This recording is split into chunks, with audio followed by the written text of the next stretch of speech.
Well, good evening, everybody. How are we tonight? Hopefully, everybody has had a great day. Happy Tuesday. We are back. And we are going to be doing more long drive tonight. However, we do have a little bit of news we got to get through. Also, Bloop, how you doing, buddy? How are the things?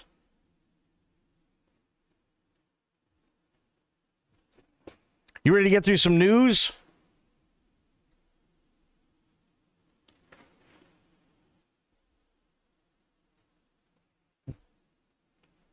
We got some big stories today. We actually have some big stories. All right, let's do it. Blizzard, of all places, makes unprecedented move to restore WoW classic hardcore characters slain in DDoS attacks. Blizzard is not, however, changing its overall character restoration policy. World of Warcraft classic hardcore characters who permanently died during the recent DDoS attacks will be restored, Blizzard says, citing the disruption as a cut above anything we've faced before. The attacks happened multiple times over the weekend and affected a large number of players, but in particular seemed targeted at the WoW Classic Hardcore streamer guild OnlyFangs, a group that has made a name for itself on Twitch playing WoW Classic's high-stakes permadeath mode. During a boss fight against Ebonrock in Blackwing Lair, many OnlyFangs players were disconnected as a result of the denial of service attack, resulting in a large number of guild members dying. The guild leader, player by the name of Soda Poppin', announced what amounted to the end of the guild shortly after. He cited the targeted attacks as making the continuation of the guild difficult unless Blizzard decided to restore killed characters, something he believed was highly unlikely. They got wiped hard. But that is, in fact, what Blizzard is doing. In a post on the WoW Classic forums, Associate Production Director Claystone said Blizzard would resurrect characters that died as a result of the attack, which goes against the developer's broader stance on how it treats WoW's hardcore realms. Unlike the many other ways characters can die in hardcore, DDoS attacks are an intentionally malicious effort made by third-party bad actors, and we believe the severity and results of the DDoS attacks specifically warrant a different response, Stone said. Blizzard's overall stance on character deaths in WoW Classic Hardcore hasn't changed, Stone continued, stating that characters who die due to random lag spikes, bugs, or occasional server disconnects will not be restored. Stone said in the future, Blizzard may elect at its sole discretion to revive characters that die in a mass event it deems inconsistent with the integrity of the game, including future DDoS attacks. In a post on bluesky, WoW Classic senior game producer Josh Greenfield said it had been a gut-wrenching few days and called the scale and scope of the DDoS attacks a cut above anything we've faced before. It's a tough call, but the only alternative is letting the losers behind these DDoS attacks win, and honestly, fuck that, Greenfield said. As much as I hate to say it, this is a fucking W for Blizzard. Like, this is a big W. Wouldn't you say? Like, they got royally fucked.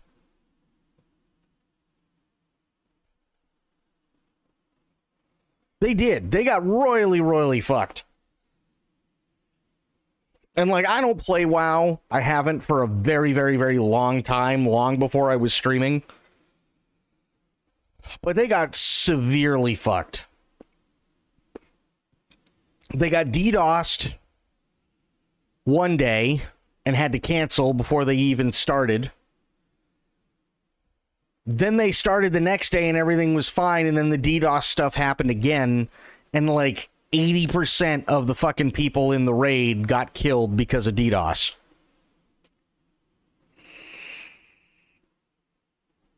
And it's literally, it was so bad that Blizzard actually had to come out and do something about it, which, to be fair to Blizzard, it is a W for them, for sure. And, like, I know OnlyFangs, it's been going on for like 6-7 months now, and I get it, and there's a lot of drama, and yada, yada, yada, but this is kind of big. And good on Blizzard. It's the rare Blizzard W. Rainbow, how you doing? People got to stop DDoSing. They really do.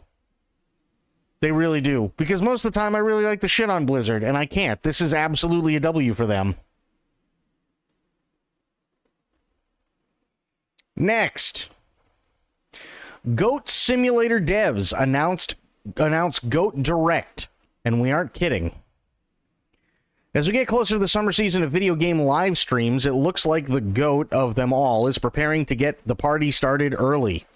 Goat Simulator developer Coffee Stain North has revealed that a Goat Direct will be broadcast on April 1st at 7 a.m. Pacific Time, 10 a.m. Eastern Time through its YouTube channel, and fans can expect announcements for Goat Simulator 3 and a number of reveals from its partners. Yes, we know that this event has been announced for April 1st, but publisher Coffee Stain has assured us that this is definitely happening and won't be a repeat of the Goat Simulator musical that failed to materialize.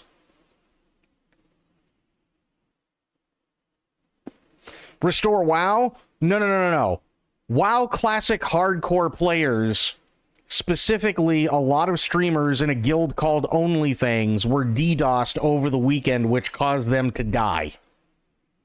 And it was so bad that the devs had to actually step in and said that they are going to be reinstating everybody's account that died because of DDoS attacks.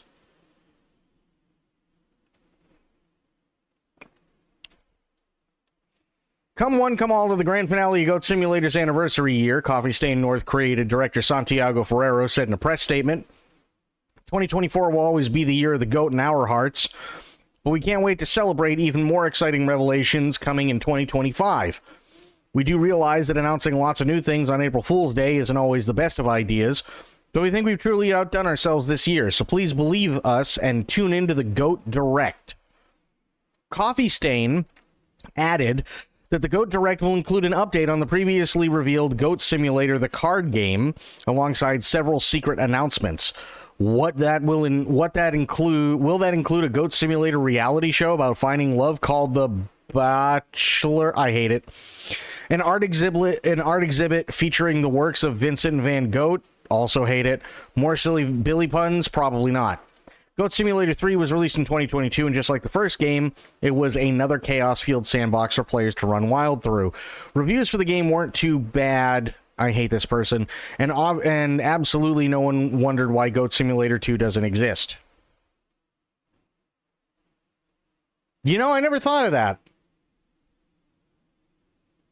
They never did come out with a Goat Simulator 2. Holy shit.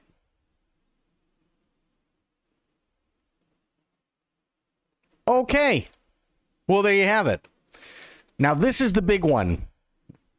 This is the big one that's like really taken over today. And typically, I really like to stay out of politics. But unfortunately, today, it involves two people who are heavily related in politics.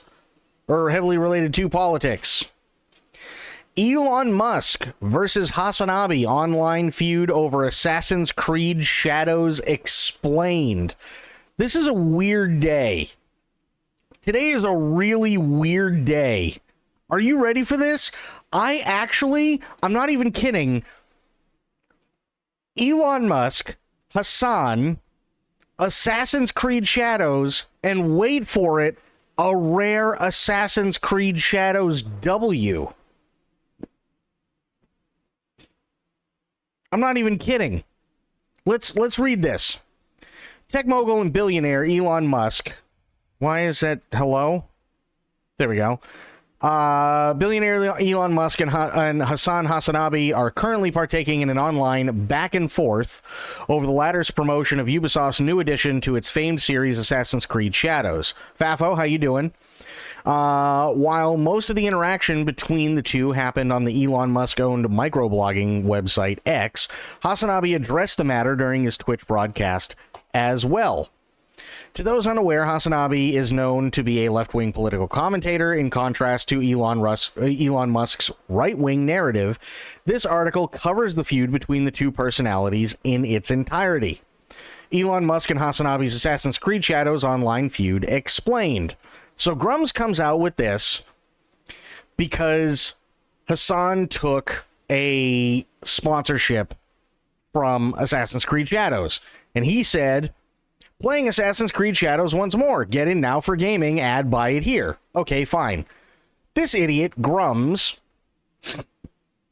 specifically says, you can tell a lot about Ubisoft with how much money they're throwing at terrorist platforming streamers. The feud began when ex-user Grums posted a screenshot of a post from Hasanami's MirrorX account, which showcased a streamer announcing a playthrough of Assassin's Creed Shadows while also asking readers to purchase the game from a link provided by him.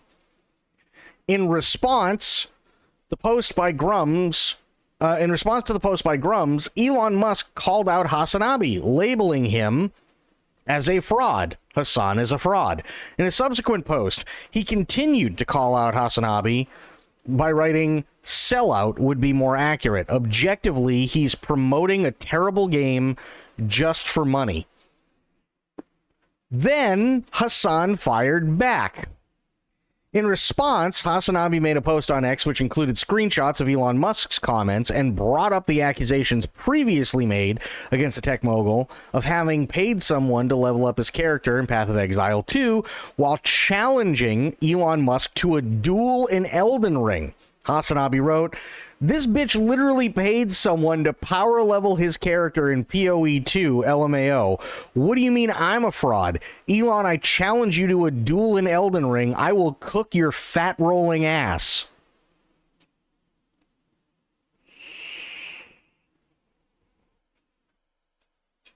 But wait, it gets better.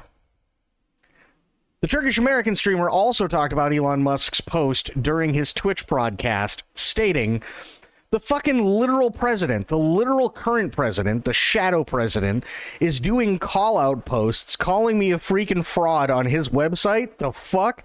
How can you tell me that I'm not a gamer? He's not the president of gaming, let me tell you. Subsequently, Elon Musk made another post on X in which he called the streamer chicken shit, writing, Hassan is a chicken shit retard that is such a chicken shit retard that he blocked me. To this, Hassan explained the reason behind him blocking Elon on the latter's microblogging website, and yet another X post writing, yeah, I blocked you, Elon Musk, because you bought this website and force everyone to see your dumbass tweets 7,000 times a day. Why do you think I'm afraid of you? Come on the stream if you're such a big man. It gets better. Just wait. In other news, Assassin's Creed Shadows recently became a hot topic of discussion within the gaming community after one of the game's protagonists was depicted as to be a homosexual, with the game taking place during the time of feudal Japanese society. Subsequent comments about the game disrespecting Japanese culture were shut down by Twitch streamer XQC, who stated the games were fantasy and not real. Excuse me. But then, as soon as you think it's over, it's not. How do I know this? Because this happened on Twitter. And of all fucking people, the Assassin's Creed account fired the fuck back. Hassan is a fraud. Sellout would be more accurate. Objectively, he is promoting a terrible game just for the money. Assassin's Creed says, is that what the guy playing your PoE 2 account told you?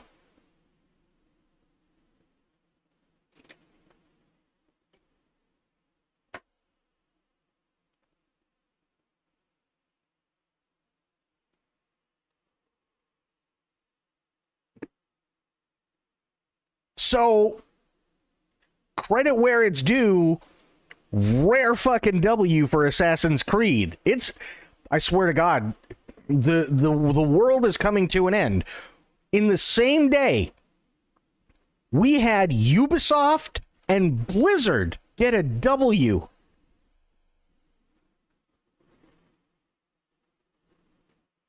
How does that happen?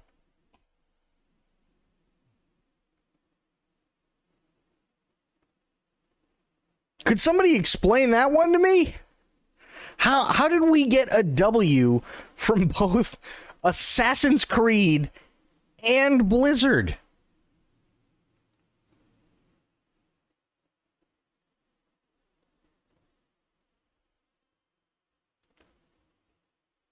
I hear the Japanese courts are disbanding the Moonies. The Moonies?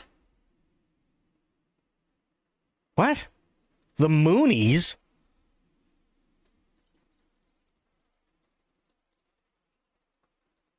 I don't even know what that is.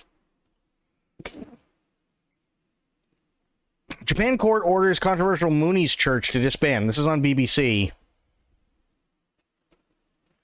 Court has ordered the disbandment of the controversial Unification Church, which came under scrutiny after the shock killing of former Prime Minister Shinzo Abe in 2022. The alleged assassin had confessed that he held a grievance against Abe because of the ex-leader's ties with the church. He blamed the church for bankrupting his family. Japan's Education and Ministry and Culture Ministry sought the church's dissolution and accused it of manipulating followers into making huge donations and other financial sacrifices. But the church, more popularly known as the Moonies, argued that the donations were part of legitimate religious activities. It can appeal to overturn Tuesday's ruling. This happened today, too. What the fuck? The order handed down by a Tokyo district court will strip the church of its tax-exempt status and require it to liquidate its assets, but it will still be allowed to operate in Japan. During their investigation, authorities found that the church coerced followers into buying expensive items and exploiting fears about their spiritual well-being. They interviewed nearly 200 people who said they were victimized by the church. The Unification Church, which was started in South Korea, has established a presence in Japan since the 1960s. The name Moonies was derived from the name of its founder, Sun Myung Moon. It has drawn controversy even before Abe's assassination for teaching that marriage is central to spiritual salvation. It is known for holding mass wedding ceremonies involving thousands of couples. Since 2023, some 200 former believers who said they were forced to donate to the group have demanded compensations amounting to 5.7 billion yen, or $38.5 million in total, according to their lawyers. Investigations following Abe's assassination revealed close ties between the secretive sect and many conservative ruling party lawmakers, leading to the resignation of 4 ministers. An internal investigation by former Prime Minister Fumio Kishida's Liberal Democratic Party found that 179 out of its 379 lawmakers had interacted with the Unification Church. The relationships range from attending church events to accepting donations and receiving election support. The revelations about the extent and level of involvement of the controversial church and the LDP shocked the nation. What is going on today?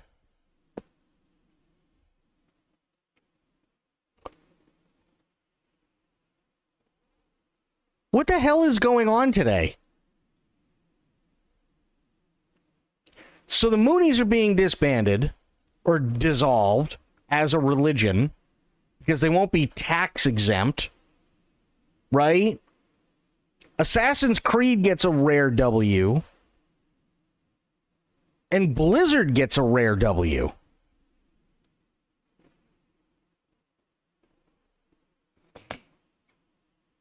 That's fucking insane.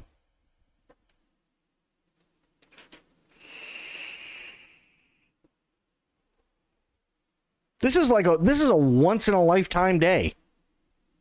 Today is a good day, like Ice Cube would say. Bro, it's something. It's fucking something. I don't even know, man. That is fucking insane. I'm kind of flabbergasted. I really am.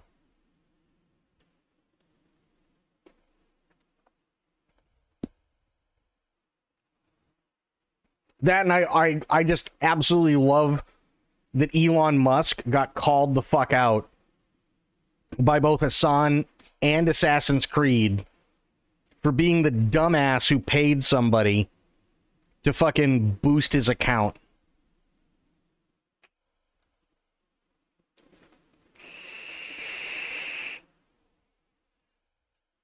That's insane. Absolutely insane. All right. What do you say? What do you say we do some more long drive? What do you think? I promised you guys we'd do some more long drive, and we're going to do long drive. People do that in the game I play. It's so annoying playing against those people. Oh, boost their accounts? Yeah. Yeah, I don't fucking know what people are doing with that shit. I really don't. It's stupid. It's really, really stupid. And, like, I mean, not for nothing, right? I understand there's a lot of dumb shit, right? I understand there's a lot of really stupid things that people do. But, like, motherfucker, you're literally...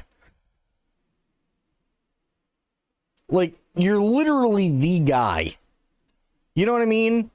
Like, when you're the guy, and you don't want anybody to make fun of you, and you don't want to be the guy that's in the limelight, and you don't want to be the guy that's constantly blasted online, on TV, in the news, and everything, then why would you do something so galactically fucking stupid? I mean, not for nothing, but let's be real. We're gamers. We always fucking find out. Always.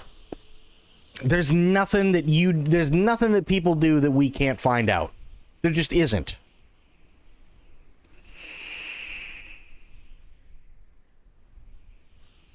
So I don't get it.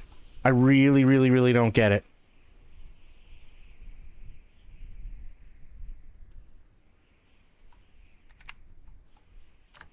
I don't understand how people can be so galactically stupid. With literally everything that they do, by the way.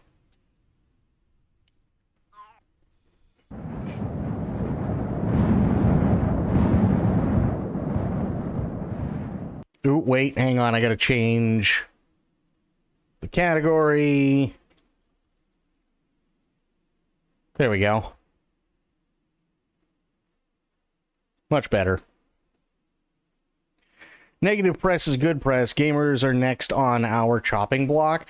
But that's the thing. There's, like, as much as I hate to say it, there is one good thing that does come from people that are insanely loud about a lot of things.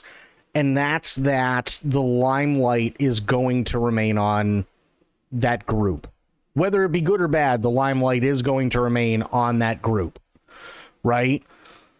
So people can sit there and piss and moan, but gamers are not a part, in general, are not a part of any organization that appeals to the U.S. government.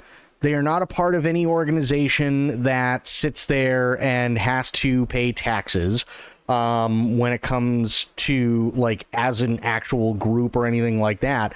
They're a bunch of people who enjoy a very specific thing that makes not only the US, but countries all over the world a lot of fucking money, right? And whether we like it or not, you know, when a lot of those people in this community turn around and bitch about something, 90% of the time it becomes news. Whether it be through Game Informer or other video gaming websites, whether it end up on Breitbart, whether it end up on BBC, whether it end up in Forbes or whatever, it always becomes news. You can't silence something like that. You just can't. Much as sometimes we'd like to, you can't silence it. It is just not something that can happen.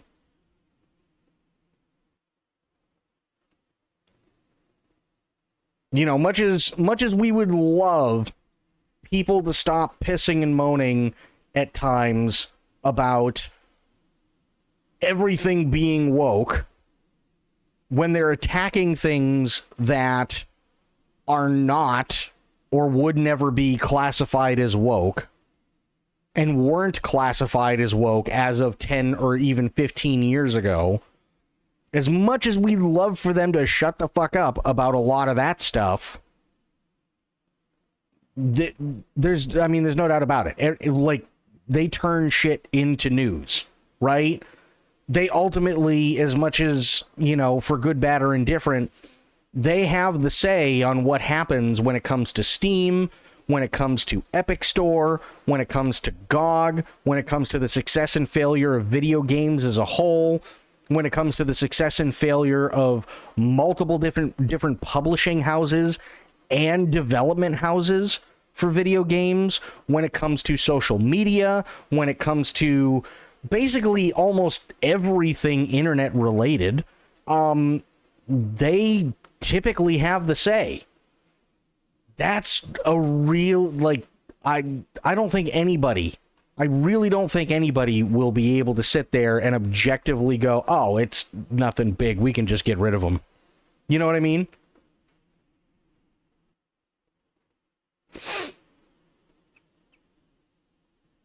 Because, like, as much as I don't particularly care for certain streamers, and I'm not going to sit here and go through the list, but as much as I don't particularly care for certain streamers, I do find myself looking at those streamers when they rate a game and then go, okay, well, let's take a step back. And then I play those games on stream as objectively as I can, and then make my own conclusion, and then look at what they say again and go, you know what? I could see how they say that. I could totally see how and why they are giving it the rating that they are giving it. And it is pretty fair and objective in terms of a rating, in terms of stuff that does work, doesn't work, bugs, crashes, playability, level of interest that it's going to give people, and so on. And there you go. I mean, obviously there are people who are going to give, like, extreme takes one way or the other. Will you do an objective play of Kill the Justice League? Let me put it this way. If Kill the Justice League was not a live service game, I'd give it a shot. But I'm not going to. And the reason I'm not going to is because I am not an idiot. Plain and simple. Right? I'm not an idiot. I know what Warner Brothers is trying to do. I know what they were constantly trying to do, and it failed. And unfortunately, with me purchasing something like Kill the Justice League, the only thing that I'm doing is contributing more to the narrative that they're right. And that's why I refuse to play Kill the Justice League. Like, it'd be one thing, and I'm gonna tell you this right now, okay? If Assassin's Creed Shadows ever makes it to Game Pass, you can bet your ass I'm gonna play it. Absolutely, I'll play Assassin's Creed Shadows if it ends up on Game Pass. I'll give it a shot. Especially after all the coverage that I've given it and all the controversy surrounding it and everything else. I'll absolutely give it a shot. 100%. Am I going to go out of my way to buy the fucking thing? No. Same thing with Star Wars Outlaws. Star Wars Outlaws was another one that not only were there a lot of things that happened and there was a lot of controversy and we covered a lot of that controversy, but also I was initially excited for, and some of the earlier trailers actually looked really, really, really promising, and then it just kind of shit itself when it came out. Am I going to play it? Am I going to go out of my way to buy it and play it right now? No. Why? Because after everything that's happened, and even with Assassin's Creed Shadows, I don't feel like it is warranted to be even a $50 game. I feel like maybe at best they should both be $30 games, and that's about it. But that's not what they want from you. They want anywhere from $60 to $130. Or they want you to pay $18 a month to subscribe to their subscription model, and then you can play it however much you want. Right? Now, that may be an option. That very well may be an option for me. I could do that. $20 to play both games and sit there and give my objective review on both of them? Sure. I could see me doing that, because at that point, I'm paying $10 per game, and I'm probably getting a lot of hours out of it and everything else. That's fine. That doesn't bother me. But paying full price? Fuck no. You know what I mean? Because then I'm just literally... I'm literally just buying into the narrative that further fuels them by them stating that they are right. And I don't feel like that's something that I or anybody else should do. If that makes any sense.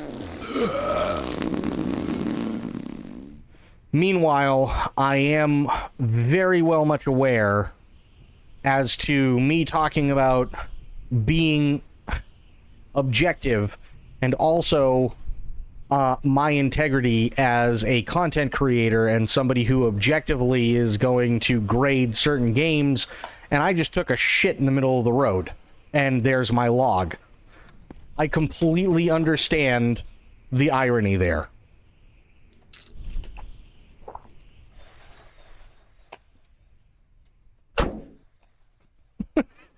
I completely understand the irony.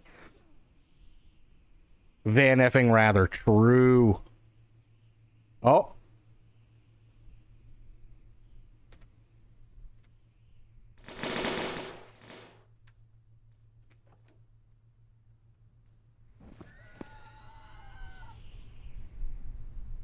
Whoa. Never seen that before.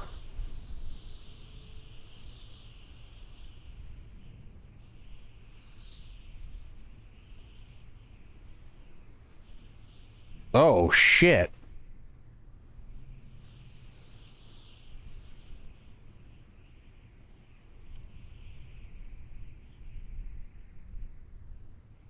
I think that's coming right at me.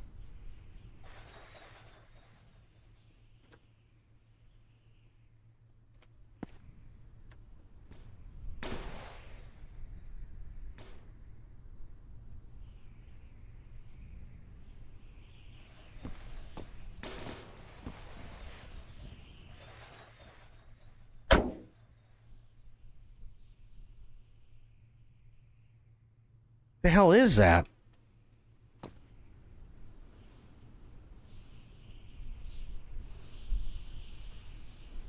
I'd see what it does for research. I mean, yeah, I'm not planning on going anywhere. At least not right now. I want to see what happens.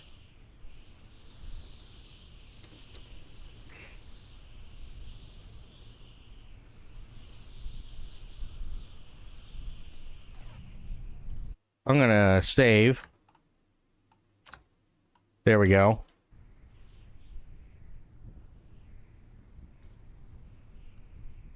I've never seen that before.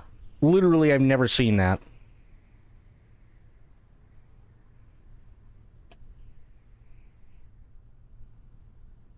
You know what? Hang on. I just saved. Fuck it. We're going on an adventure.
I mean, we're definitely getting closer to it.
I want to see if it actually does anything, or if it's just like a cosmetic thing or something. Because I've never seen it.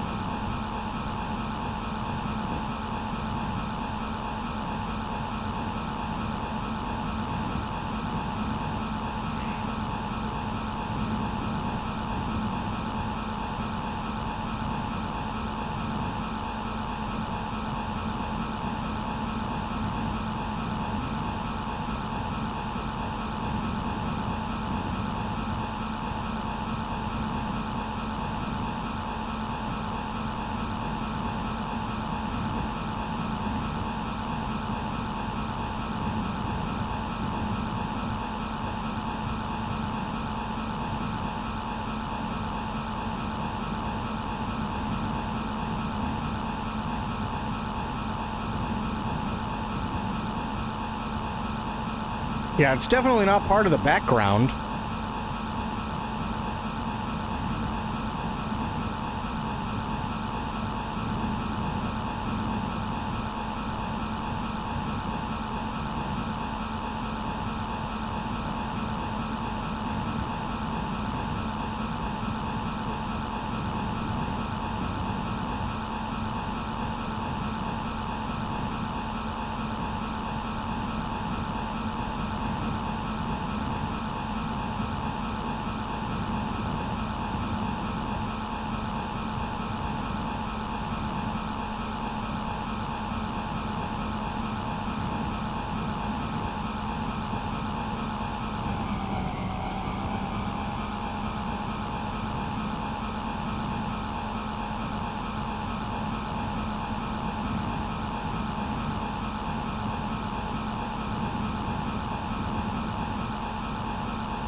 Saved it.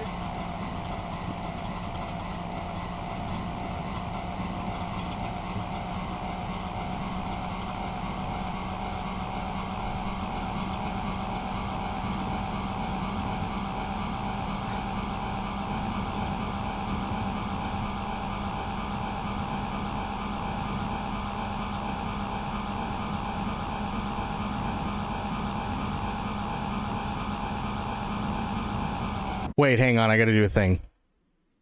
I have to do a thing. It's probably gonna fuck the VOD, but that's okay, because I have to do it.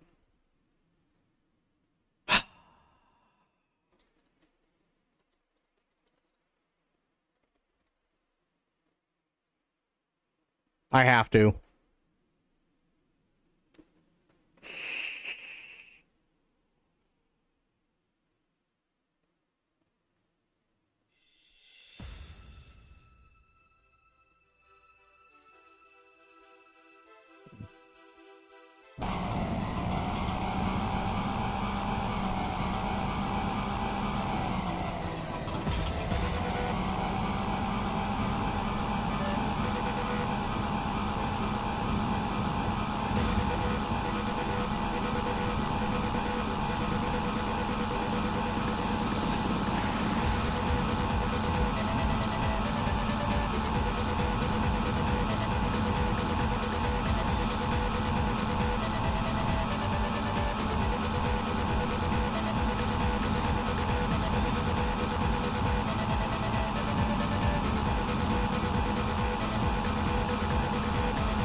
Oh, shit.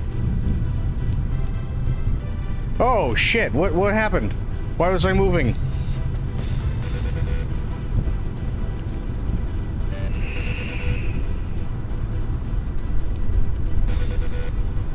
Oh, shit. I'm getting moved.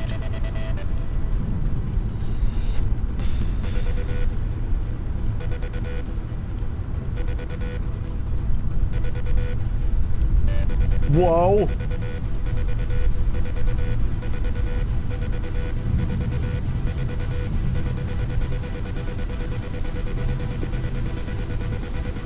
It's even moving Van Rather. No, it's a sandstorm.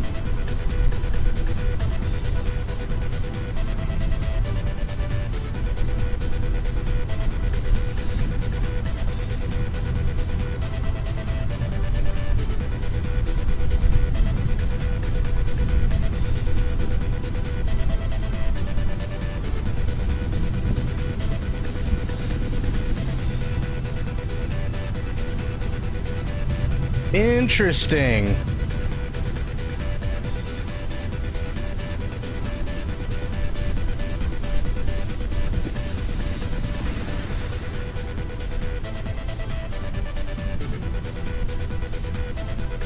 Huh.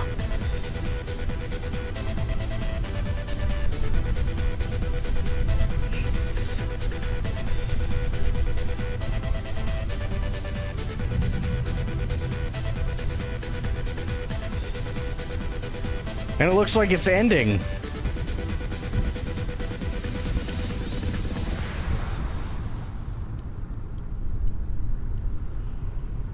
That's actually kind of cool. Glad we checked that out, but I'm going to reload the save. That was cool, though. I'll give him that. That was pretty cool. I didn't realize that was in the game.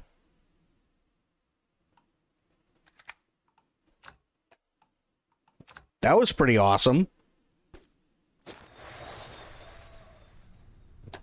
Yeah, and it's just far the hell out. So, yeah. Do I have to pee? Not really. I wonder if it's actually going to make it this way, though. That'd be interesting to find out. Song ended and it moved on. Yeah. That was kind of cool.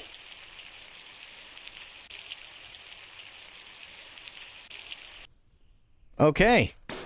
Oh, God. I forgot to... There we go.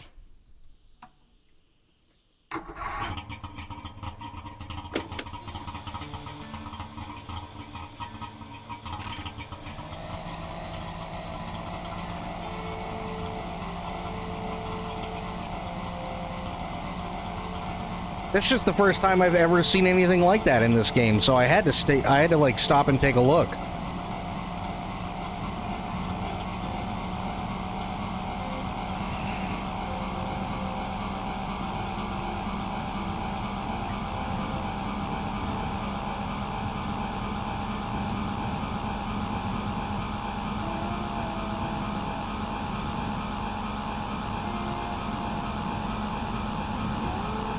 I think the wrist is broken, probably.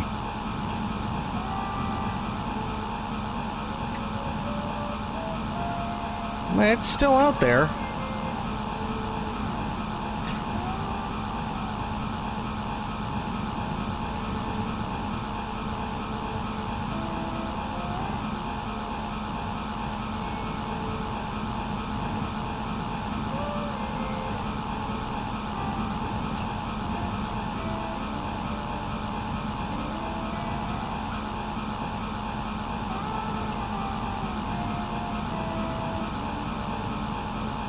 What I thought was really cool is it actually had, like, physics attached to it.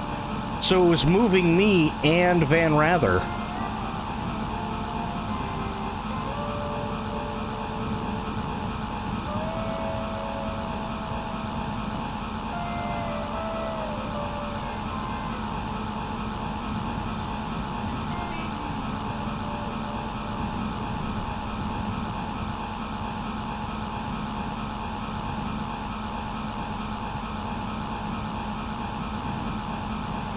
Jesus!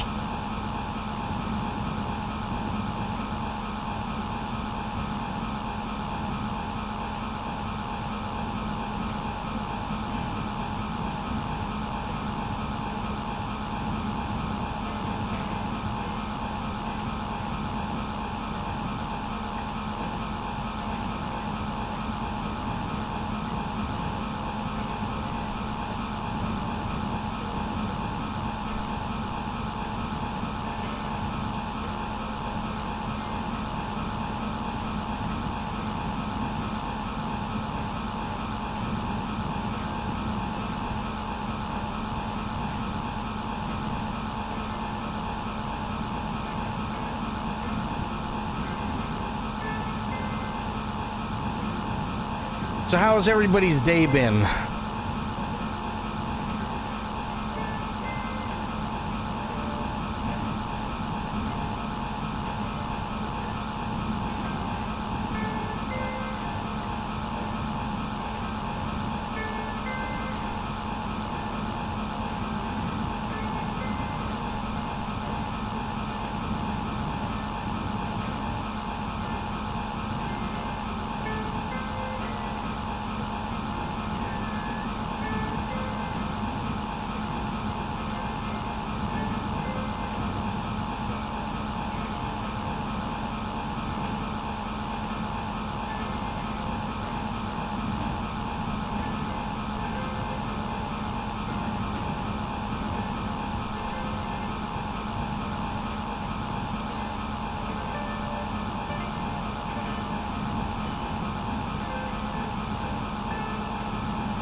Yeah, I can't even see that thing anymore.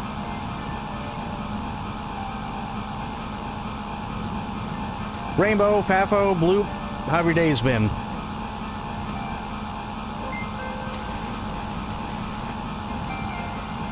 Abby, thank you for the follow. Welcome in. How you doing? Hope you have a good stream, Lurk. Thank you so much, Abby Ames. Really, really appreciate it.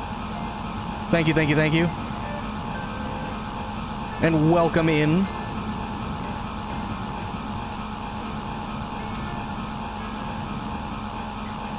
Nothing new. Oh, shit. Oh, we're fine.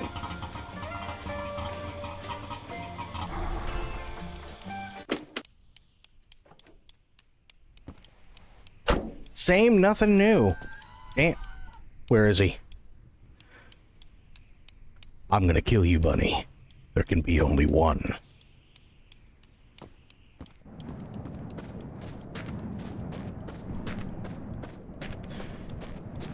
Oh, great. Feet in a box. Kind of like dick in a box, but less impressive. No, don't need that. What are you? You're a book. Blow up doll. Oh, it's still coming. No kidding.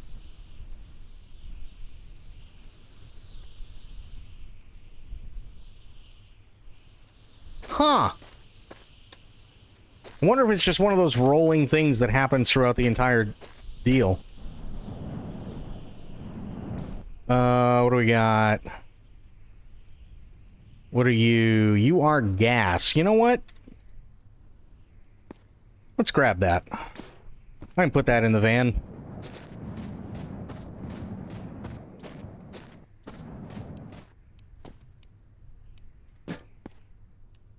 We got time. It's not much, but better than nothing, right?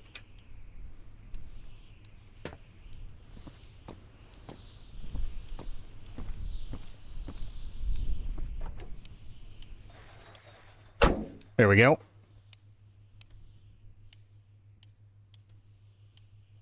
Hey, chat. Just me hanging out in my van. Van, rather. You know, me. My shades, my beret. Trying to outrun the sandstorm.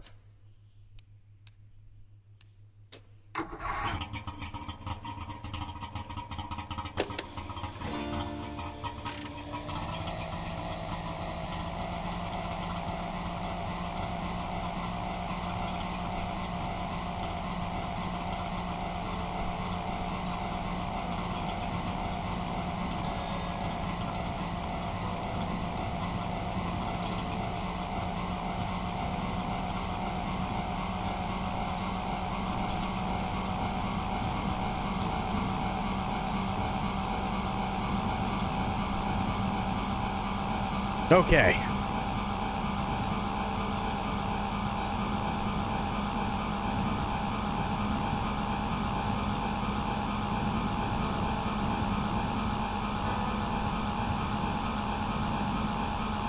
Oh, that's a rock.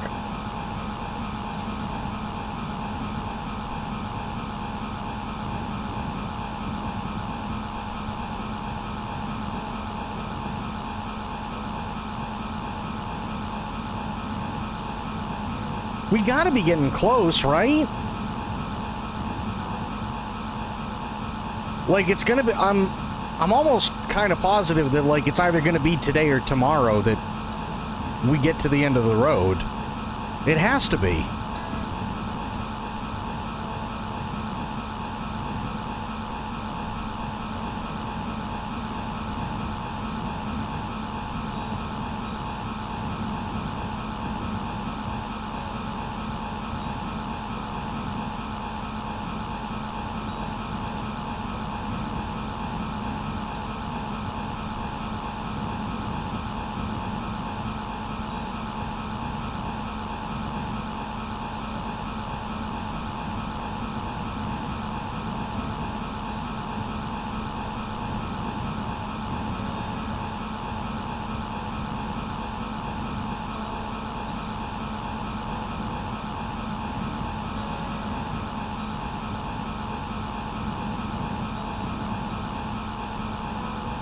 Is there going to be another stupid thing parked in the middle of the road? It might be.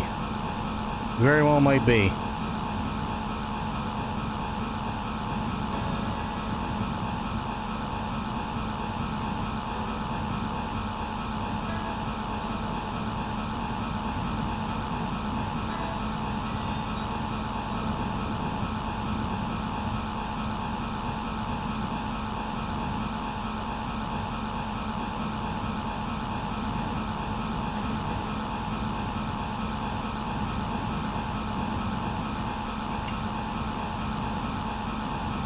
Oh no, it's a ship. Okay. We're fine.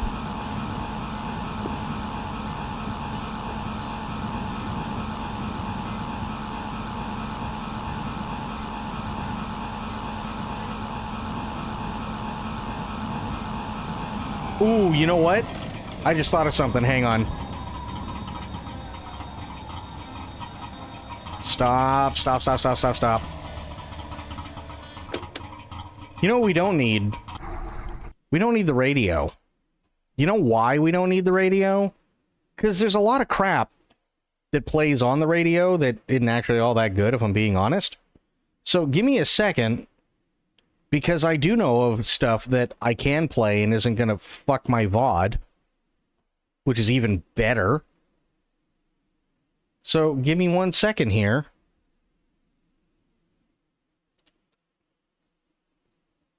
Oops.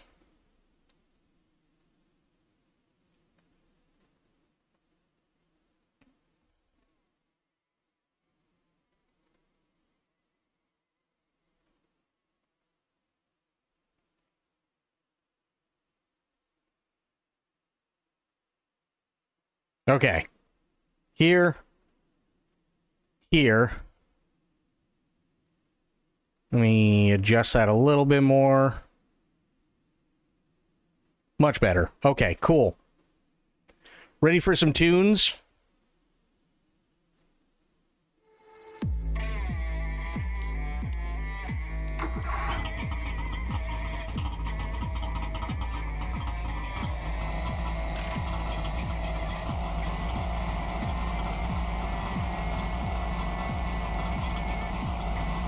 Hang on.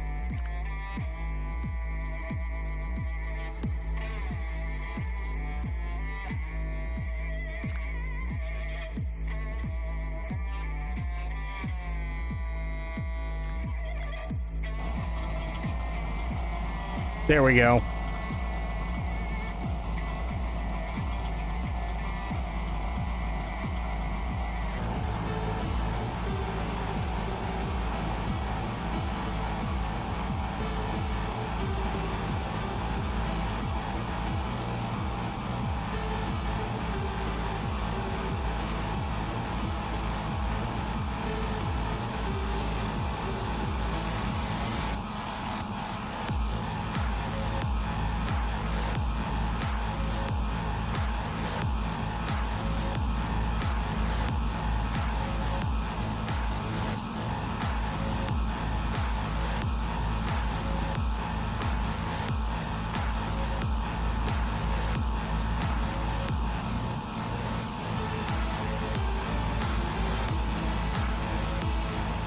There's a bus.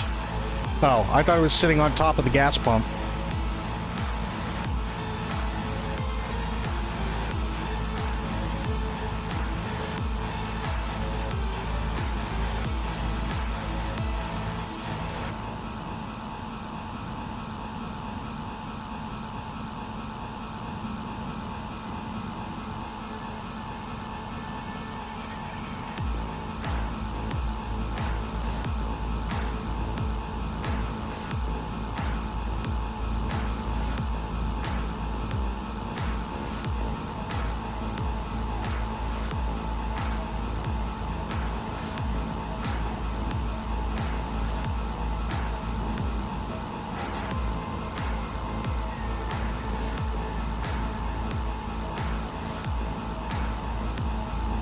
Oh, we're fine.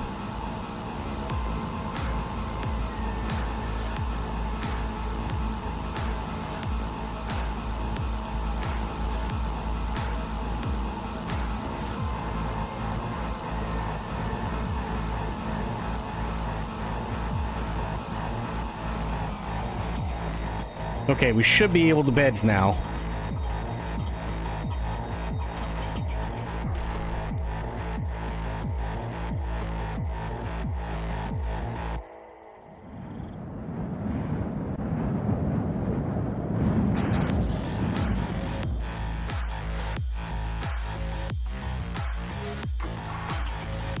Let's do it.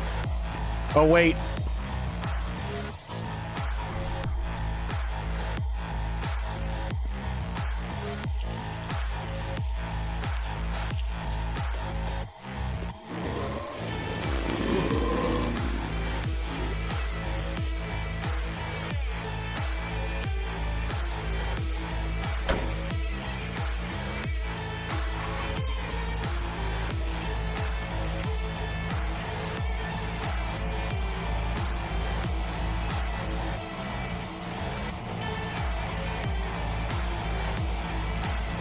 Don't do it, bunny.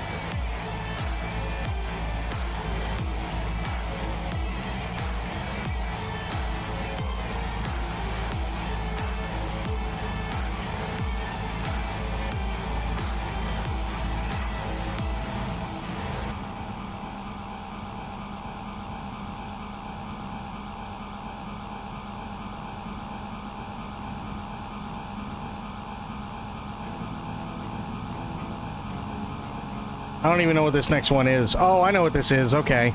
FF14.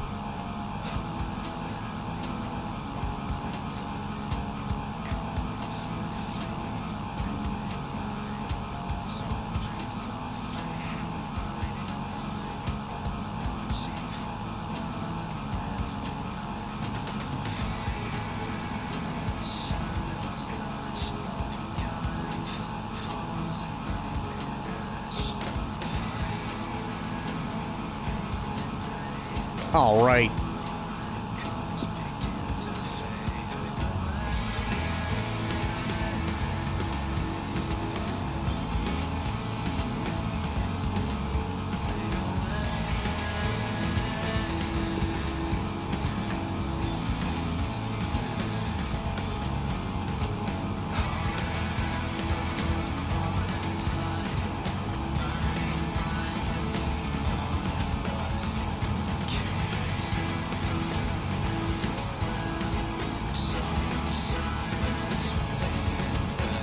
Hell yeah.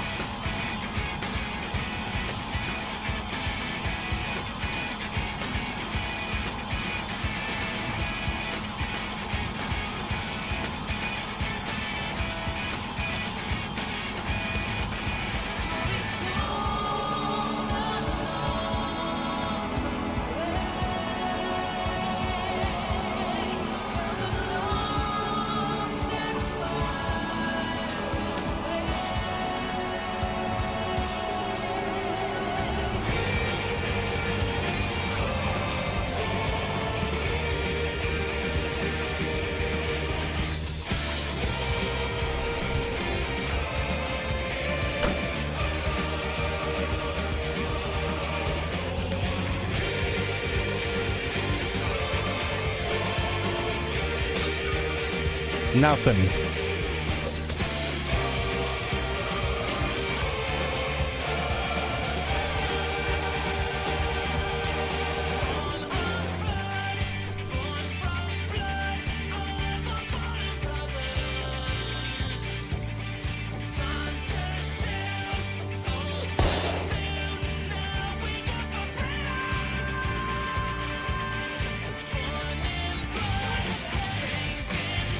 Nothing.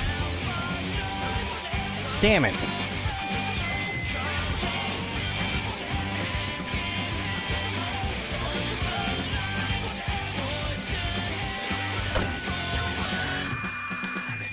Save. Good. And we keep going.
Come on.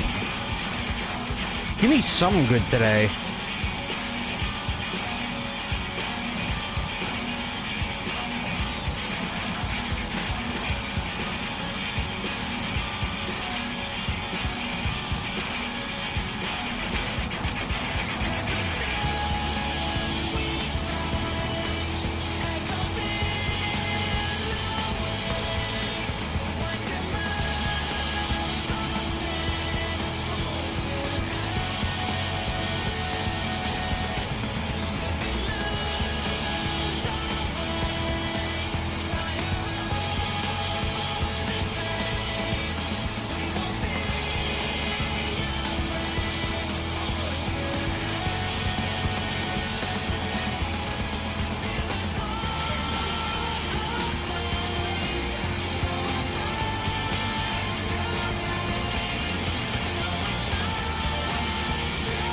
Come on.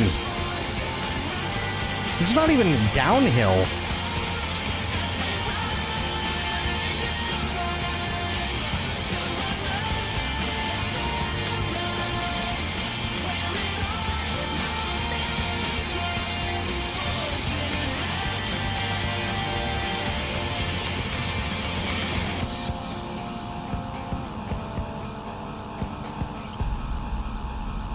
Hang on one second. Let me do a thing really quick. Turn it down a wee bit more. There we go. Nah, skip that one. This'll work. No, it won't. There we go. Much better.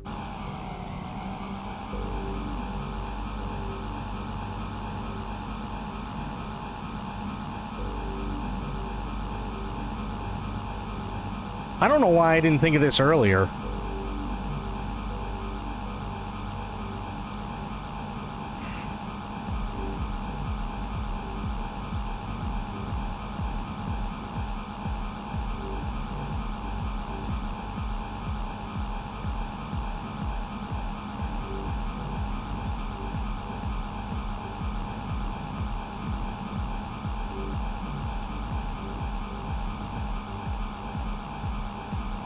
Fenced in? This is new. Oh, this is like an old country store. Interesting.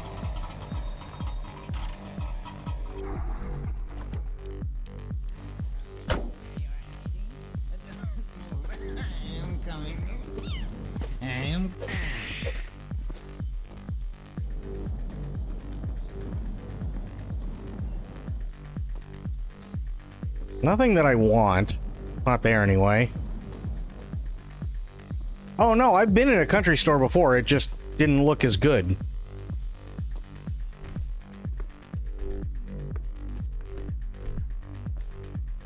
There we go.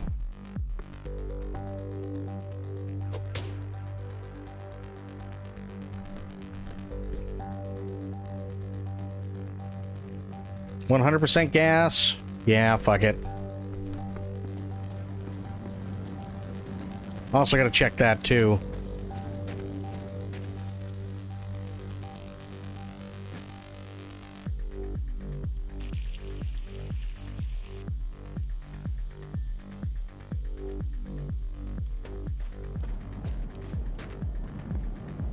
Okay. Anything else that I need? I don't think so. That's a revolver. Don't care.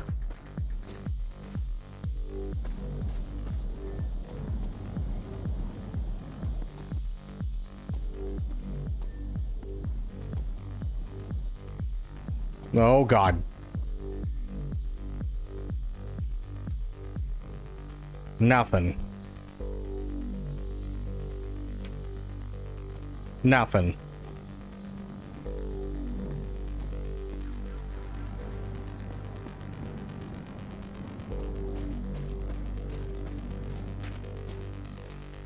And that's 100% oil. That's big Sag. Damn.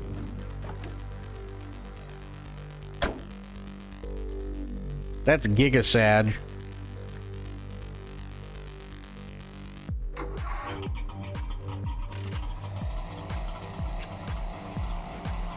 I thought that might be a good one, but nope.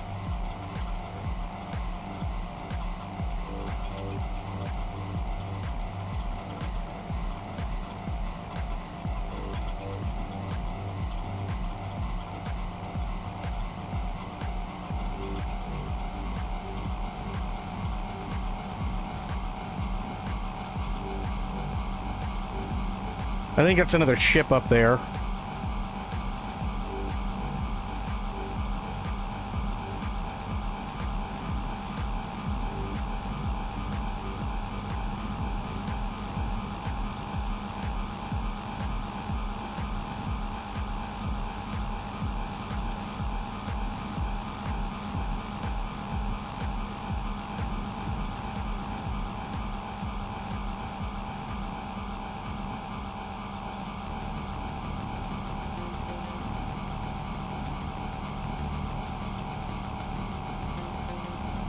% battery boss showed up, but I managed to get my cord in time. Nice.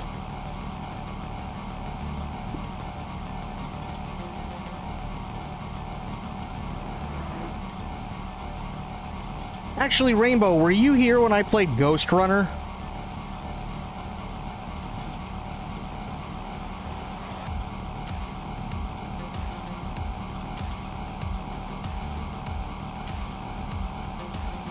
Better than the 1% boss, that's true.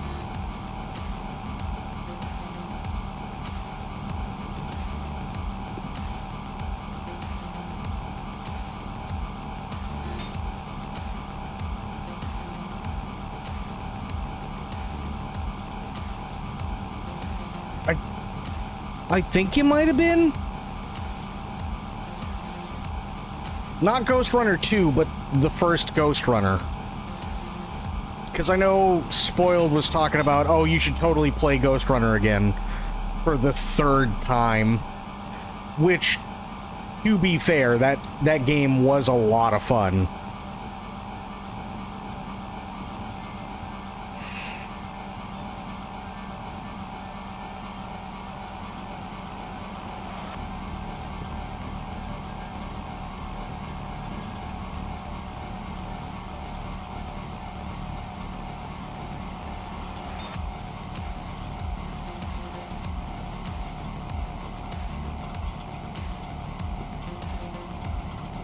Yep, that's a ship in the middle of the road.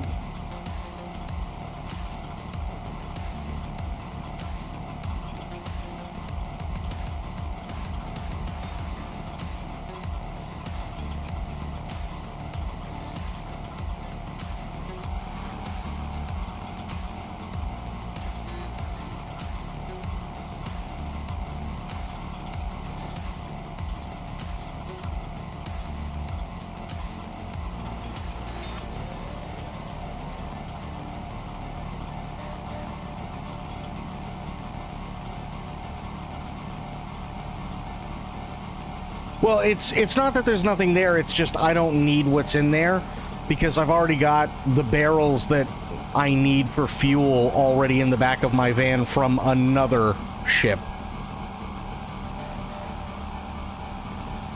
So basically, I don't really ever need to worry about fuel ever again.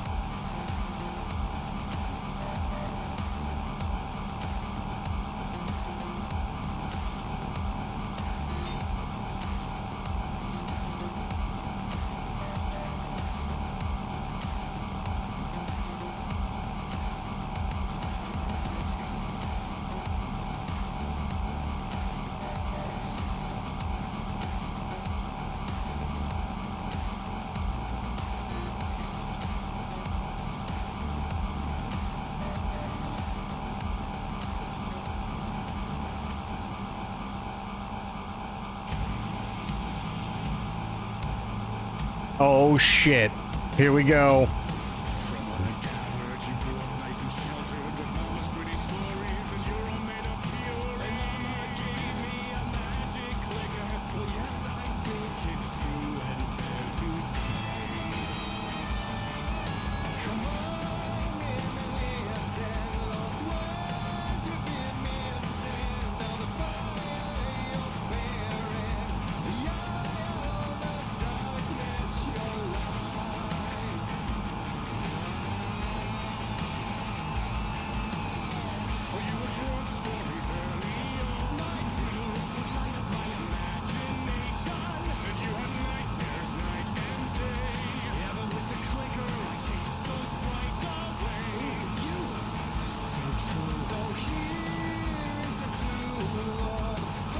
This is the best music video ever.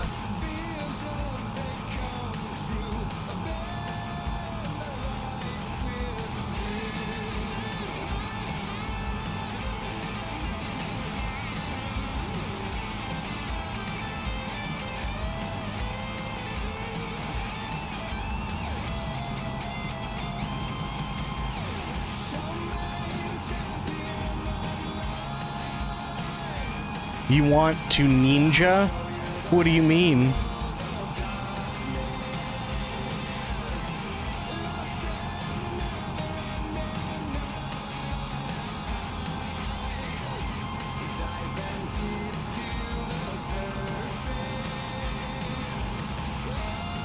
What movie is that?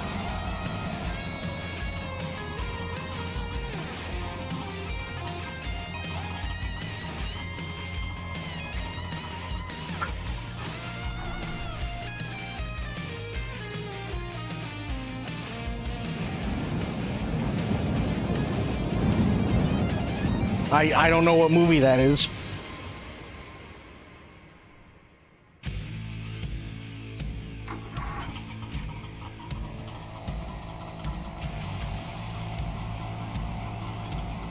Did we finally get it downhill?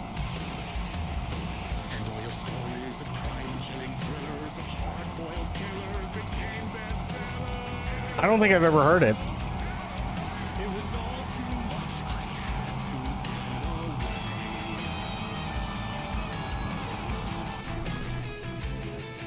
Uh-oh, UFO.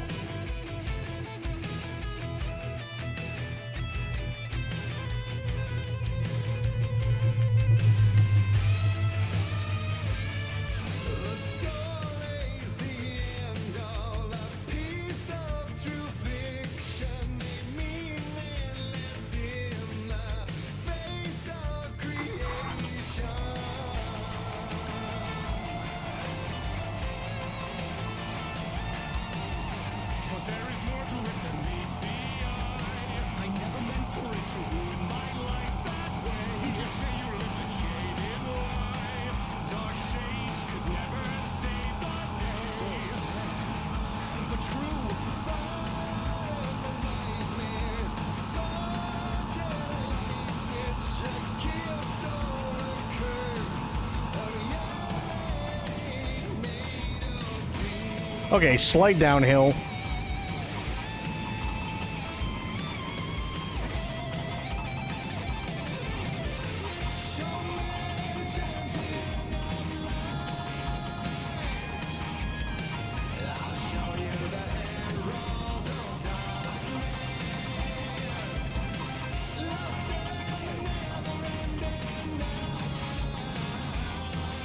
fuck is that?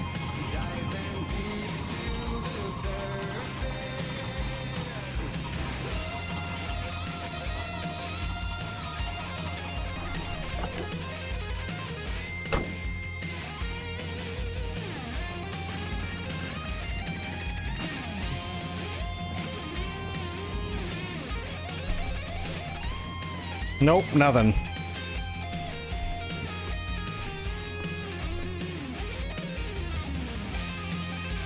Ooh, gas.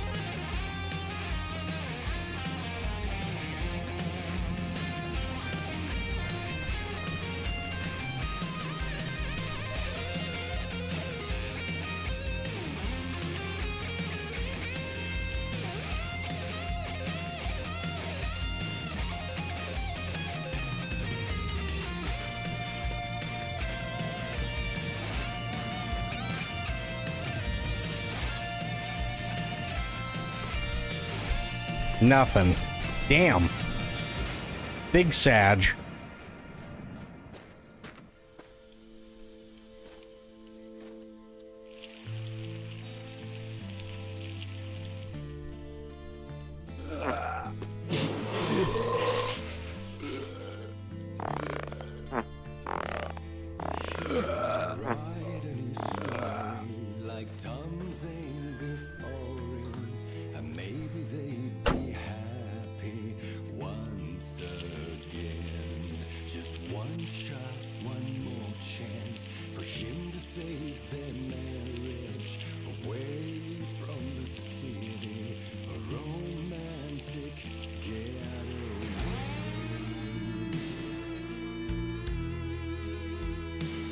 Okay. Save, yes.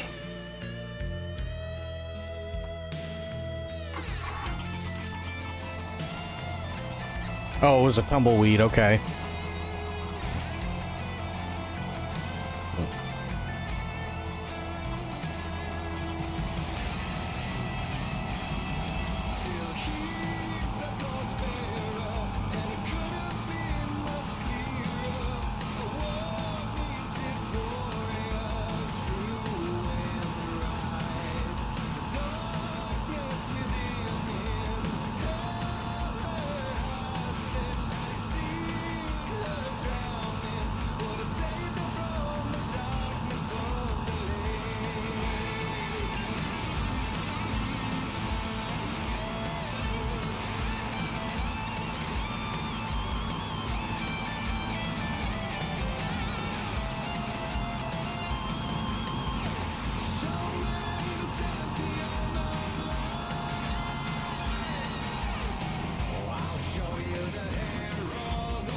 Okay, cruising.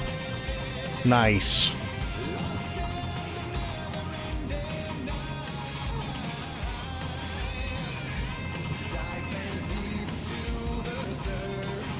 Okay, here we go.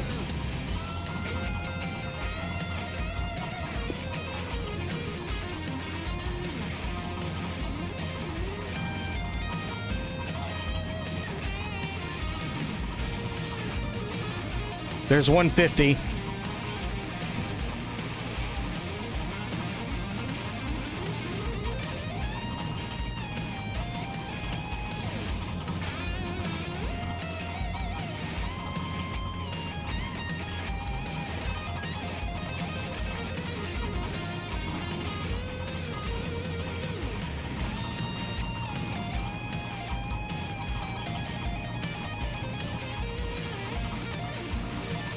Fuck it, we're still cruising at 130. I'll take it. Less gas.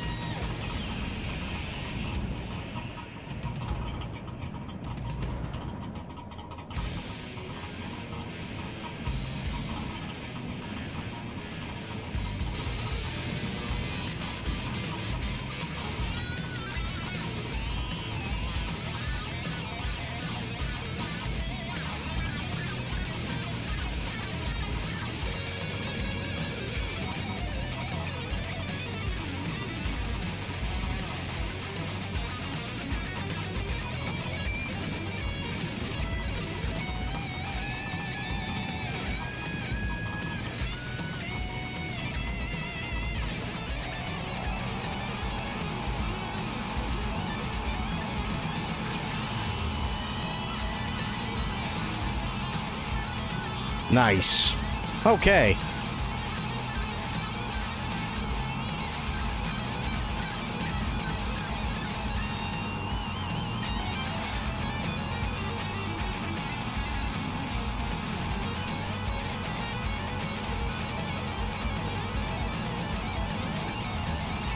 By the way, seriously, welcome to fucking Arizona. This is literally what Arizona is. It's just nothing. Forever.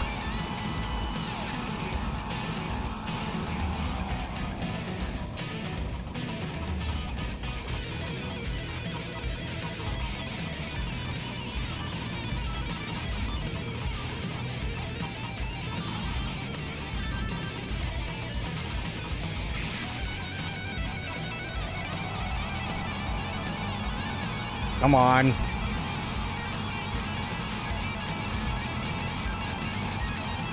Waiting for that downhill. There it is.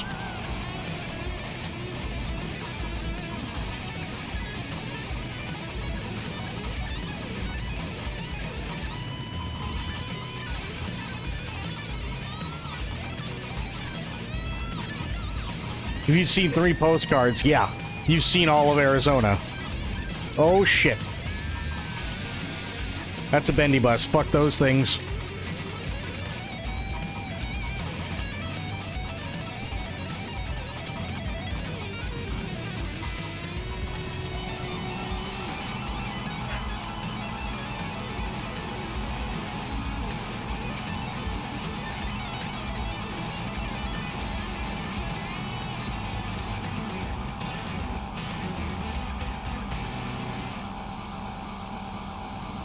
Yeah, Arizona's a whole lot of nothing. I mean, it's like, there are definitely some areas, especially towards the Rockies, that are really nice.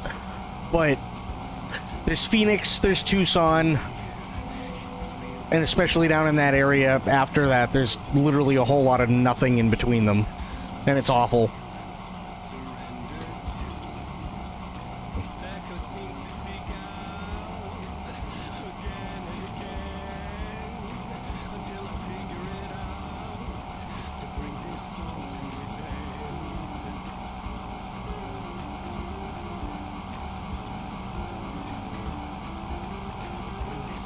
Like, I don't think people from outside the US understand just how big the US is in terms of just land mass, right? Like, Blue, how long would you say it would take to drive from one end of New Zealand to the other?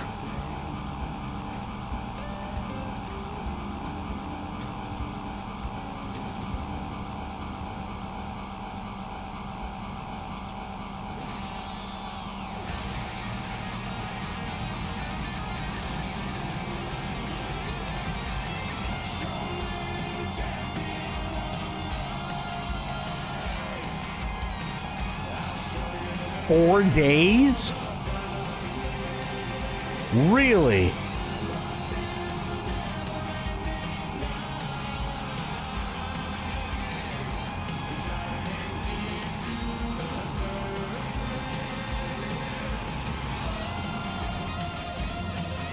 Did it really take 4 days?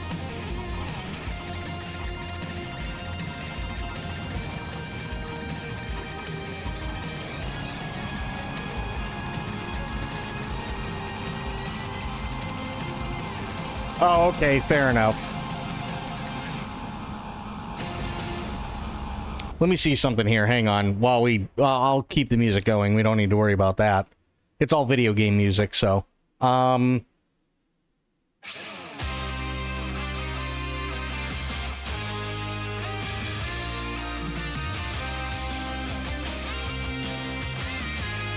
God.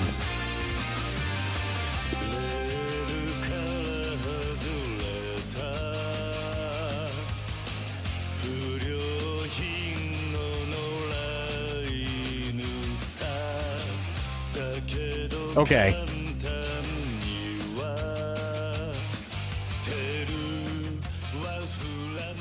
So, let's say, just for the sake of argument, that the roads were not uneven and all this shit, and you wanted to travel from the north to the south. That'd be about 1,000 miles. Okay?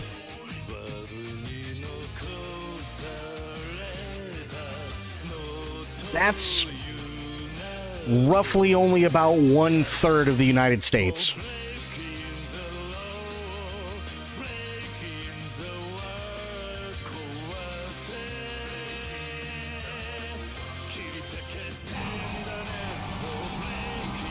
And that's just mainland US. That doesn't take into account Alaska or Hawaii.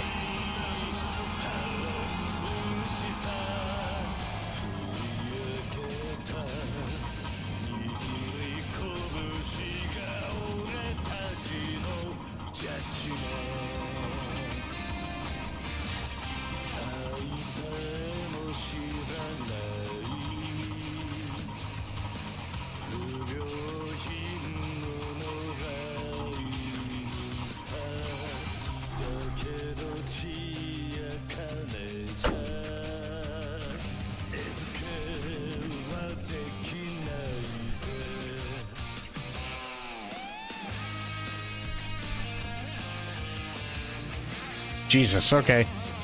Check around back. Do some fun BRB, sounds good. What the hell is this?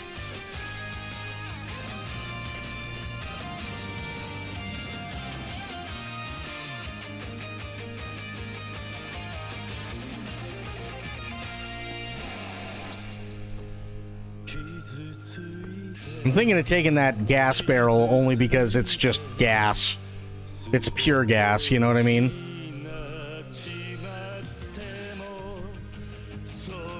Everything else is junk.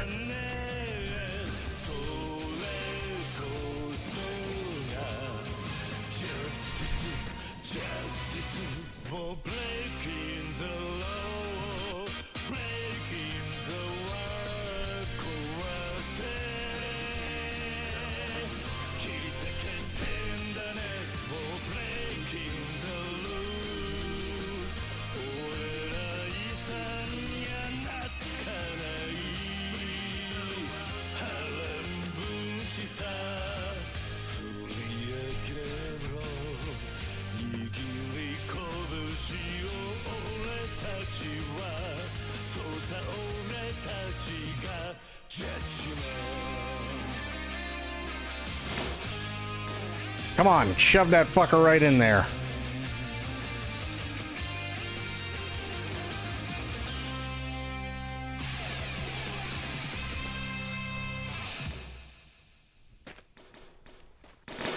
There we go. Get it right in there.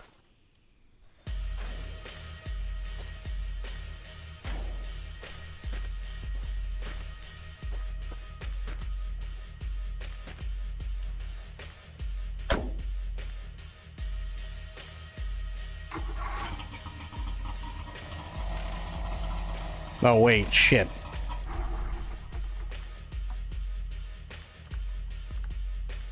There we go.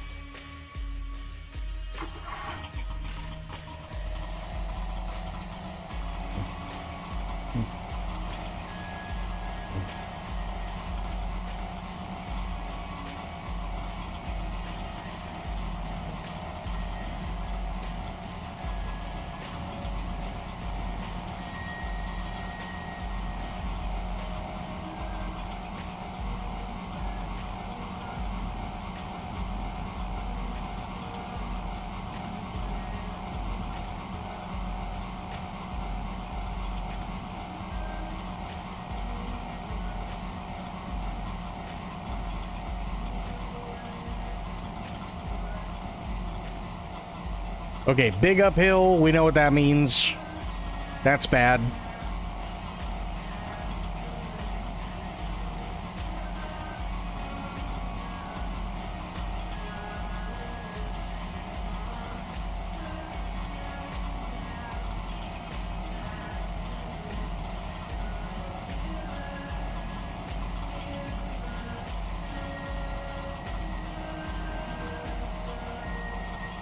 You know what I'm excited for? And we haven't heard anything from it since it was announced. Max Payne.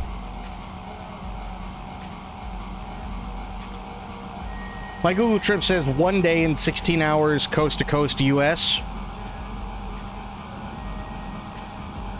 No, well, no stops. That's the big thing, yeah. No stops, no sleeping. Yeah. That sounds about right.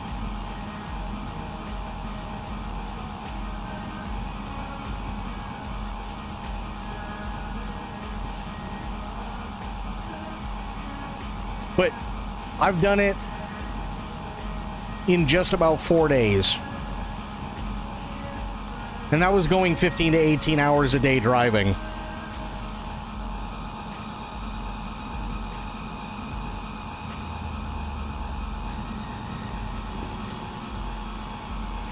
But unfortunately, you also can't just go straight across either, so, you know.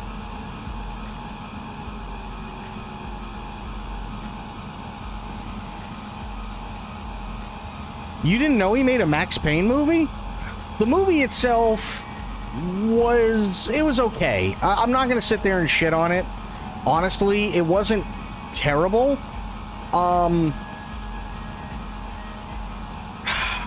They missed a lot of things, but I think they had to because of all the stuff that was in the game versus it being, you know, a 2-hour movie. Is it my favorite movie in the world? No, but I really, really, really like the styling in it. I really love the styling of the whole thing. And generally speaking, it wasn't bad. There are a hell of a lot of other video game movie adaptations that I can really shit on.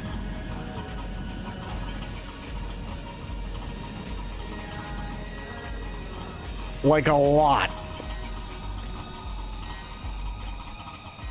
Hang on, gonna save before this really gets out of hand. Yeah, it wasn't bad, honestly. Okay, if there's any credit that I really have to give to the Max Payne movie, it's very simply put that they legitimately tried. Like, in all honesty, they legitimately tried. And I think that's a good thing. I thought they did really well with it, in terms of for what it was. But if you compare it to the original game, it's... oh boy.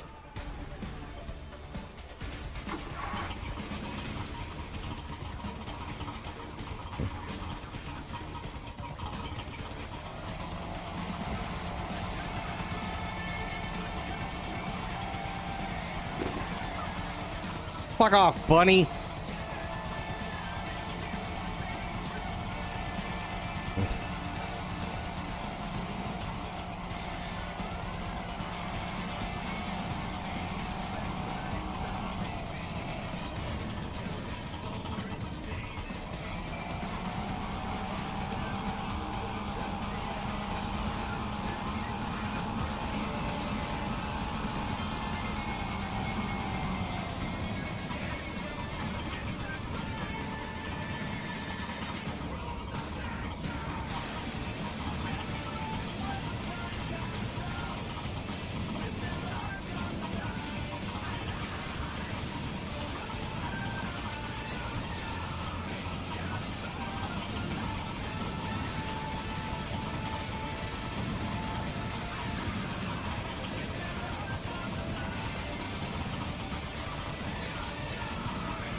Okay, there's 150. It's going to start to get squirrely.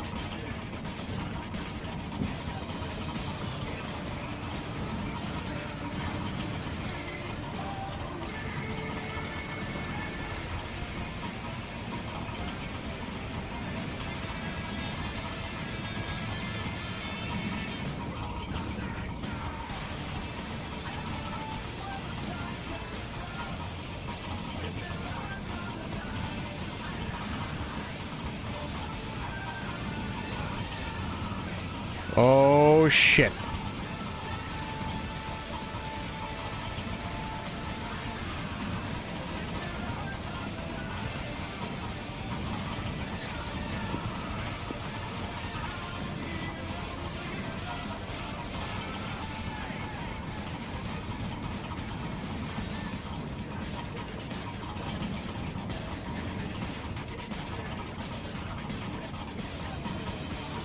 More downhill. Holy shit.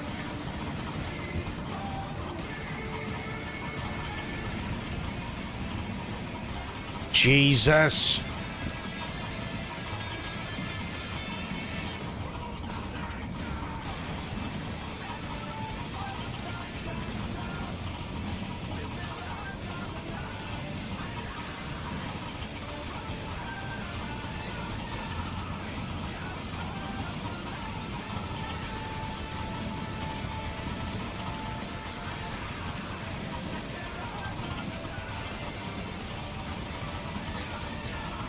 I think that's more downhill.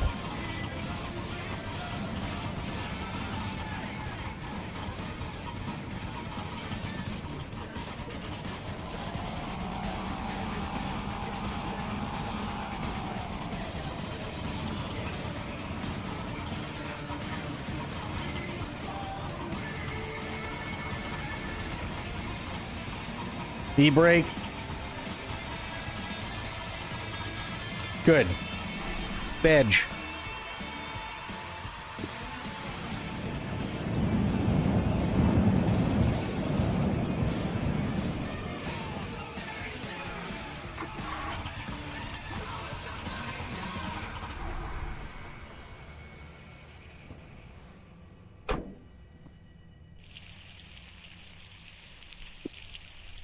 Good.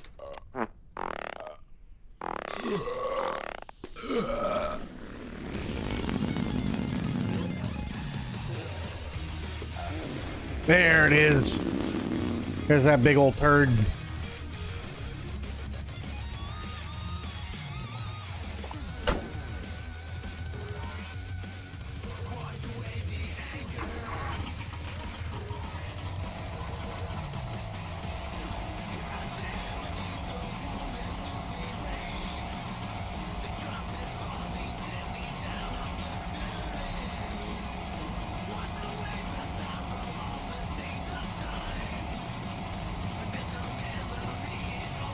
Wait, hang on.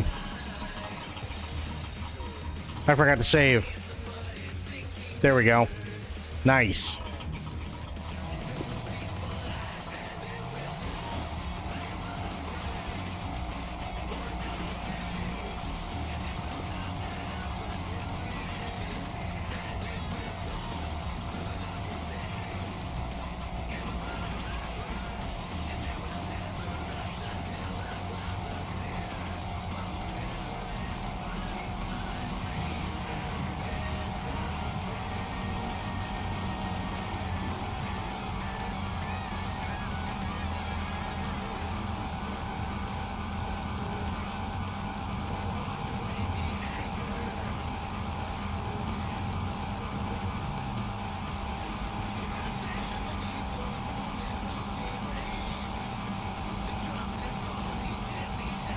Oh boy.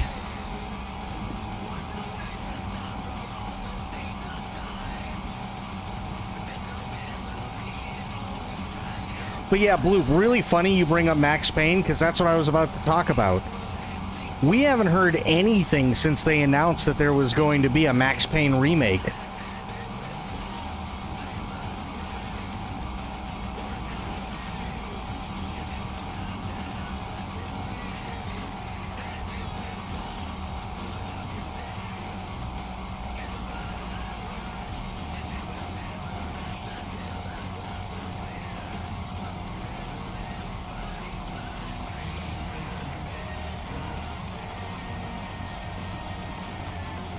We haven't heard anything.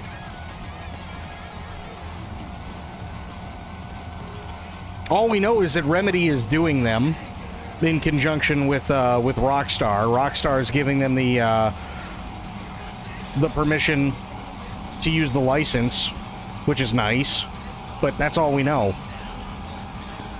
That and it's in production.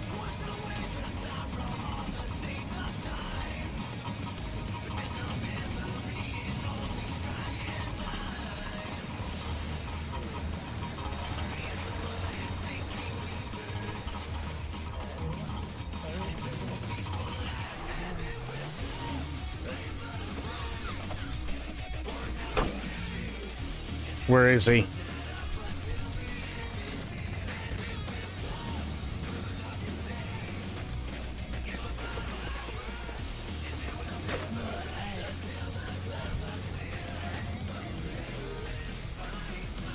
They're thinking of making Hughie from The Boys as the voice actor or something like that. Because it was... I'm... All we know is that it's been in pre-production for a while, but pre-production can mean anything, right? They could be doing voice acting. They could have... Oh! They could have done voice acting, like, during pre-production. Right? We just simply don't know. So, I'm kind of interested to see where it goes. Because, in my opinion... there's only one Max Payne, and that's James McCaffrey. And that's it. I'm willing to give, like, if somebody else has to take up the mantle of Max Payne, I'm okay with that. But they better really bring it. You know what I mean?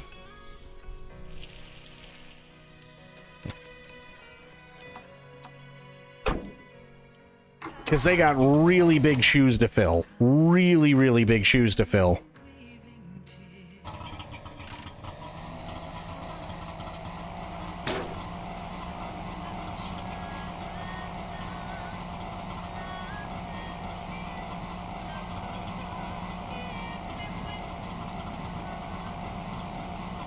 And who are you talking about?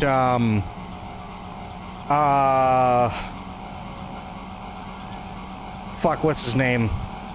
Jack something? Can never remember his name. Jack Quaid? Is that who you mean?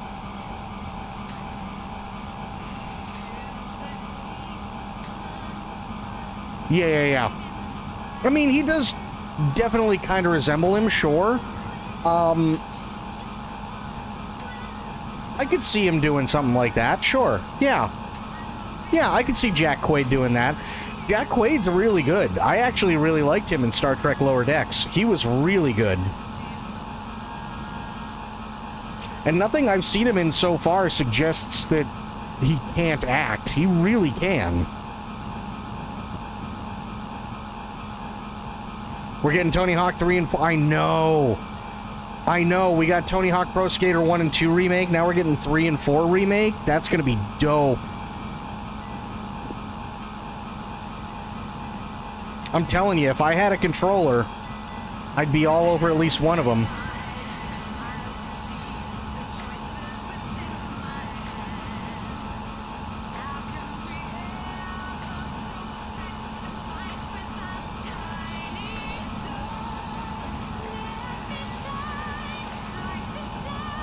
Are we getting a Witcher 1 remake? No shit. Well, Dragon Quest I could see, because that's been around forever.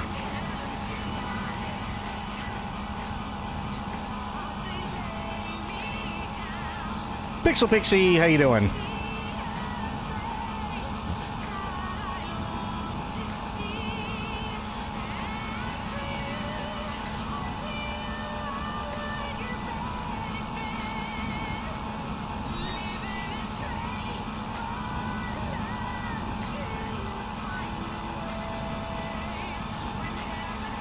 See, I never played the first Gothic, so I'd be interested in playing the remake, for sure.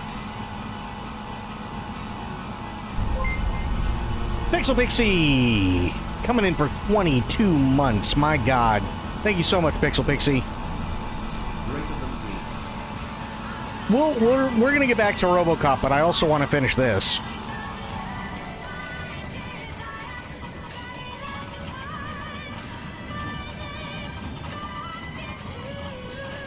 Because people got mad at me when I stopped playing it yesterday.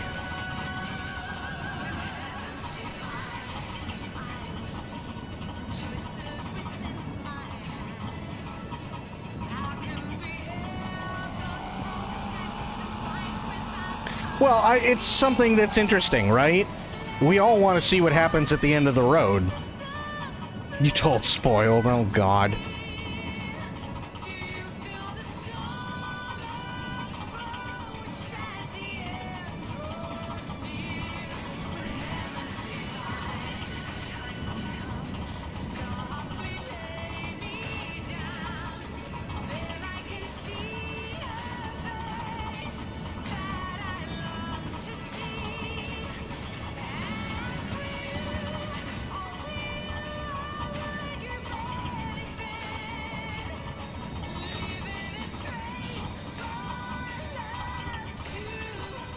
Gotta stop here.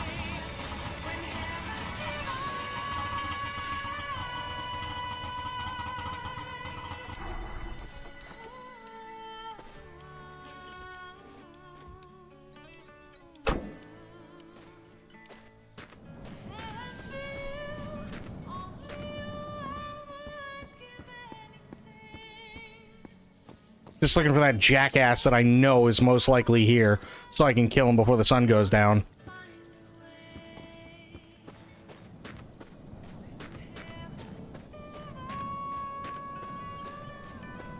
RoboCop looks really cool. RoboCop is a lot of fun.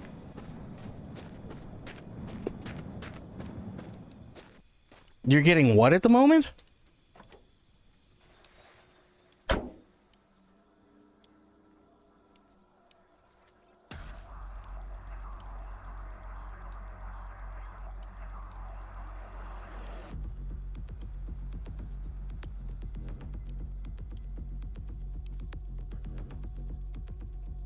Sending me updates on my PC is screaming. Oh, gotcha.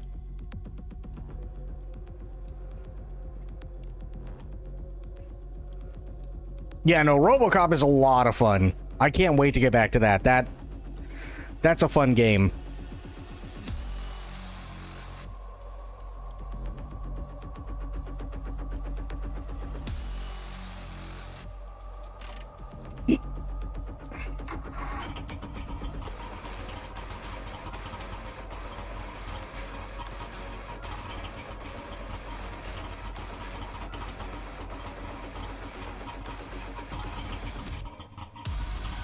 Alright, we're moving on. Fuck it.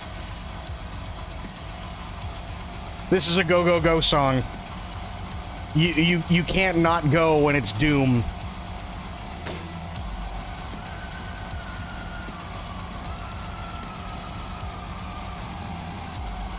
Haven't heard from OC?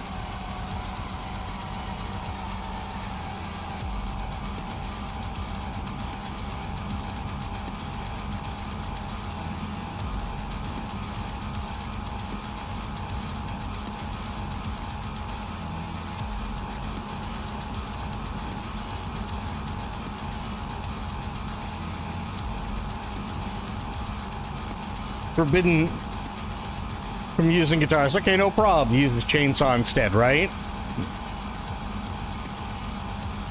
What's OC, Fafo?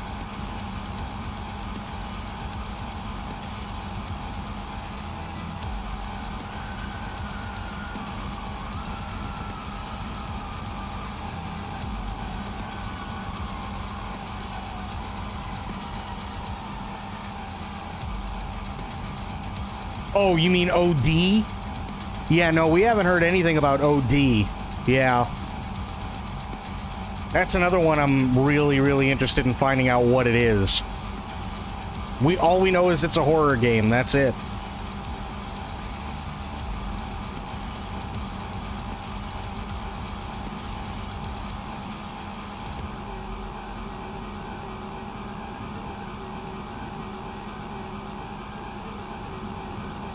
Because there was nothing on it last year at the Game Awards, I don't think. Yeah, there was nothing on it last year at the Game Awards. Which means maybe we'll hear something about it this year at the Game Awards, and it'll show up next year, probably sometime either before or after, but somewhere in conjunction with the release of Death Stranding 2 for PC.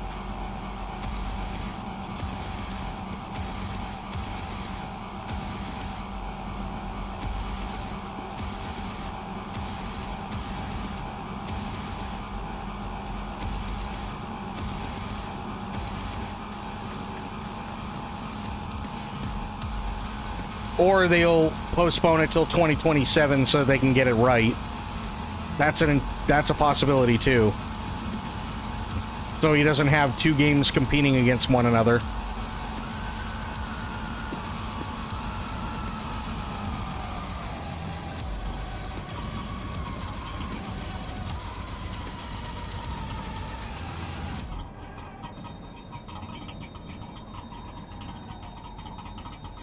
Okay, stop here. Engine off, lights off, bedge.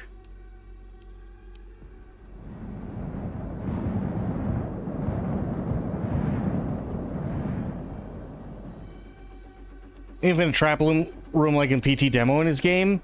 Oh, I guarantee he's gonna do something like that. I guarantee he's gonna throw stuff in there that he couldn't use before, for sure. He'd be stupid not to. Everybody knows that it works.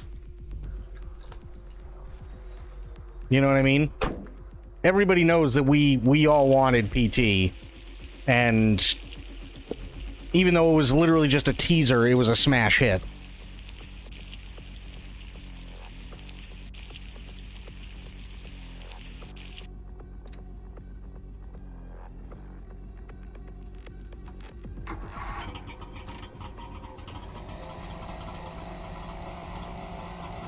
So now's his chance to finally, like, put together a horror game, you know what I mean?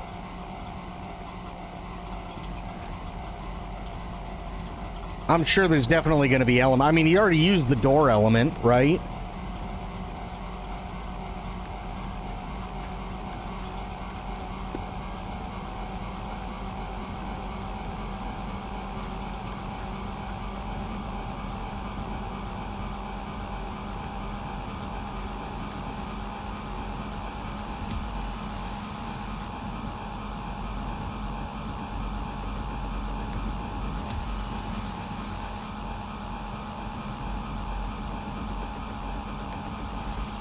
That's the other one I'm interested in checking out is Doom Dark Ages. I really want to check that one out this year too.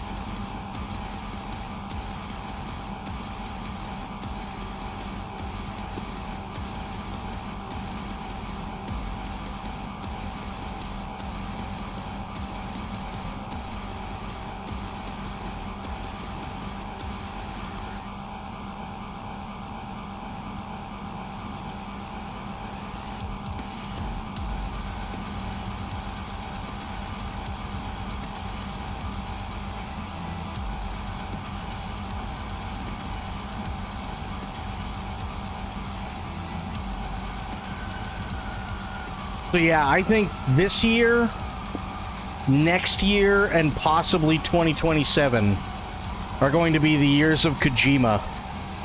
I really do. Because we've got Death Stranding 2 for PS5 this year.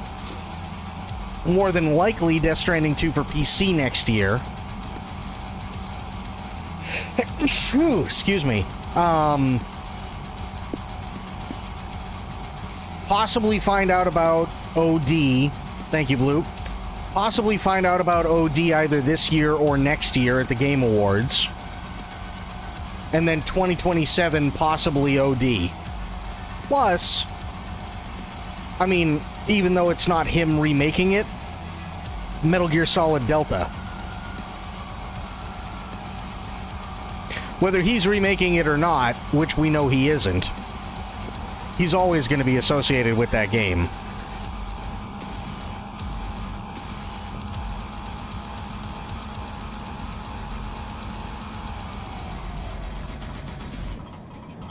That's just how it is. You know what I mean?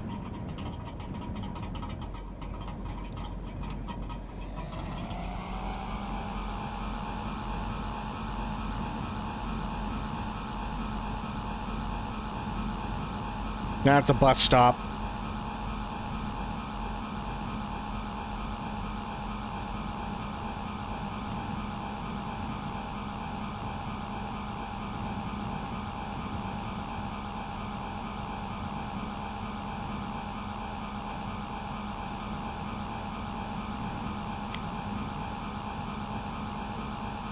So yeah, I think it's going to be really, really interesting. I think it's going to be real interesting the next couple of years.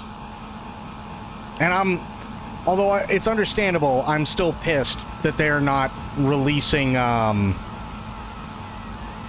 Stranding 2 to all platforms simultaneously.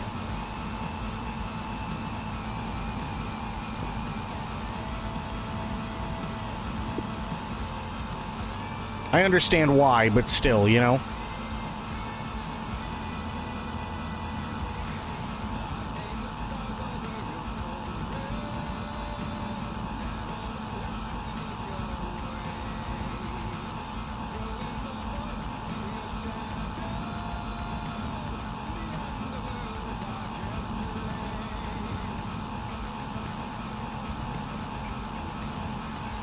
We've already been to one of those radio towers. There's nothing there, which sucks.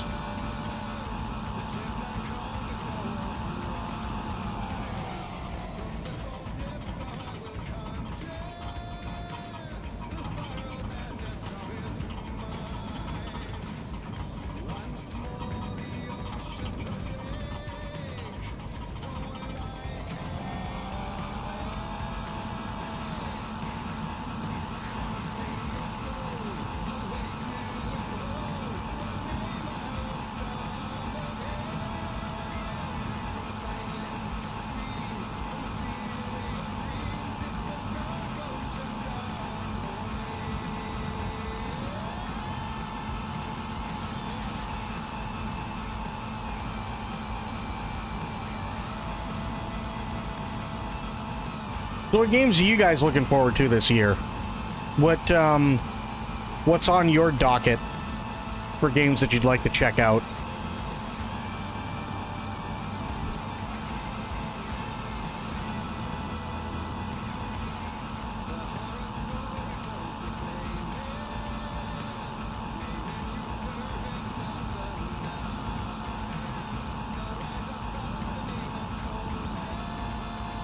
Two-Point Museum, fair.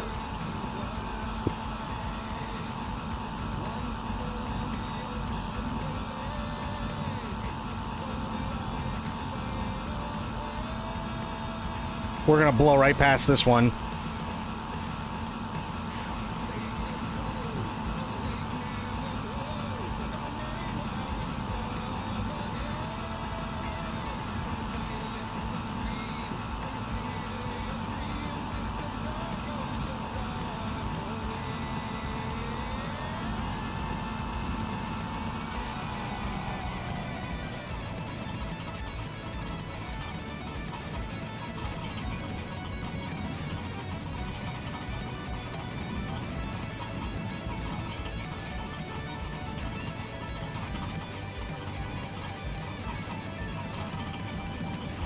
Oh, speaking of, when you told Spoil Blue, did she say anything back?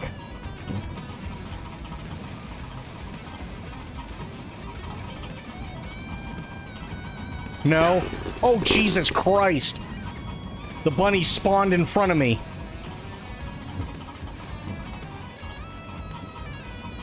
Yeah, she probably hasn't even looked. I know she's... Especially, like, towards the beginning of the week and shit like that, she gets busy.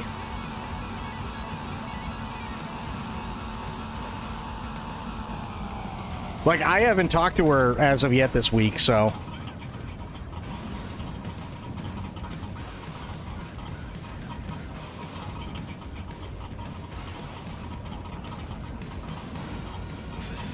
Oh, I was playing this song. Hang on, I gotta pause this really quick.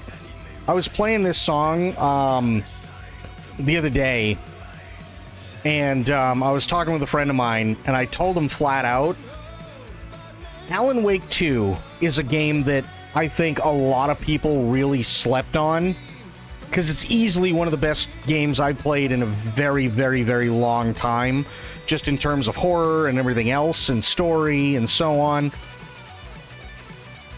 Remedy really has their work cut out for them, because now they need to top all the musical stuff that was done in Alan Wake 2 in Control 2.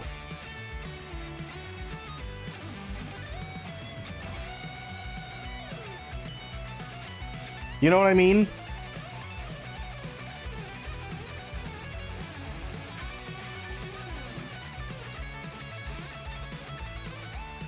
Like, far as I know, they've already done everything that they planned on doing with Alan Wake 2. I've literally done all the DLC for Alan Wake 2. So there's no more Alan Wake 2. Which means that now they're going to be focusing on Control 2. There's another unnamed project, and then there's the Max Payne remakes. And that's it.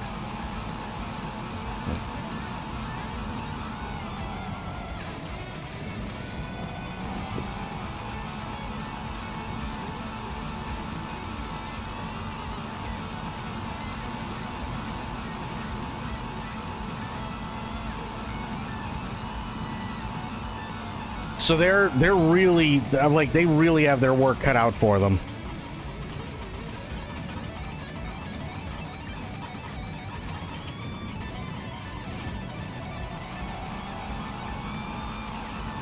Because I need more old gods of Asgard in my life. I really do.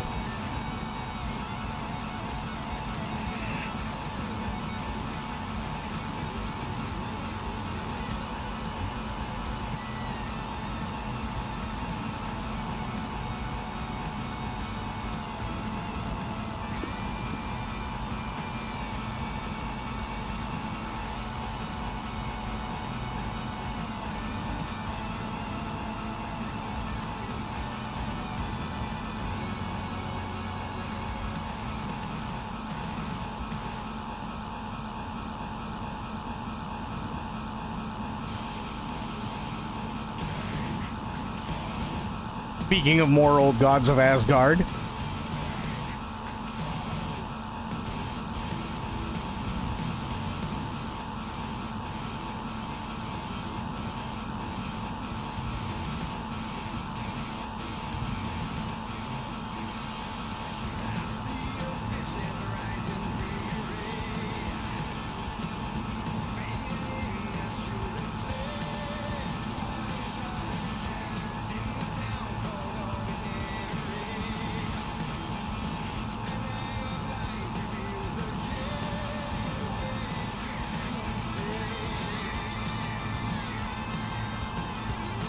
But yeah, I really, really want to see them do well. I really do. Remedy deserves it, too. They've been coming out with bangers. Like, I can't think of one game Remedy put out where it wasn't just a massive banger.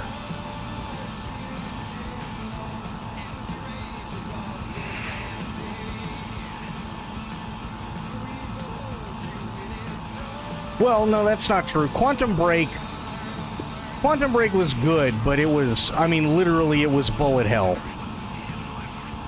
It really was. And it wasn't very well optimized. That thing crashed if you looked at it wrong.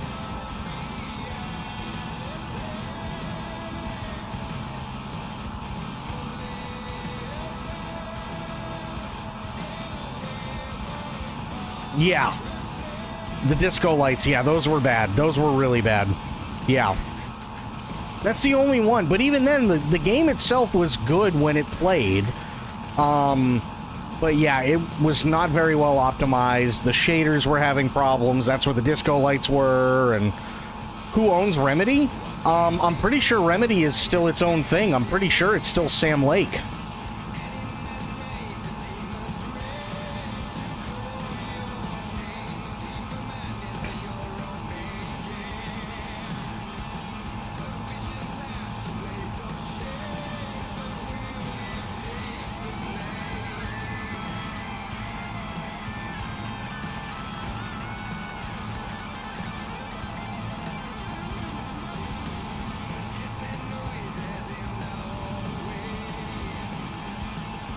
Because Quantum Break is a game that I would have loved to have finished, but that game, as much as I really, really liked it, and I liked the characters and the story, that gave me a headache.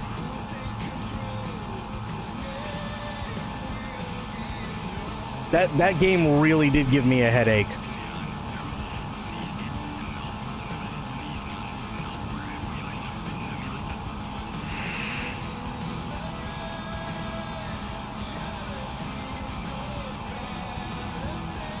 Still based in Finland? Yeah. Oh, yeah. I mean, think about it. They did Max Payne, Max Payne 2, they did Quantum Break, they did Alan Wake, plus American Nightmare, they did Control, they did Alan Wake 2, now they're doing Control 2, they're doing Max Payne 1 and 2 remakes, plus some other unknown project. Like, they made some real bangers. Tencent owns 15% of it. I'm not surprised. It's probably for a funding thing. Still Lance Reddick. I'm gonna say something. Hang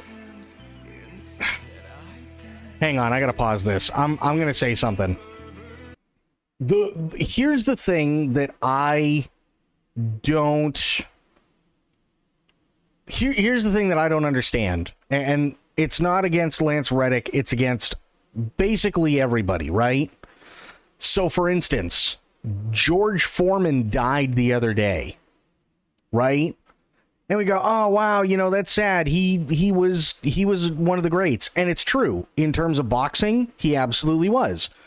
And a lot of people, unfortunately, there's an entire 2 whole generations, if not 3, that have absolutely no idea that George Foreman was a boxer and only know him for his grill.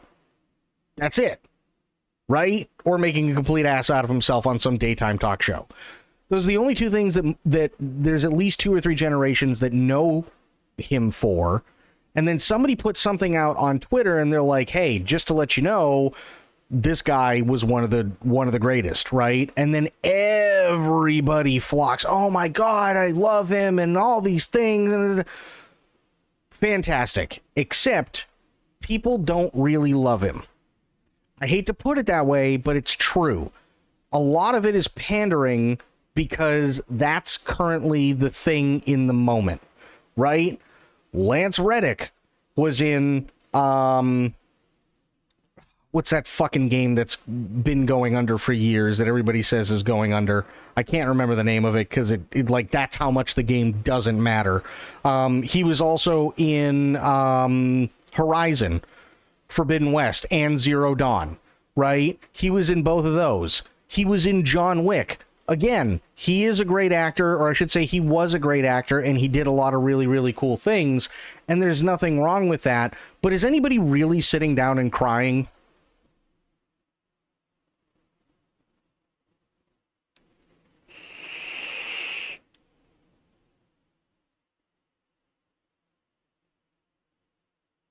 Like, as much as I hate to put it that way, like, I feel when it comes to celebrities, we typically, like, just go, oh, hey, I feel sad that Lance didn't get to live longer, honestly. And that's fine. There's nothing wrong with that. I'm not saying don't have sympathy, because it is a sad thing that, like, Lance was a great actor. He did a lot of cool things. He really liked, you know, the time as an actor and as a person. He really liked the time that he spent doing voiceovers for the different characters that, you know, he played, and he was a fan of the communities and stuff. And hey, there's nothing wrong with any of that, right? But let's say Jack Quaid, right? Because we were talking about Jack Quaid earlier. Let's say Jack Quaid got a part. Doesn't have to be Max Payne, but let's say he got a part in a video game where he was a voice actor or something like that. And most people who are into games that don't watch a whole lot of movies and stuff like that, or don't watch a lot of Star Trek, don't know who Jack Quaid is. And then the game blows up. And then for whatever reason, tragically, he passes away. Now all of a sudden it's going to be, oh, Jack Quaid was the GOAT. Why? Can't just be, oh man, that really sucks. You know what I mean? And then just like kind of continue on with life instead of like this whole thing on Twitter where it's like, oh my God, rip the GOAT, Lance Reddick, he was the best. Bro, I guarantee most people didn't know who Lance Reddick was until they looked his ass up and went, oh shit, he was in John Wick. And then they had to do even more research to sit there and go, oh shit, he was also in Quantum Break too.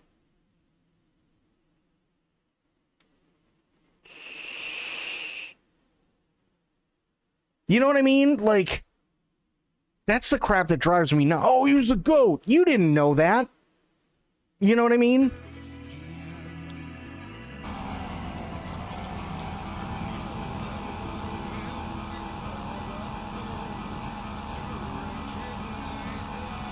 Like, and I'm not throwing shade at him.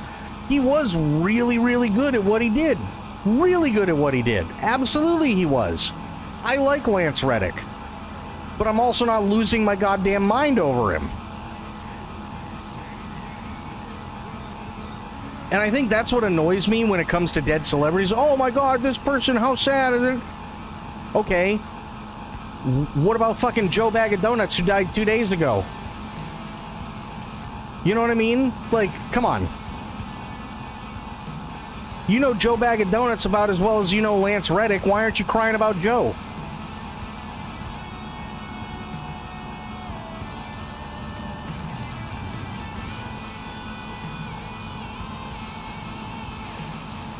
I know this one YouTube channel that posts fake deaths of celebrities and then makes 15-minute eulogies of them. I kind of wish people would stop doing that. I kind of do.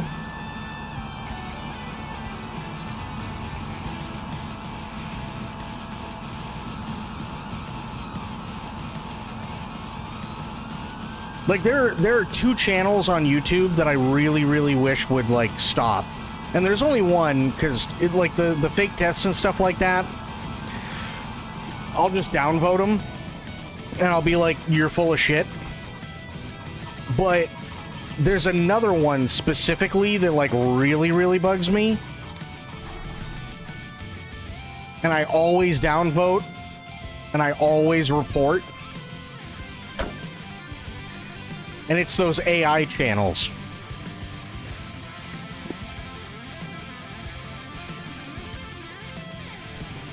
You know the channels I'm talking about?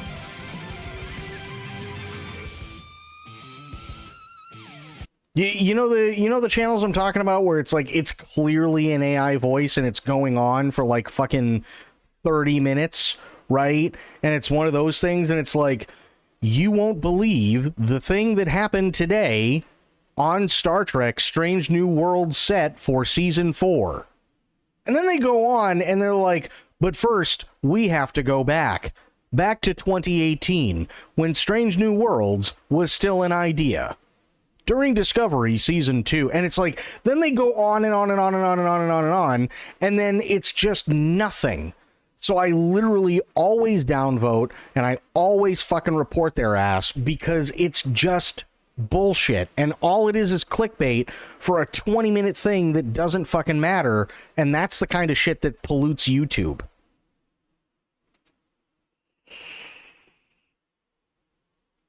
They just react to obvious death hoaxes. That's insane. That's absolutely insane to me. I don't... Like, how many times in the last 10 years have we been told that Jackie Chan's dead?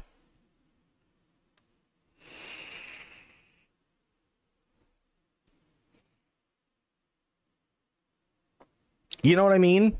How many times have we been told that over the years? Like, I think there was a period of about 2 years where I think maybe every 3 months there was a new thing that came out that said that Jackie Chan was dead. And everybody's like, no, you're just full of shit. That's it.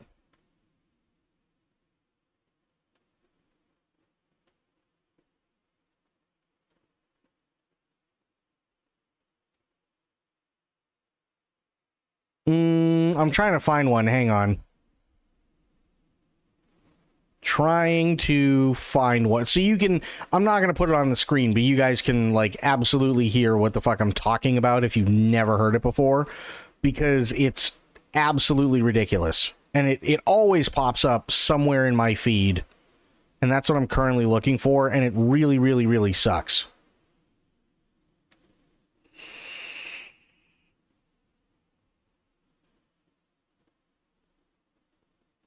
When I had William Shatner and Charlie Sheen in the set, yeah, it's stupid.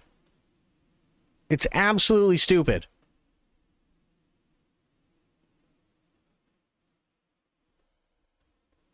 Let me see.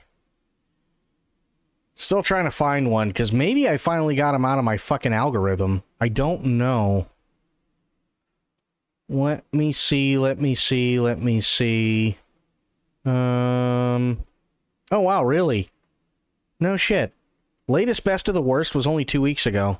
Feels like a hell of a lot longer.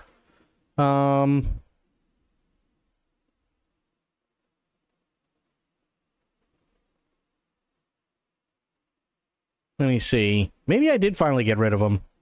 Which, by the way, not a bad thing at all. But yeah, like... They always come up with, like, these clickbait titles. You'll never guess what happened on the set of insert popular TV show here, right? or things just got a lot more complicated on insert movie set here. You know what I mean? Like, and then it's like, you're going, okay, well, what happened? Because it pops up and the name, you know, it sounds like, oh, okay, they might have been around for a while or whatever. And you click on them and then it's just very clearly AI. And there's ways that you can like pick up on it. There's like a couple of wrestling channels that do that, and I've reported them as well.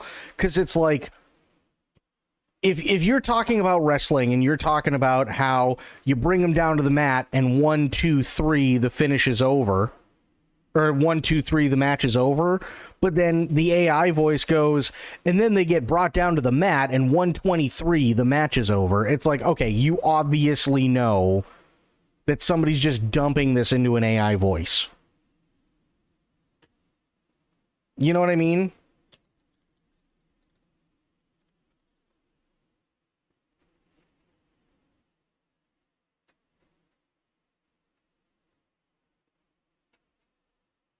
The quiz channel stuff doesn't necessarily bother me, or like the guess the movie thing, that doesn't bother me. It's the, oh, well, you'll never believe. And it's like, no, I won't ever believe because you're AI and you're fucking stupid and you should be completely banned from YouTube, right? Not AI in general. I'm talking about the actual fucking person who's running the goddamn channel should be banned from YouTube because they're not creating content, they're creating bullshit. And that's what, like, really bugs me. Like the guess the first and last shot, or, you know, guess the movie from the first and last shot, or guess the actor by 4 movies, or, you know, like, guess the movie theme, or like crap. That doesn't bother me. Whatever. You wanna do that, be my guest, because it's not hurting anybody, and you know, I'm sure it'll appeal to some fucking middle-aged mom who doesn't know how YouTube works, and she stumbled across it one day, and, you know, she has nothing better to do, and the kids might be out of the house, and they're playing, and she's waiting for dinner to, like, finally start to, you know, like, water to come to a fucking boil, and it takes 5 minutes, and she can sit there and, like, go, oh, yeah, no, I remember that, like, who gives a shit? That stuff doesn't bother me. It's the stuff that where it's like, you won't believe what happened on the set of. That's the type of shit that drives me nuts. Because then it's just like 20 to 30 minutes about nothing. You know what I mean? That's the stuff where it's like, oh man, this is pretty awful. Currently doing a Who Dies This Week live. Oh god.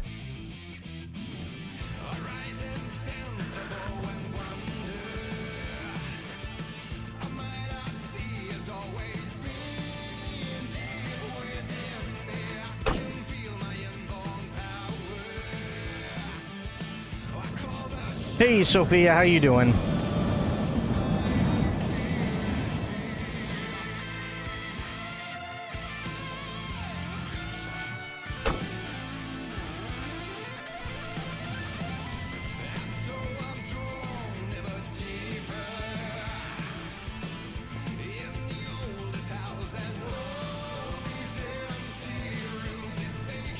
Hang on. Thought so.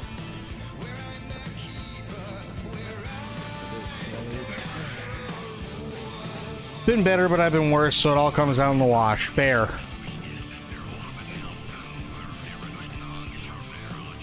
God, if I wasn't so dead set on Van Rather. How am I? Well, I'm gonna be honest, and I haven't told anybody this.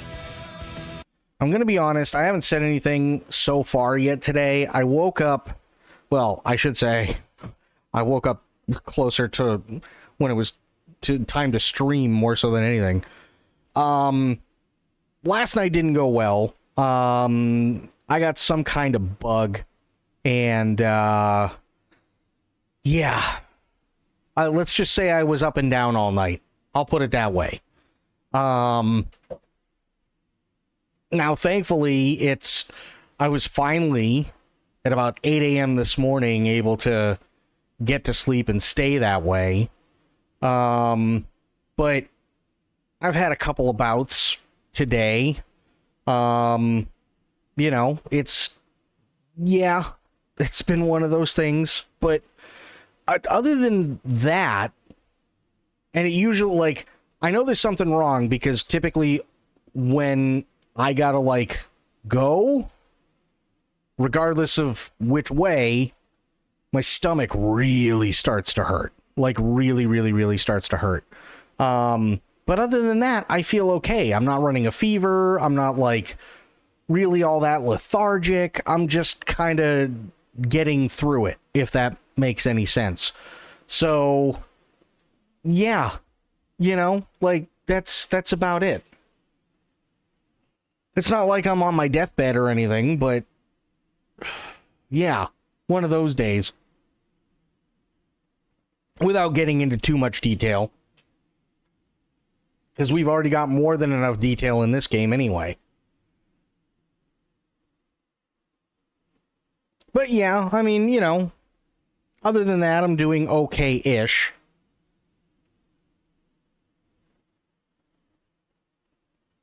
Hate to think you were streaming while on your deathbed. Yeah, me too.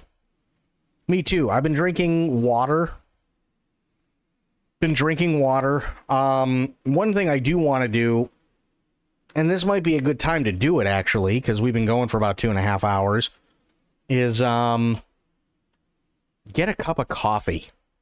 I think I might do that.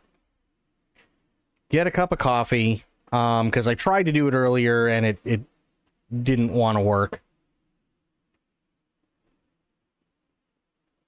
Another one is Farewell Memorial. Oh, God, those. Yeah, those are dumb. So yeah, I'll tell you what, here's what we'll do. Apparently William Shatner. Yeah, Farewell Memorial to William Shatner. Meanwhile, he posted earlier today, Happy Tuesday. Okay, I will leave the music list playing, so that way I don't leave you guys with just dead air.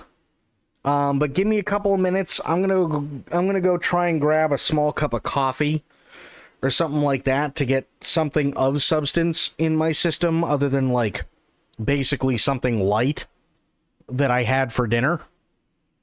Just to also kind of give me a caffeine fix a little bit, because I really don't want, like, a headache from caffeine withdrawals, because that sucks. So give me a couple of minutes, get up, stretch, grab a drink, grab a snack, do whatever you need to do. I'll be back in a few minutes. I'm going to keep the tunes playing. But yeah, I'll see you guys back here in a minute or two.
With blue skies, but now lightning's like your last resort.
This time it could be my moment.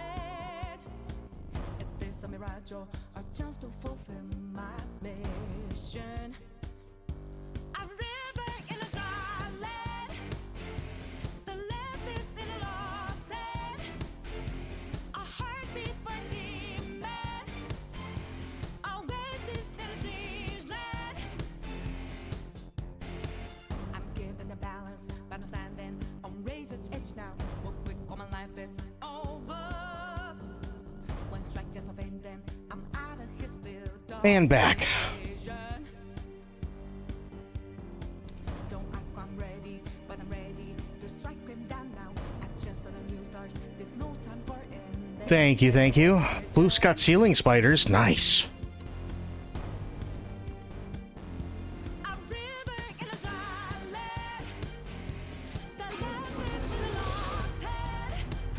No way.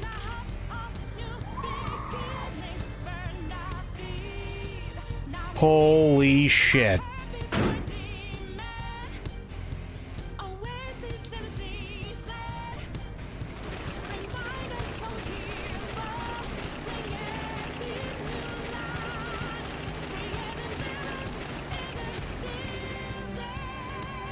Wow, this thing gets up to speed. Jesus. Oh my God.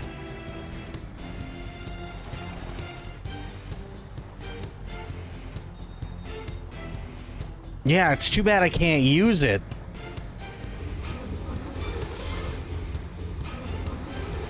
Ooh, okay. Interesting.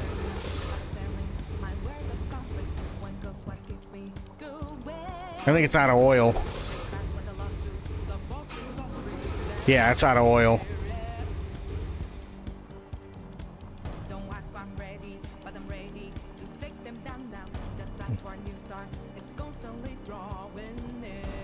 Yeah, but I love Van Rather. Van Rather got us all the way here.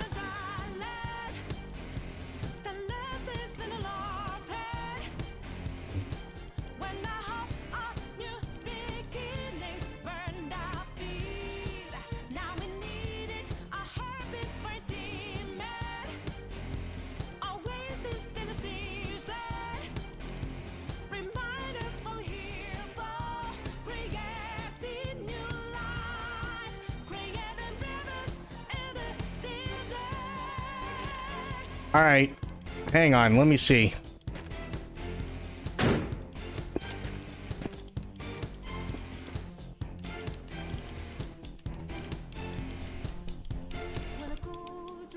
And a van is a mom-mobile. Okay. Coolant. What are we out of gas? What's going on with it? Okay, well, that's not good.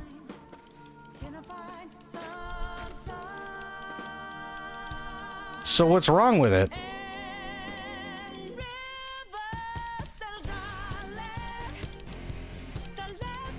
Oh, it's got no coolant.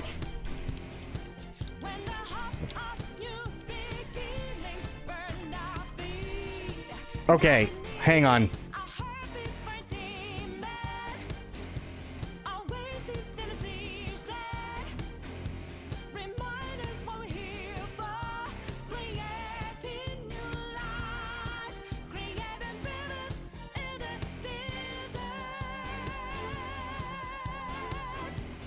Hang on one second.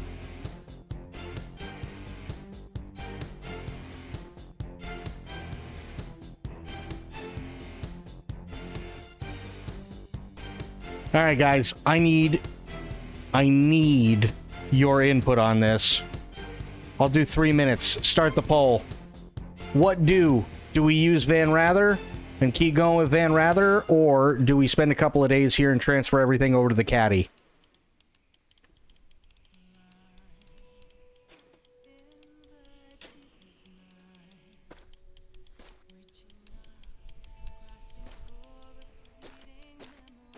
Because I could get this thing up and running. Literally, it only needs coolant. I've got 2 barrels of gasoline in Van Rather.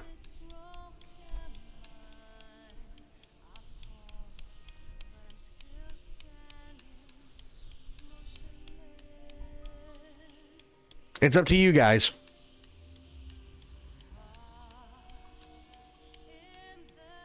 I did do a poll. The poll's already up.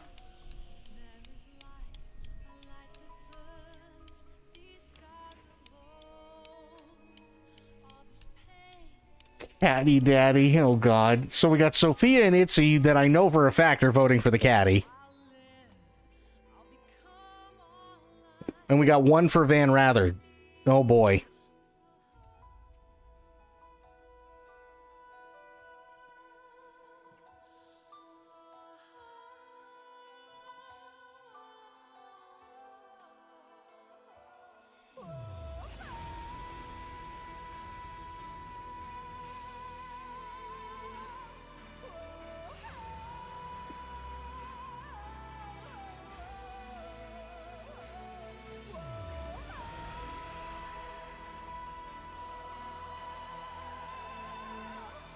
I love how Itzy, I don't know how long you've been here, but you just came out swinging with Caddy Daddy.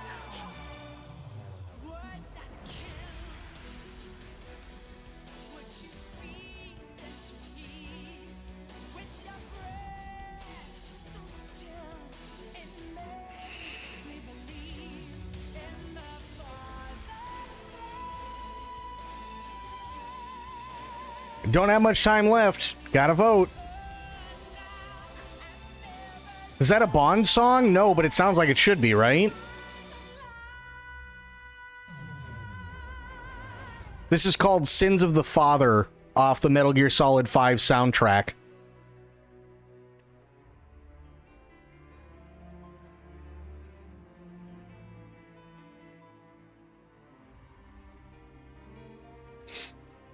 Sophia and Itzy want the Caddy Daddy.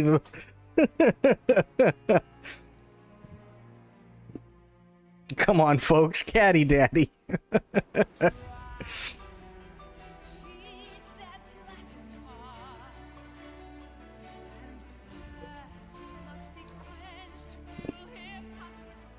It's 50. Oh, fuck me.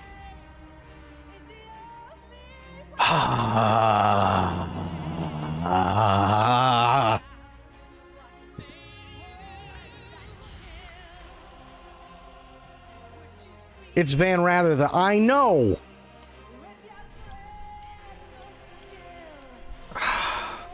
We're spoiled. God damn it.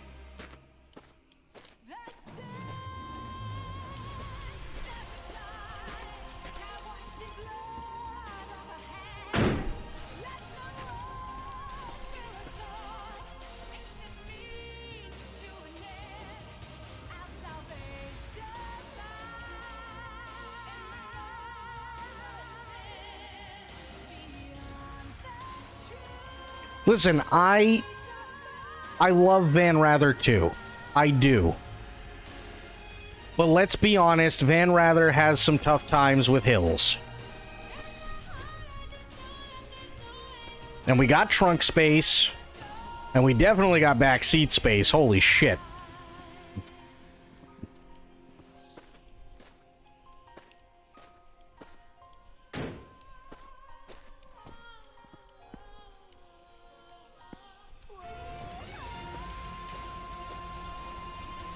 Oh, I know one thing I'm taking off.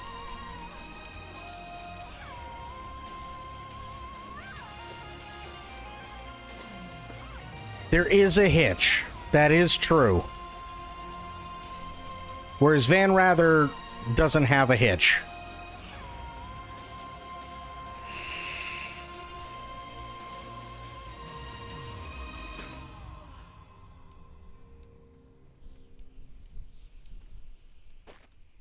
Can I request it? This is just on a playlist bloop. It's just random. But there is this song. What a thrill with darkness and silence through the night. What a thrill. Well, this one was specifically designed to sound like a Bond song. What a fear in my No, this one was specifically designed to sound this way.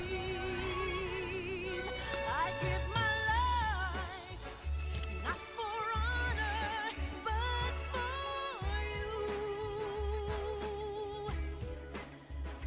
you. In my time, there'll be no one else. Cry, it's the way I fly to you. God damn it. I'm still in a dream, snake eater. Someday you go through the rain. Someday you'll feed. All right, Sophia. You do it. Heads Van Rather, tails Caddy Daddy, go. You have a quarter. Oh, somewhere. Hang on, I got a D6.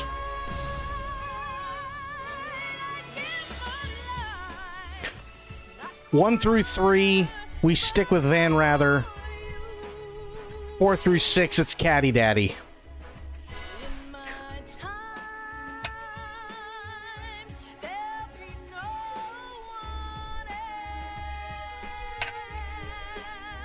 else. Oof. Oof. It's the way I fly to you. I just rolled it twice to make sure, and it landed on the same choice. In a dream, snake eater.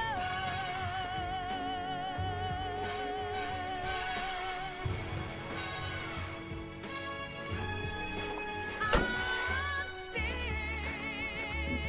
in a dream, snake eater.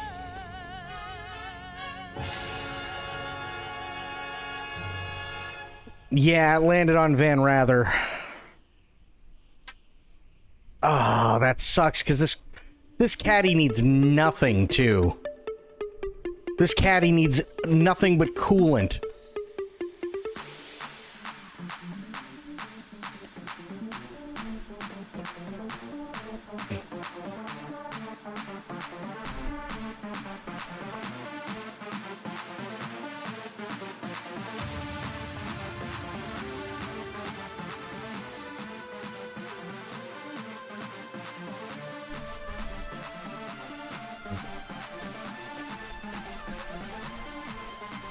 Here's the thing.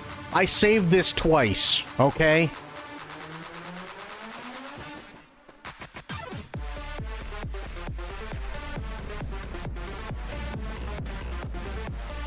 The gods really want us to take Van Rather all the way. Listen, if something goes wrong, I'll make you a deal. If something goes really, really, really wrong, and Van Rather can't make it, I will reload this save.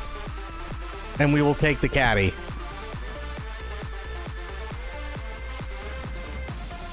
I saved it twice.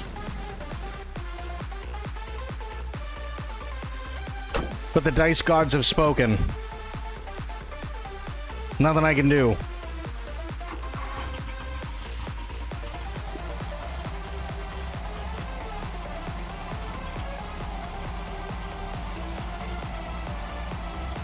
But you didn't ask the quarter, because I don't have a quarter.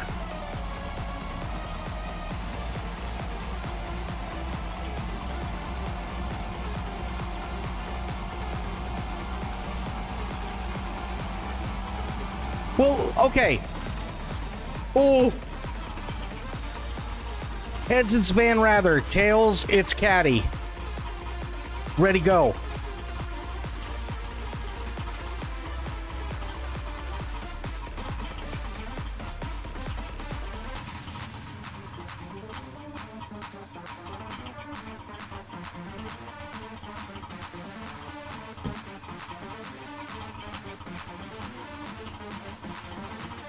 Jesus, they really, really want us to have Van Rather, don't they? Wow. Even the quarter gods is Jesus.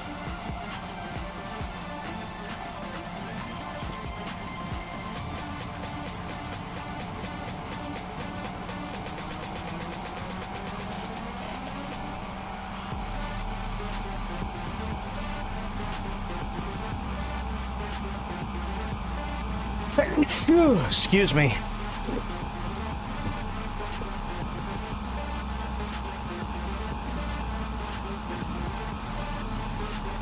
Thank you.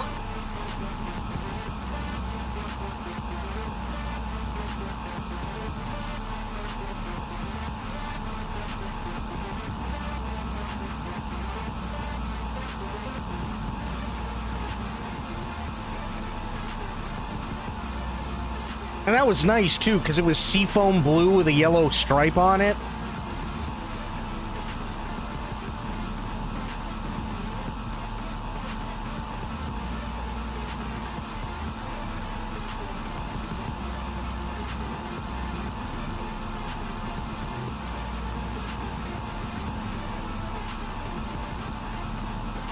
Although I will say the chances are, even if we did get the caddies, Spoiled would make me paint it pink.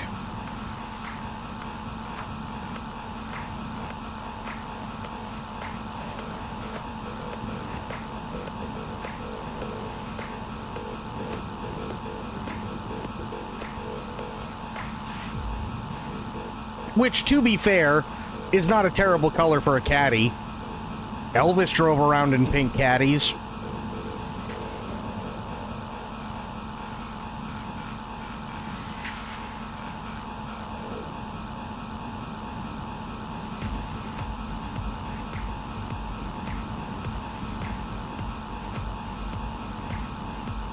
The devil in disguise, that caddy. Oh, God. You missed it earlier, though, Sophia. We saw a sandstorm. Honest to God.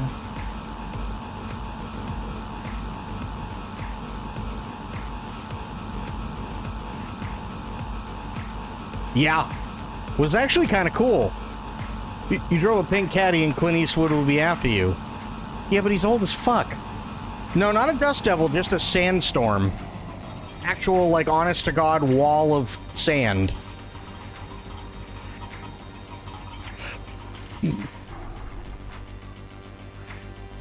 Yeah. It was really cool. I drove inside it, and then I stepped outside, and, it actually moved me. And Van Rather.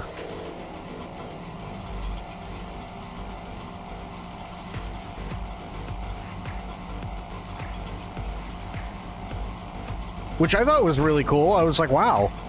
I kind of figured it'd just be one of those things that, like, obscures your view or something, but no, it actually moved me.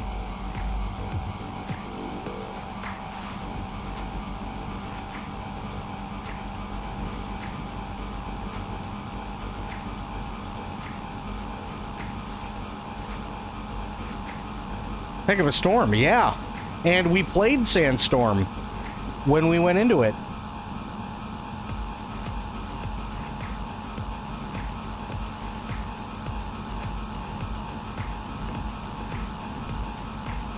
And it was perfectly timed, too, because as soon as the song ended, the sandstorm went away.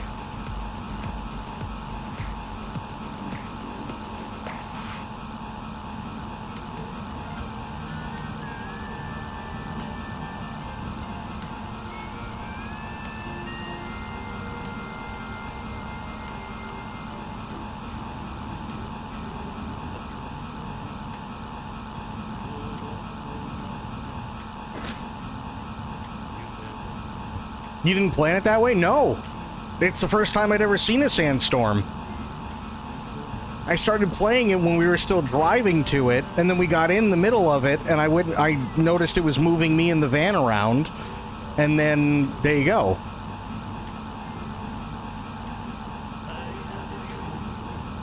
Rokuri iwanai, kuchibeta de mo naribeki yo. なのに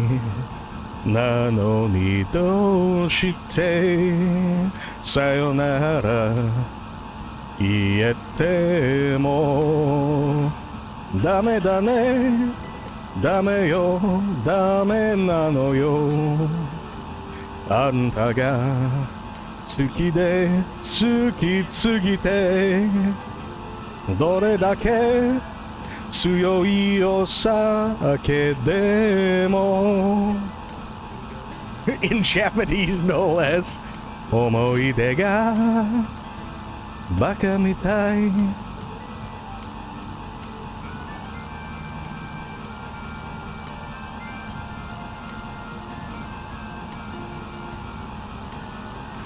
Listen, I've done karaoke to this song enough to know all the words. Baka mitai, honto baka ne. Well, what do we got here?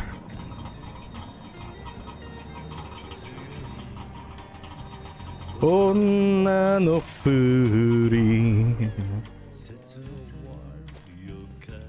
ze aberu.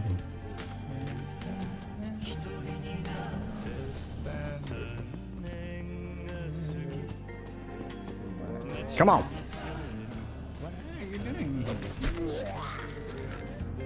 There's another one.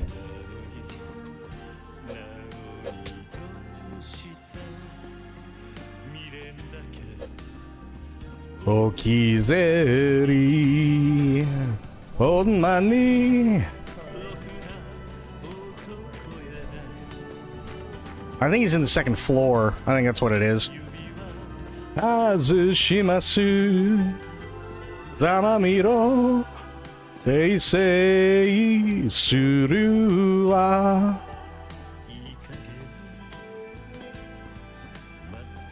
There's no stairs though.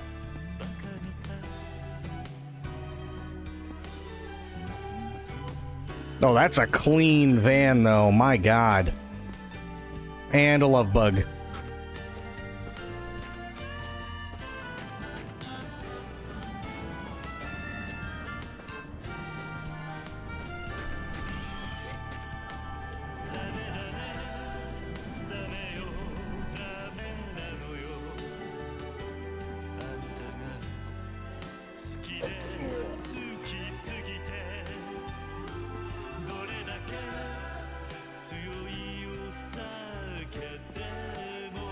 Ooh. He was holding out on me.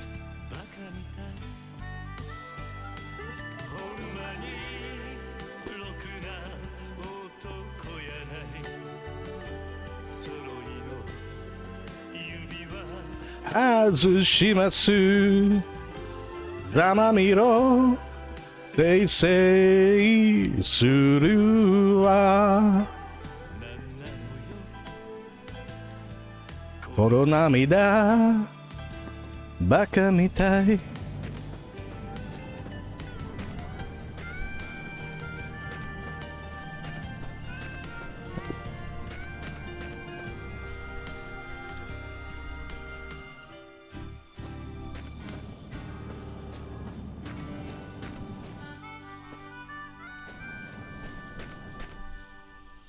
Yeah, I've played that song God knows how many times to know all the words. Oh, here we go.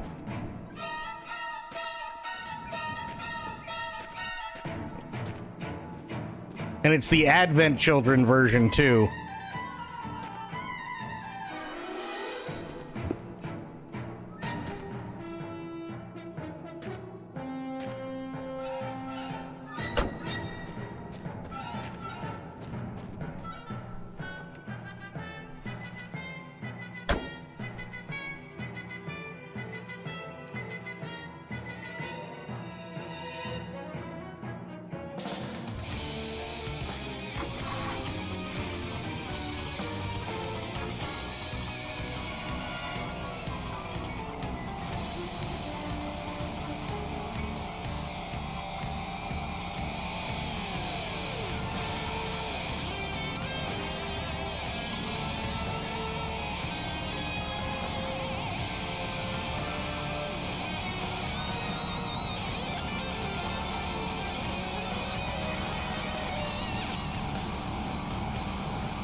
One year when I worked at PAX, I was able to see the video game orchestra actually play this song with a full chorus live, and it was fantastic.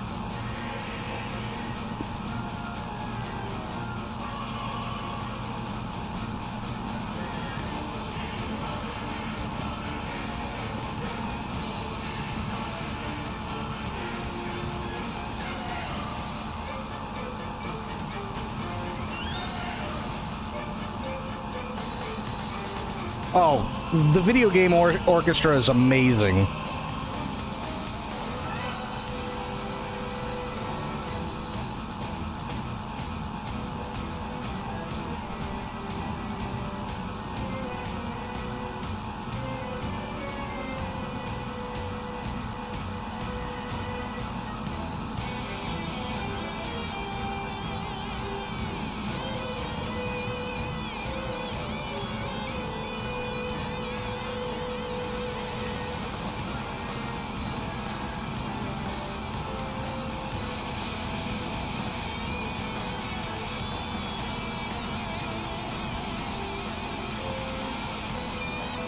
I would highly, highly, highly recommend, if anybody can go see the video game orchestra, absolutely do.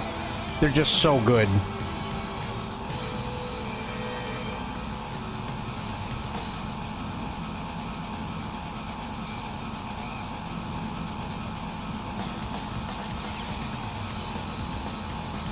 Oh my god, you know what I just thought of? Holy shit. Sophia hasn't seen something. You want to talk about chills? Hang on. Sophia, I got something that'll give you chills. This is a game that I don't think I've played. I don't think I've played on stream. But you have to see this.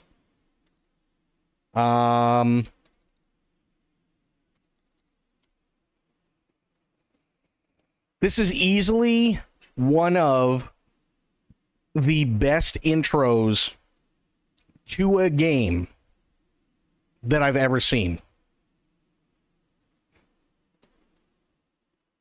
And I think most would agree. Even if you're not the biggest fan of the game, I think you'll agree this is easily one of the coolest intros to any game. And this is a Final Fantasy game.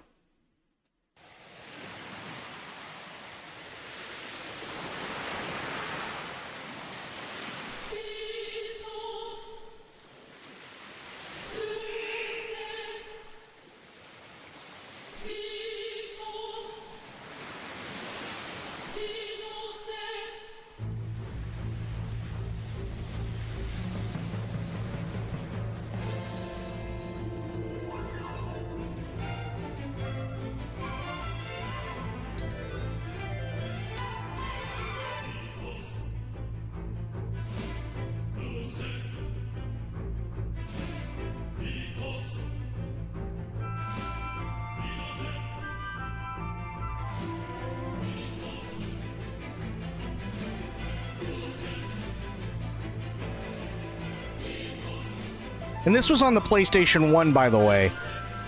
1998.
How cool is that intro? Literally, when you start playing the game, that pops up. That's got to be one of the coolest intros to a video game.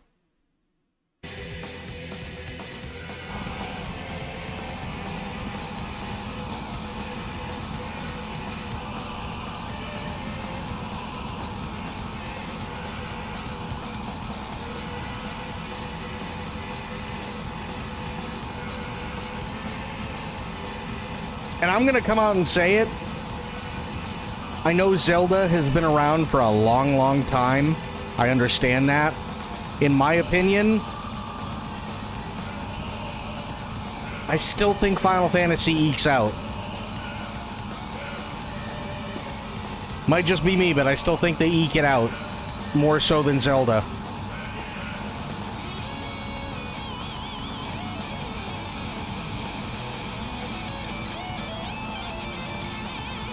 Hey, Core, how's it going, buddy? Yeah, night's going pretty good. How you doing?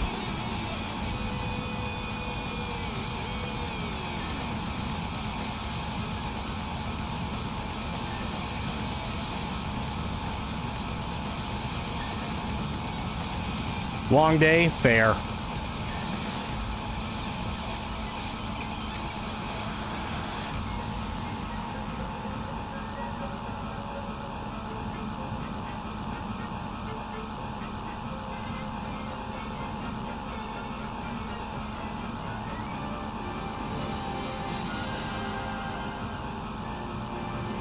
Think you're on disc 3? Oh, dude, FF8 was really good.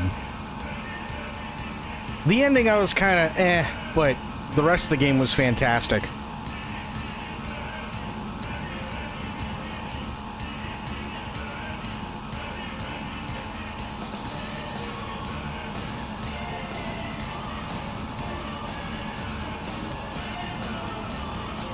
Yeah, the GF system was cool.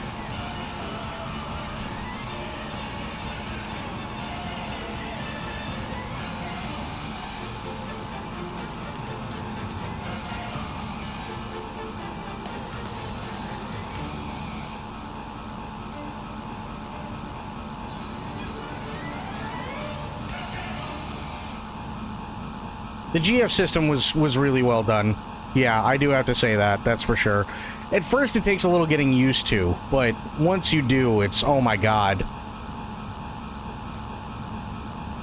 Yeah, the junctioning and GF system, yeah.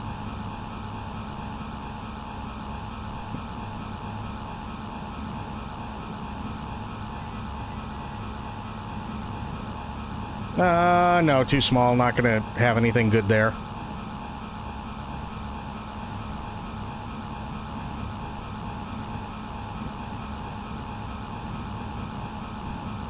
If there's one thing I wish they would bring back, it's how everything interconnects. Like they had in 7 and 8. Because, like, I loved Final Fantasy 16, but the story itself doesn't take all that long.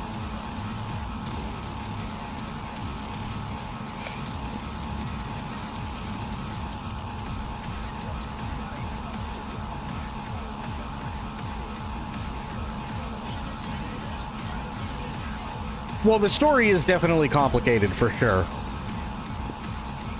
But I love complicated stories. I really do.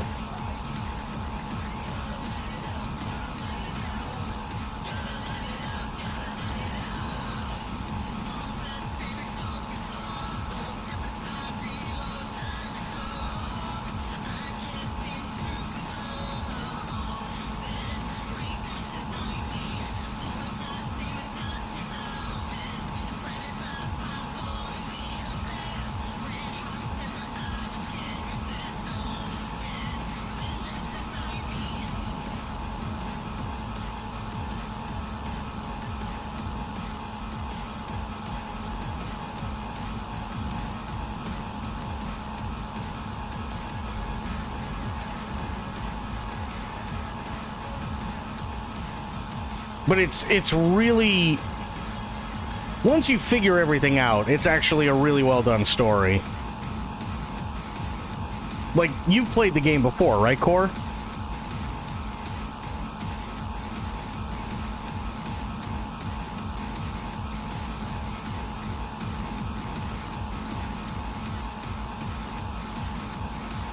In the late 90s, fair.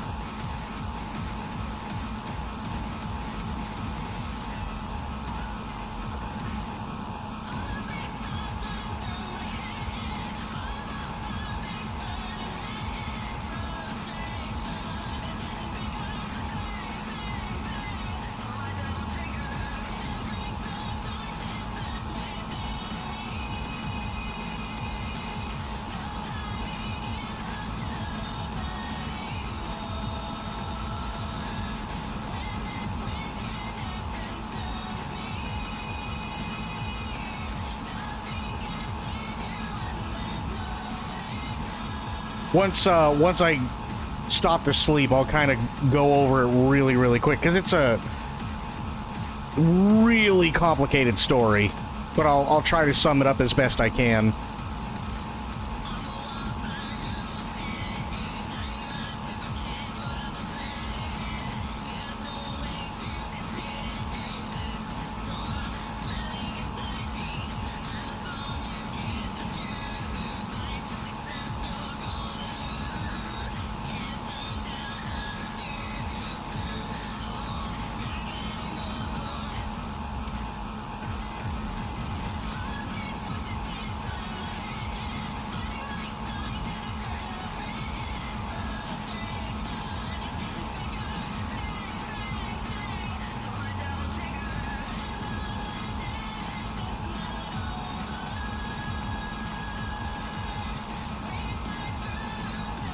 Oh, mine too. Absolutely, it's a comfort franchise, 100%.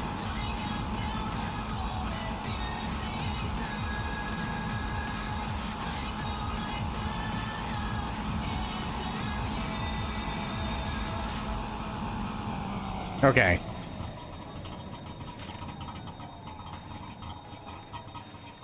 Here, lights, engine off. Okay. Hang on. So, FF8, let me bring something up really, really quick, because I always screw their names up. So,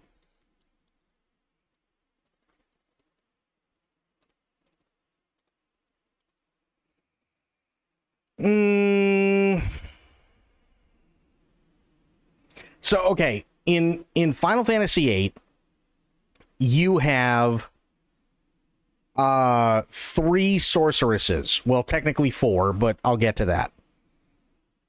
Ultimacia is the big one. She's the one that kind of starts it all. Ultimacia is a sorceress. She's an evil sorceress from the future who realizes that in the current timeline in which Final Fantasy VIII takes place, that she will be killed. So to stop that from happening, she goes back in time, and she... Hang on, let me do this.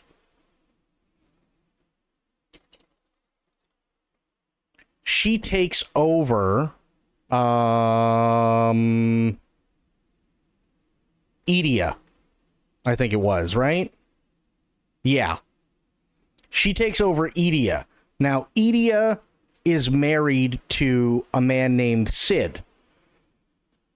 And Edea ended up getting these powers through Ultimacia, because the thought from Ultimacia was, well, if I turn Edea, she'll become a sorceress, and then basically the world will fall into ruin, and then I don't have to worry because I'm not going to get killed, right?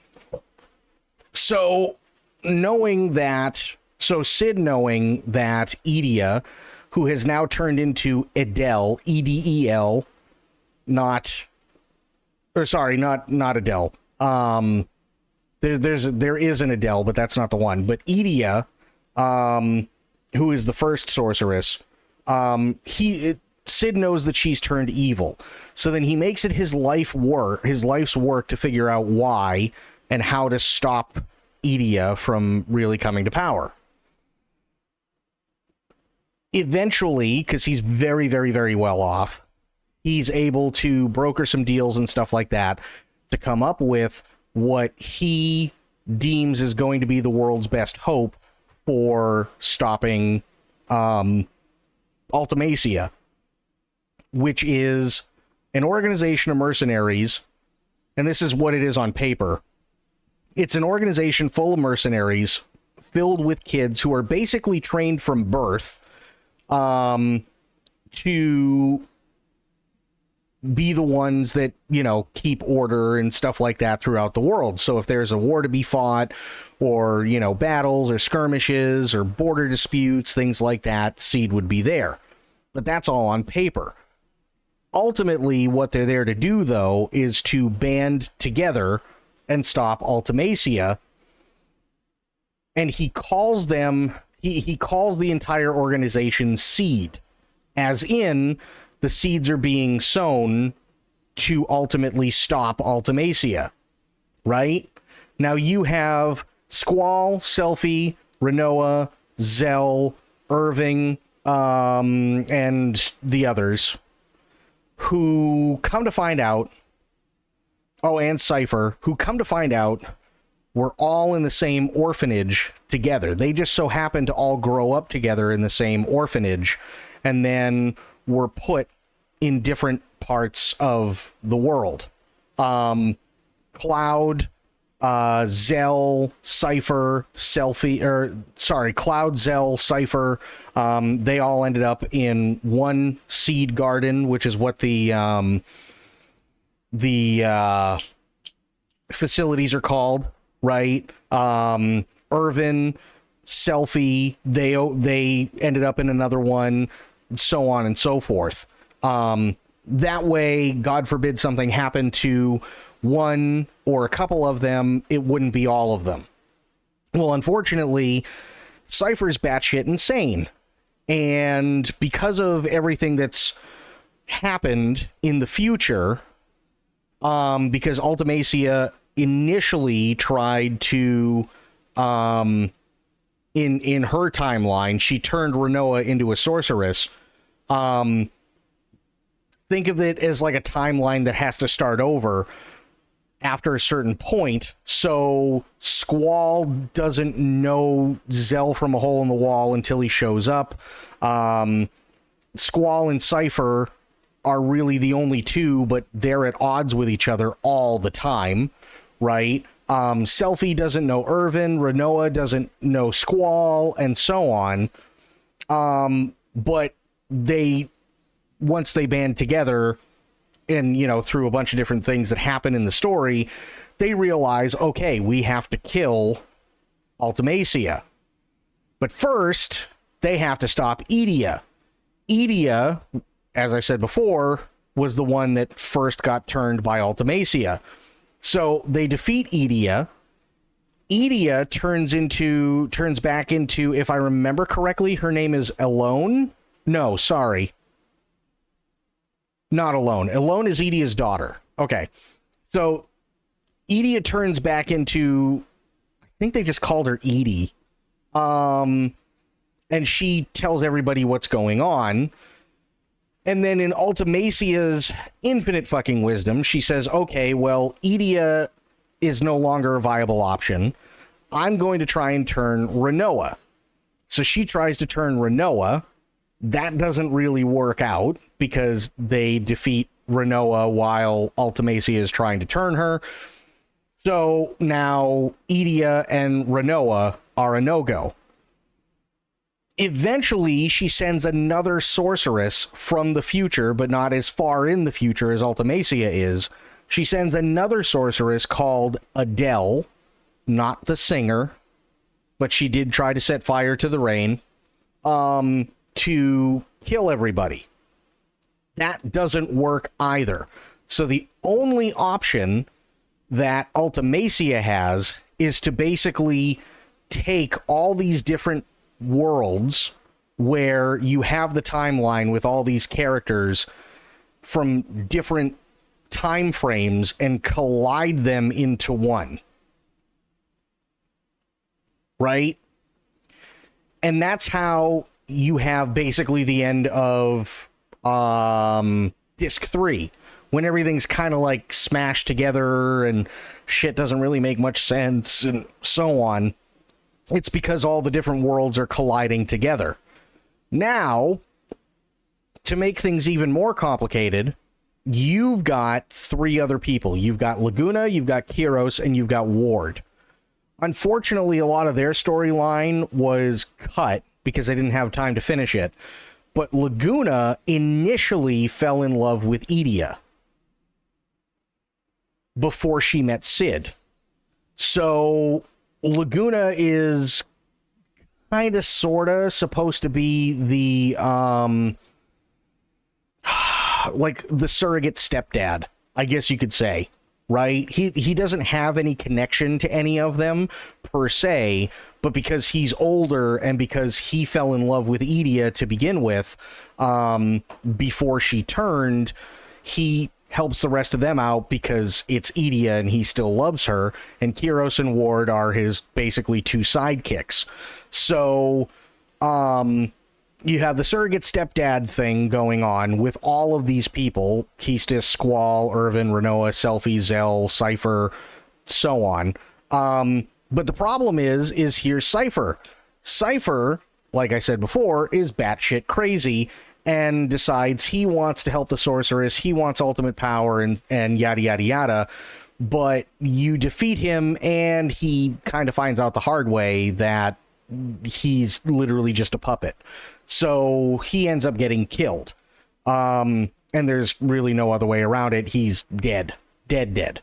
And then at the end of the game, it's literally everyone banding together to fight Ultimacia, because if she dies, then literally none of the timelines or the different worlds where they exist will have ever been tampered with. And then it'll go back to a point where it's before Idia gets turned into a sorceress, so that basically everybody can live out their lives in some other timeline where none of this crap ever happened. And basically they just live their lives as it is in their timeline. That's essentially what's going on. It's really, really, really truncated, and it's like that's the Cliff Notes version, but that's basically what's going on in Final Fantasy VIII.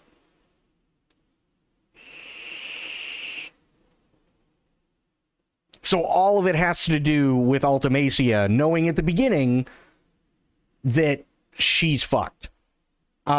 She's going to die in one timeline, and if she dies in one timeline because she has control over time itself, then she will ultimately die in all timelines. So she sets out to go way back into the past in one timeline to stop that from happening. But because of all the characters and because of who they are and because of what they do, and because all of it has happened before and, quote, will happen again, they all band together to stop her from being able to do that and basically destroying their timeline. I sort of recall Laguna's earlier story was a dream, at least it seemed like it. When we see Laguna and Laguna is younger, it's definitely a flashback, for sure. But then we see Laguna when he's older with his guys, right? Because they jump around in time periods with Laguna. So at first you see him and he's a soldier with his 2 buddies, and then the next time you see him, they're in that crystal area and they're fighting, I can't remember what enemy, and then the next one, I think they're in prison and they're trying to escape, and so on and so forth. Those are all flashbacks. It only gets to the point where when he's old, and so are Kiros and Ward, are we actually seeing what Laguna and the other 2 are doing in the same time period that Squall and everybody else is doing their thing. But unfortunately, you got to remember, and this is what really sucks, is Laguna's story was supposed to connect much clearer than it does, but because they ran out of time, I guess there were a lot of things that they had to cut from Laguna's storyline. So it doesn't feel completely finished for the most part, but that's because it isn't really, which is kind of a bummer, if I'm being honest. If there's one remake that I'd really like to see, because I know that there was a lot of cut content from it, and I think deserves it, because if I'm being honest, it doesn't really, like, the game is still fun, but let me bring up a screenshot. Unfortunately, graphic-wise, it didn't age well. It would be Final Fantasy VIII. Plus, I think it'd be cool to have voiceovers.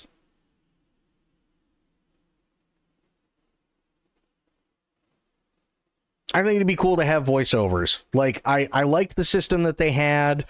I think Final Fantasy VIII would be a fun one to have a remake for. PS1 games in general did not age well. You're not wrong. You're not wrong. I kind of... Yeah, here we go. Like, this is about as good as Final Fantasy VIII ever looked. That's about as good as Final Fantasy VIII ever really got to look. I think it'd be really, really nice, even though I'm not necessarily the biggest fan of remakes, and I know a lot of people have remake fatigue. I really, really think it'd be awesome if they actually did do a Final Fantasy VIII remake, and they added in all the stuff that was cut.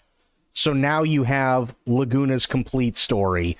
There were a lot of other things that they wanted to add to Squall's story and Renoa's and everybody else's that they just didn't have time for. Like, this was all like drawing board stuff, and they just didn't have time to do it.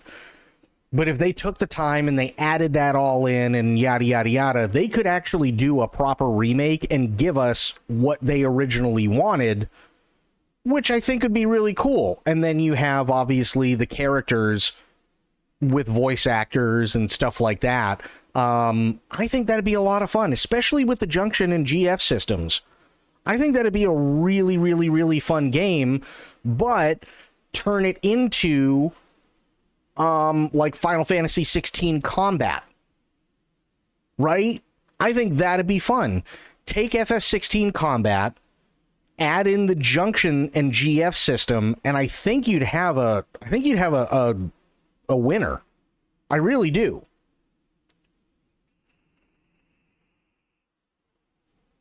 And don't get me wrong, it'd be a long-ass game. But, I mean, I'd get it. I'd totally get it. Plus, I mean, some of those vistas that they had in Final Fantasy VIII were so good. Let me see if I can find one. Let me see. Yeah, like even this right here. I know that this was pre-rendered, but my God, did that look fantastic.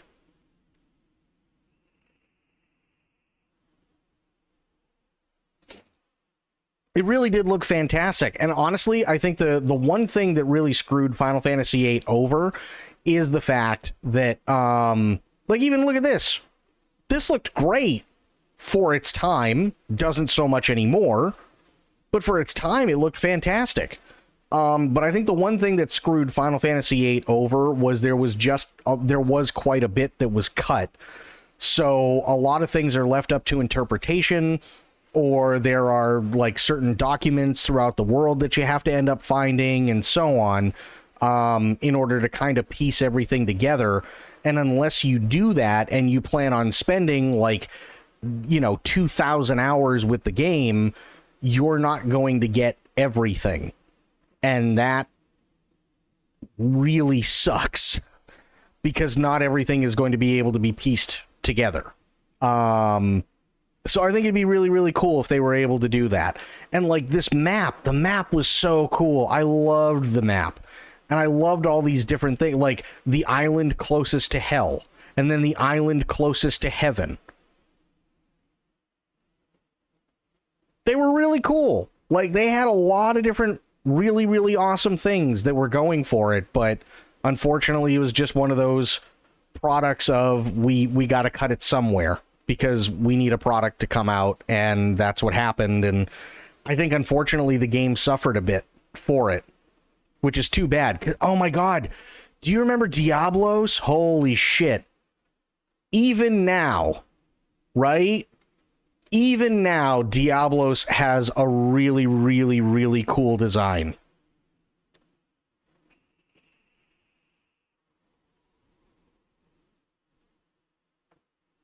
Like, what do you think, Sophia? Took me a while to beat him? Yeah, it took me a while to beat him, too.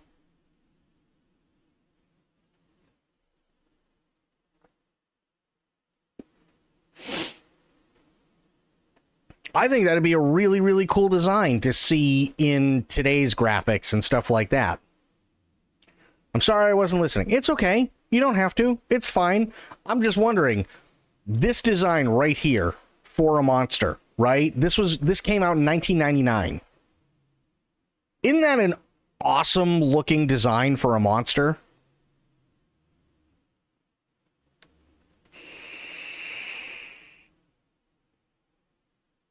Now imagine that in today's graphics. How cool would that be?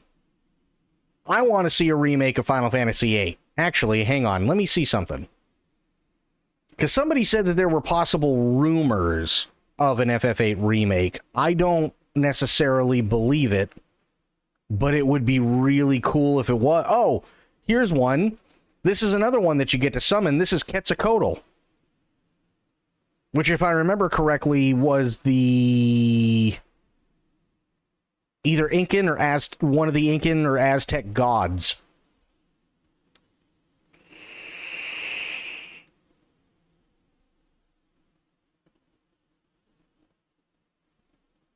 They had so many cool things in this game. They really, really, really did. And I feel like it kind of got screwed. But, yeah. From the outside, it looks good. Oh, it's amazing. Like, the gameplay is fantastic. The gameplay is absolutely fantastic. See, they have remastered, but I don't want remastered. Although remastered did do pretty decent, right? So this is the remastered version. This is the original version, right? So it does look better, yes, but I want a remake. That's what I want. You didn't see the on-screen sell it? No, I didn't. Thank you for the bits. I appreciate it. I absolutely appreciate it, but thank you for the bits, but I can't see that on-screen stuff, sadly.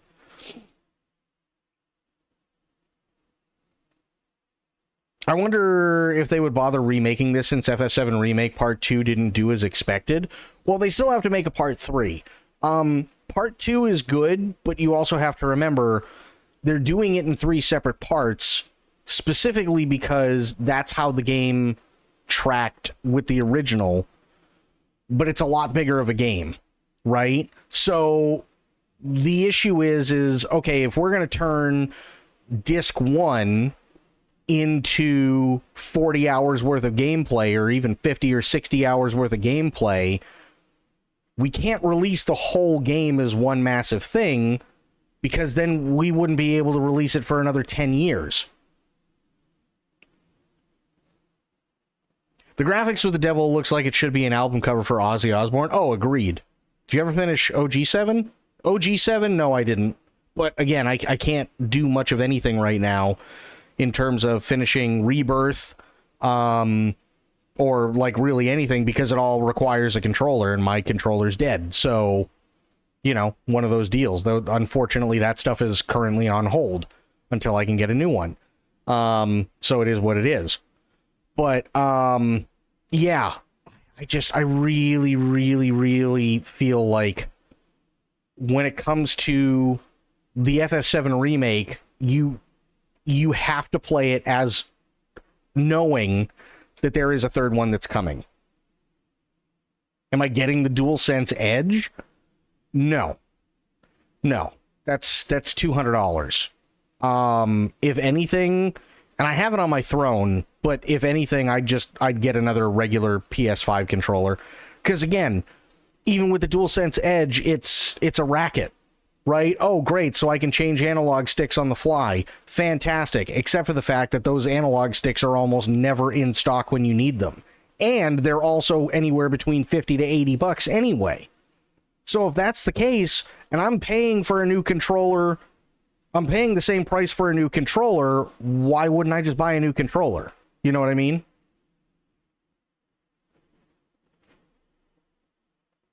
It doesn't make any sense to spend an extra $200 to a couple of years later spend another $80 for a new controller when all I'd have to do is spend $80 and then another $80. Right? To me, that just doesn't make any sense, because then you're spending $160 versus $280. And it's like that, I don't get it, you know?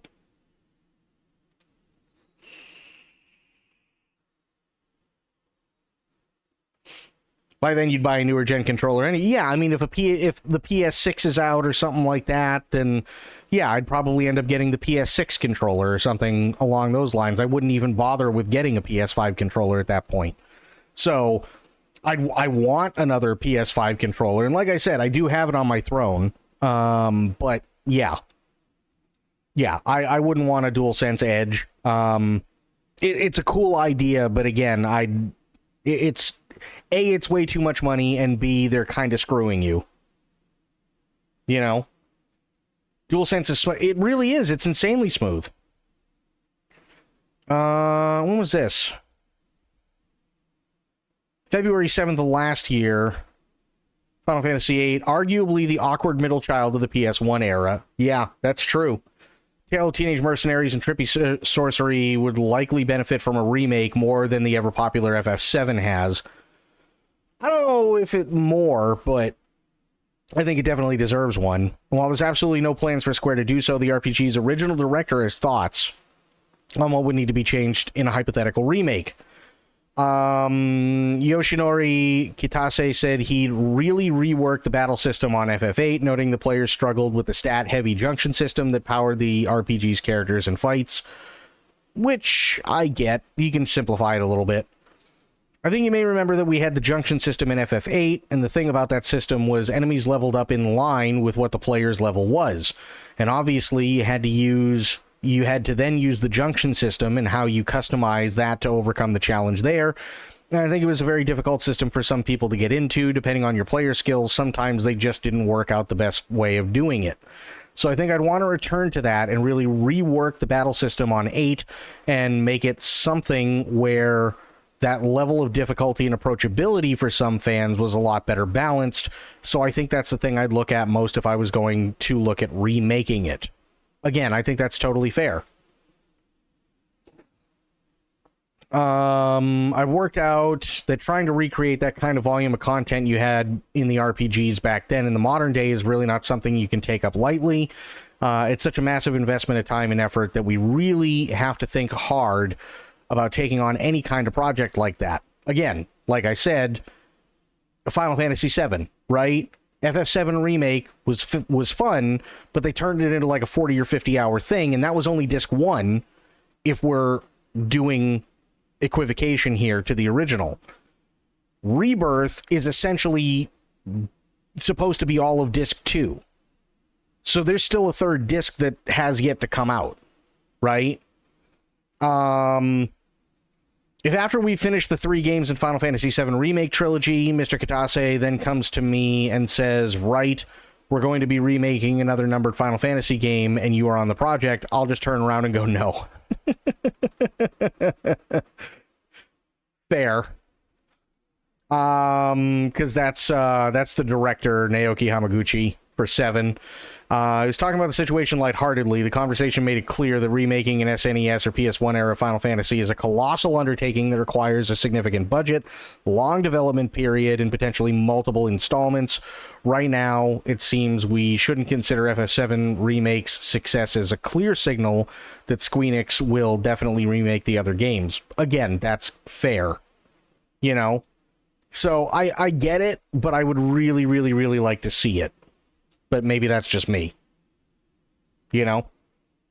I'd like to see it, but I also can't be the only one. I'd like, I don't know. But me personally, I kind of feel like those games also have a lot of character to them that most don't nowadays. FF16 was fantastic, don't get me wrong, but yeah.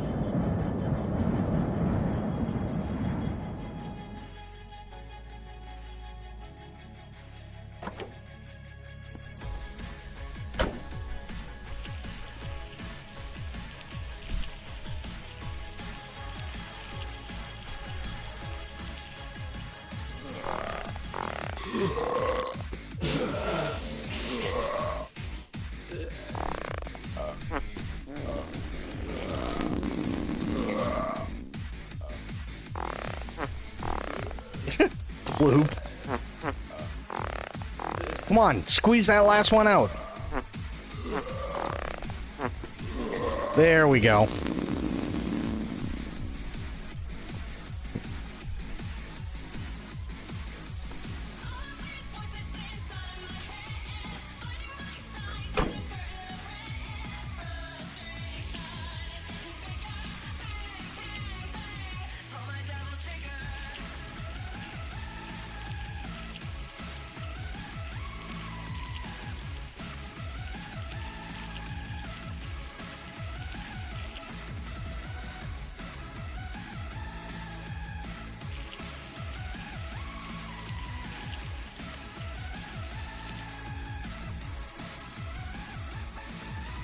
Listen, Spectre, you can't leave, okay? You're not perfect either. I remember there was a time where you kept peeing your pants. I don't endorse Bloop eating poop, but there was definitely a time where you were doing the pee-pees.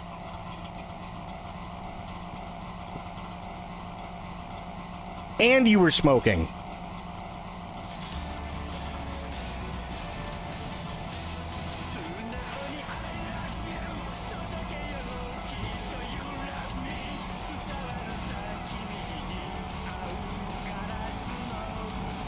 Oh, look, it's Sophia's song.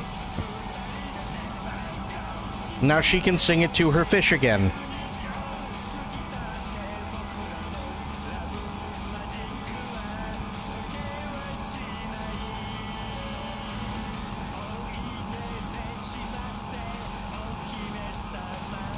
Let me get to the aquarium.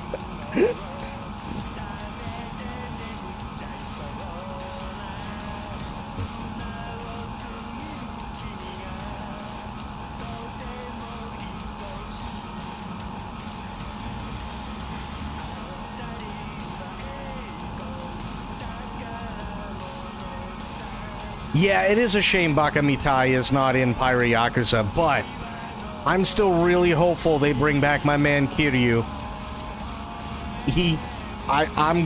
If he dies of cancer, I'm gonna cry.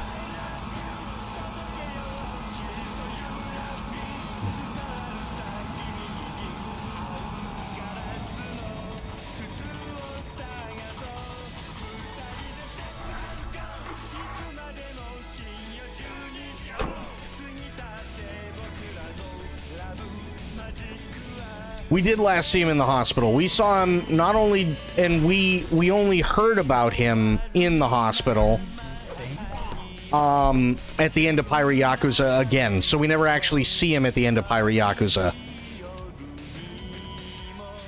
Yeah, they were going to see him. Yeah.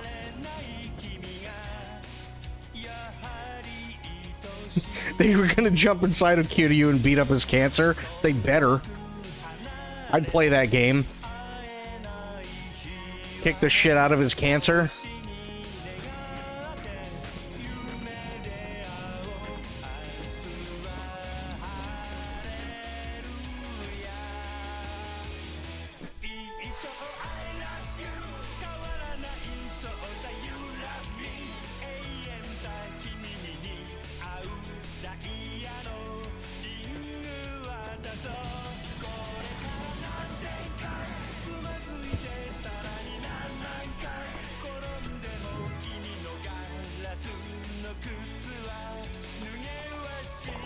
God damn it. There we go.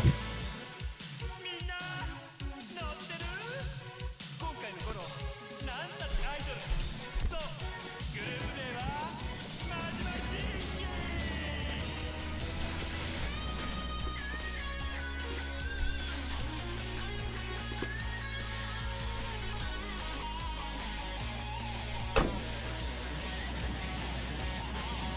Over the next trilogy, they change up the game a bit. In what way? 当たり前以降宝物さ Ooh. 地球は回り日は昇り君は微笑む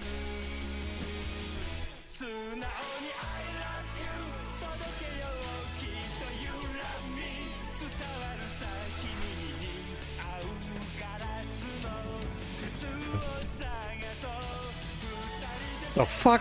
That was weird. いつまでも深夜12時を過ぎたって君は僕の愛しい24時間シンデレラ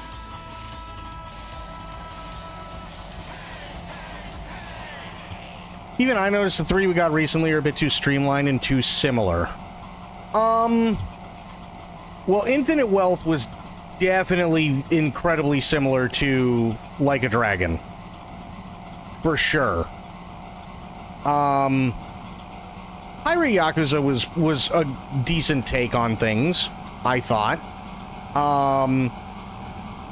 But I can see what you mean about it being maybe a little bit too streamlined.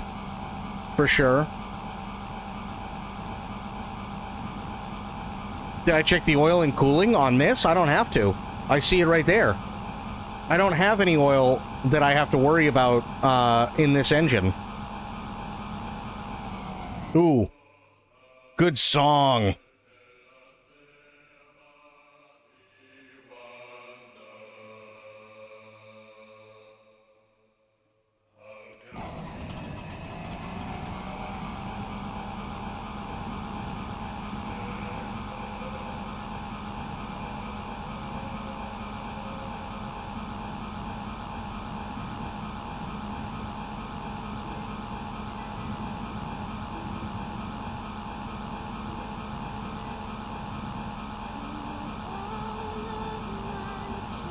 The fan base might get bored that they just get a bit tuned games with the story changes. I could see that.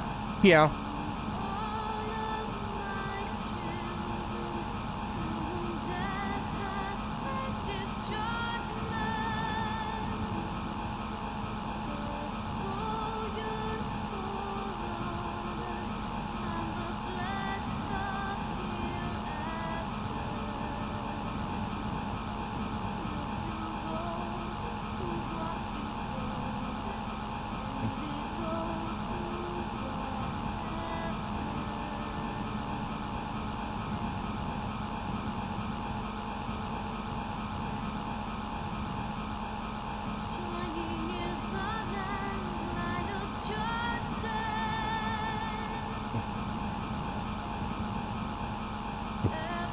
Yeah, Fafo, I don't have to check oil or anything in this because it's a two-stroke engine. So it's already got gas and oil mixed in.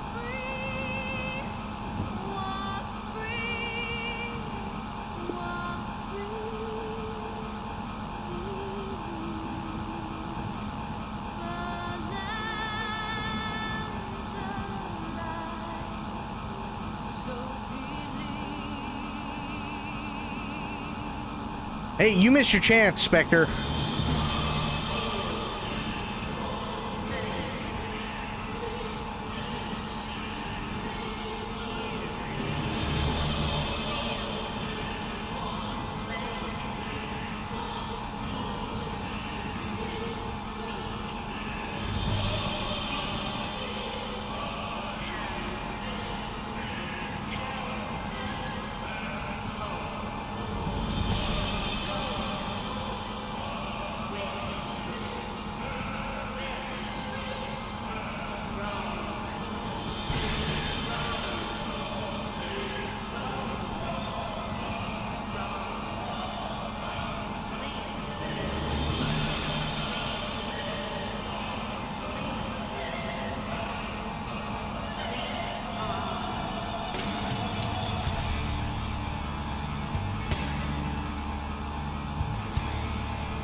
God, I miss playing this game.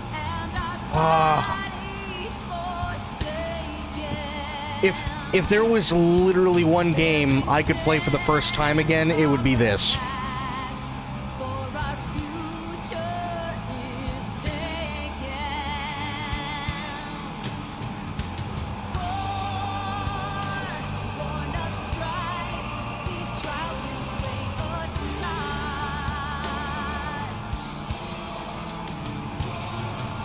No, FF14.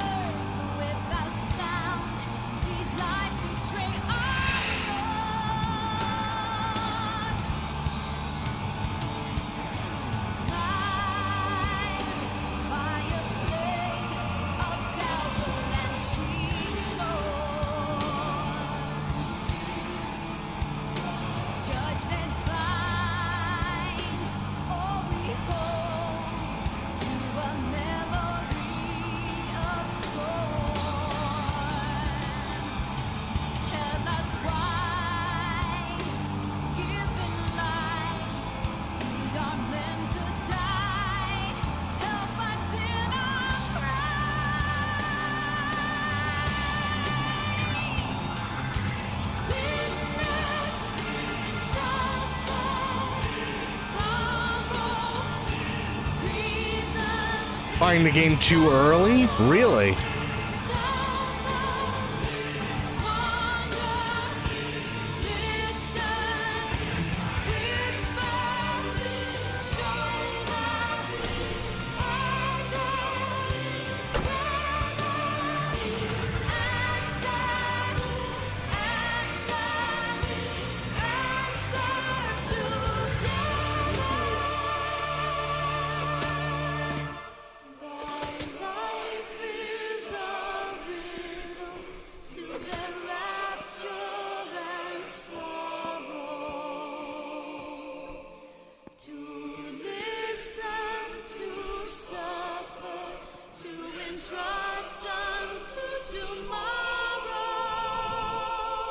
Oops.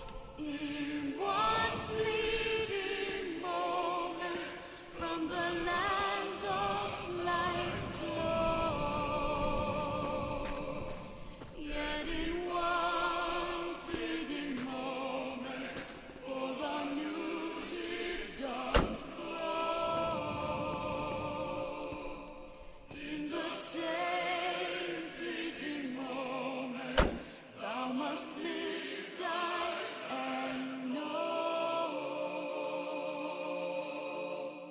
God, that's such a good song.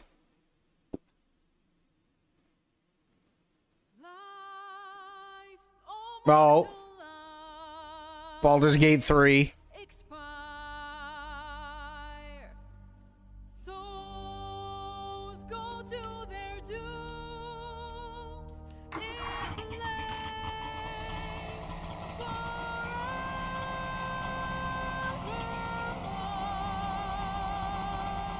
This was a damn good game, too. But yeah, if there was one game I could play for the first time over again, it'd absolutely be FF14. Oh my god.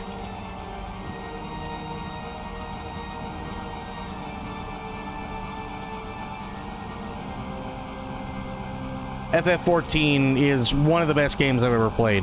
Easily.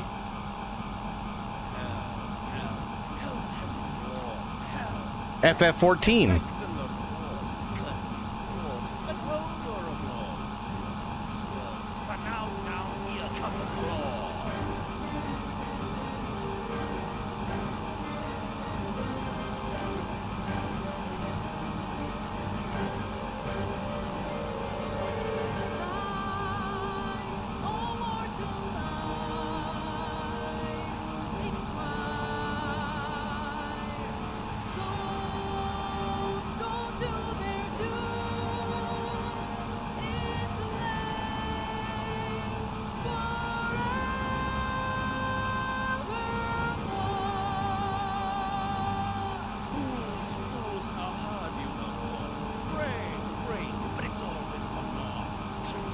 I think if I ever...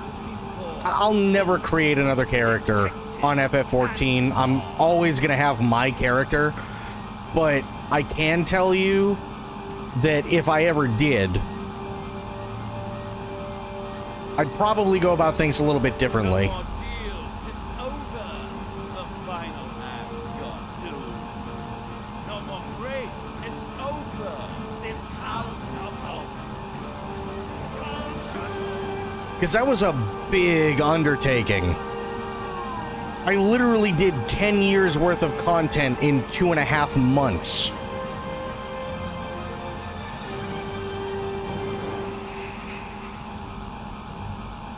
That's a tall order.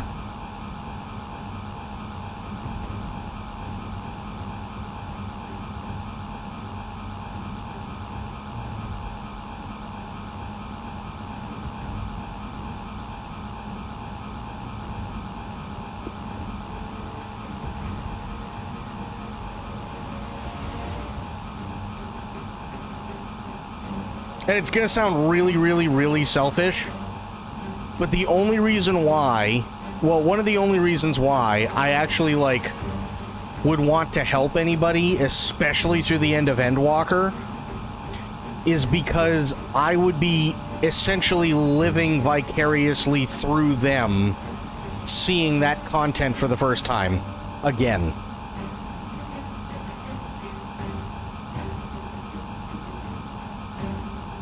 Because they would have to. You know what I mean?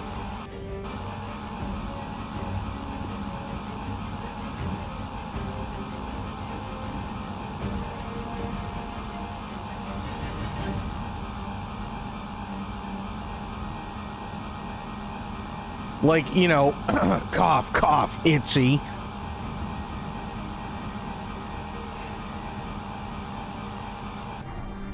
Uh-oh, UFO. Pulling over.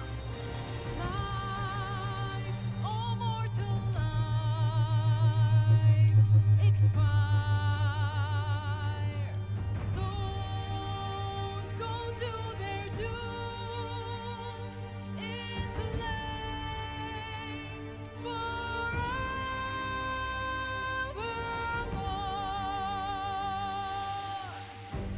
Hush.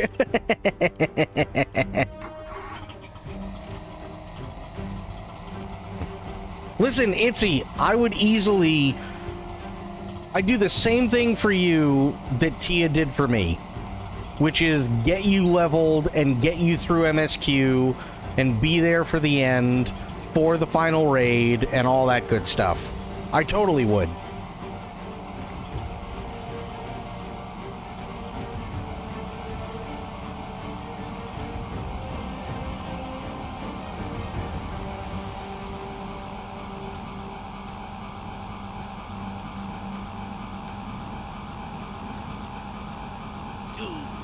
Detected and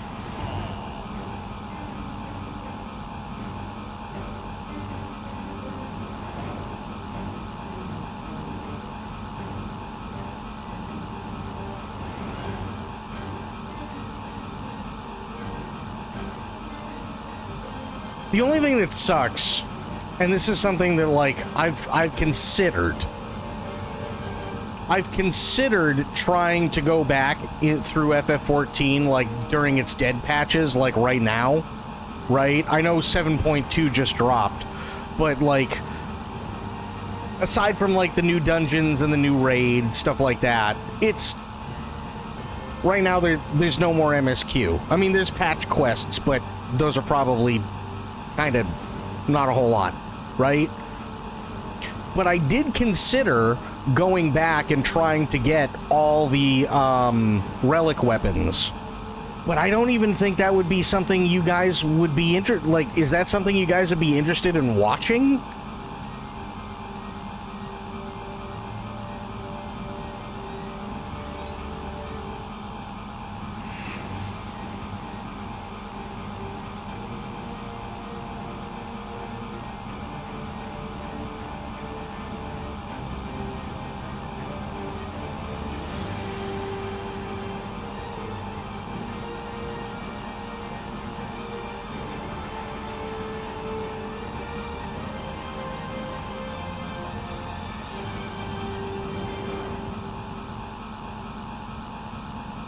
Like, is it something any of you would actually be interested in watching? Oh shit, the song.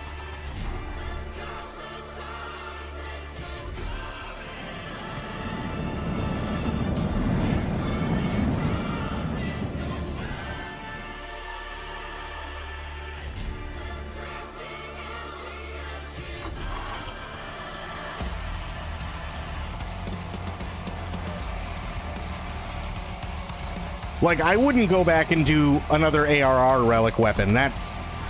Oh, God. You come out of that changed. I'm not even kidding.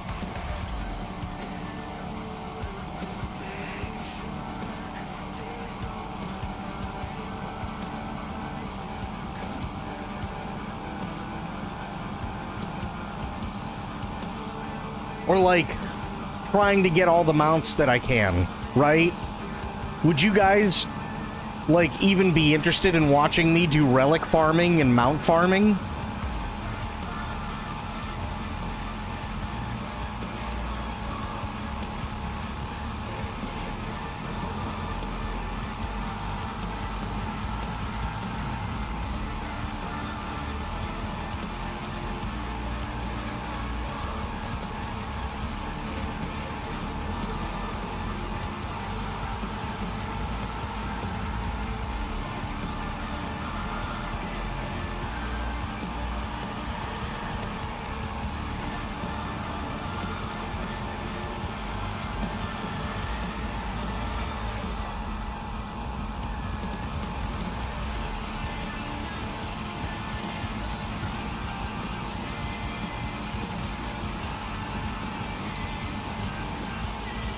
You're not sure?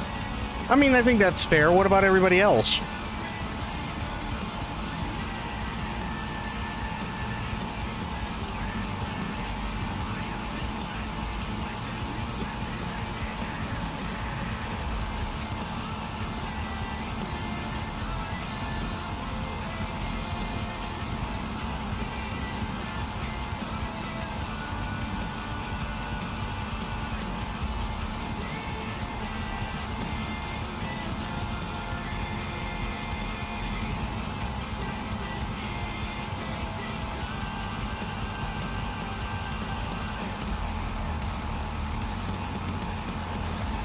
Who stuck to the music to hear you?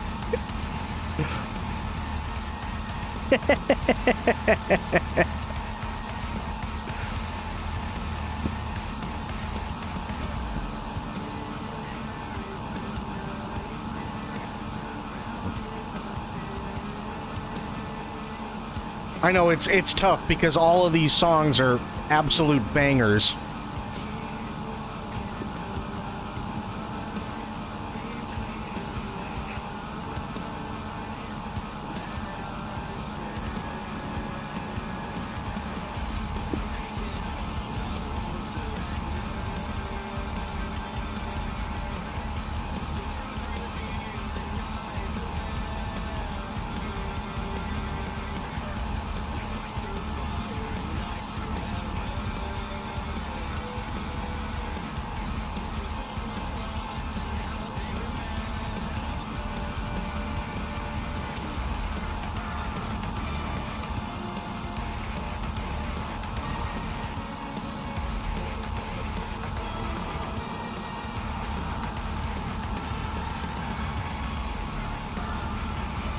What, in the green?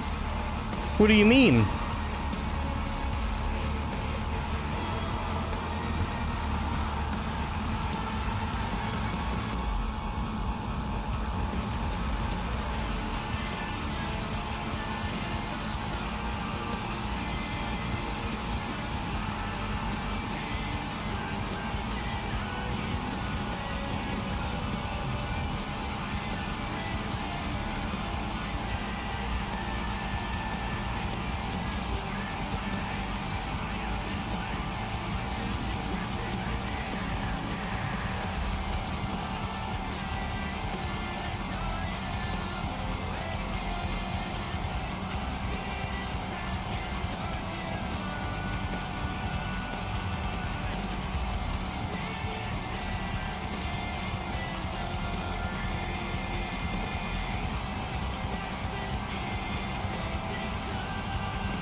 Oh, that's a big rock.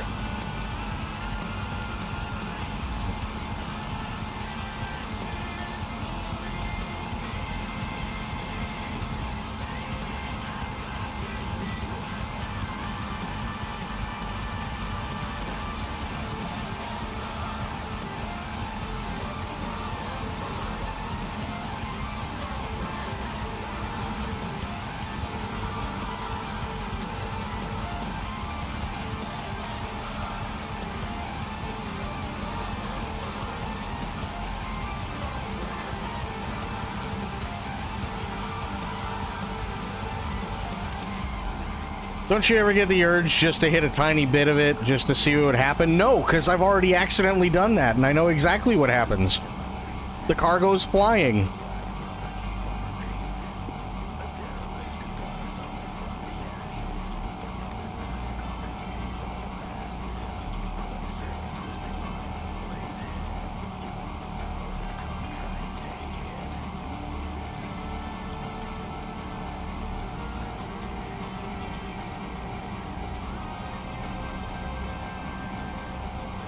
Oh, my car's done several backflips and cartwheels because of it.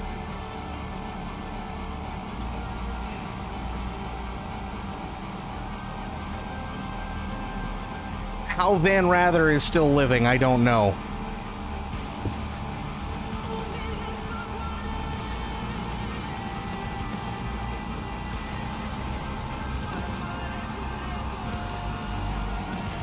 See what I mean? And somehow we lived.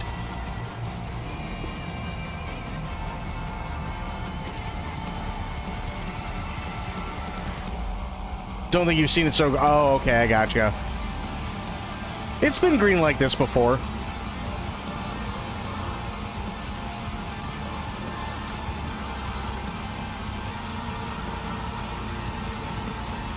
And that was just from me turning on the lights.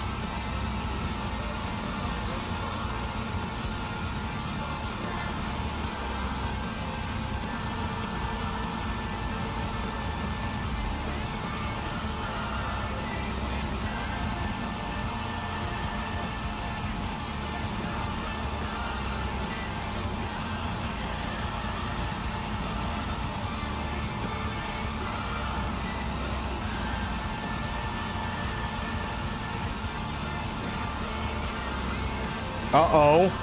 What's going on and why? Jesus! That was weird.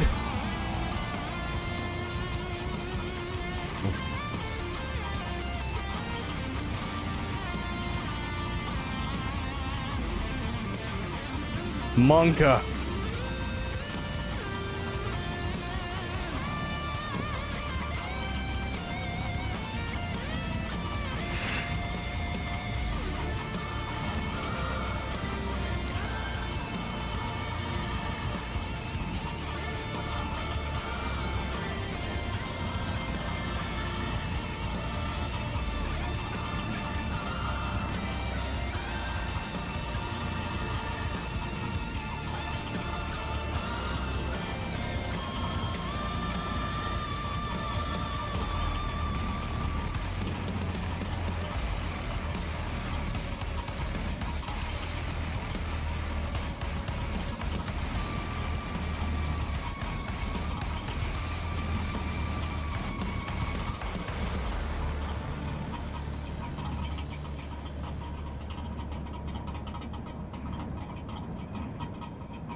Okay, we're still going about 100 and, well, over 140 now.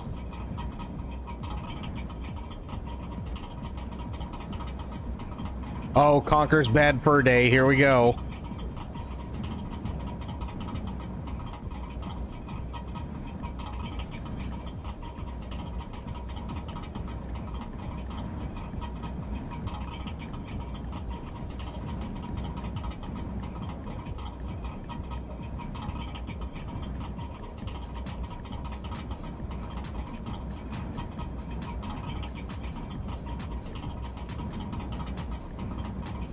Jesus. Picking up speed again, that's not good.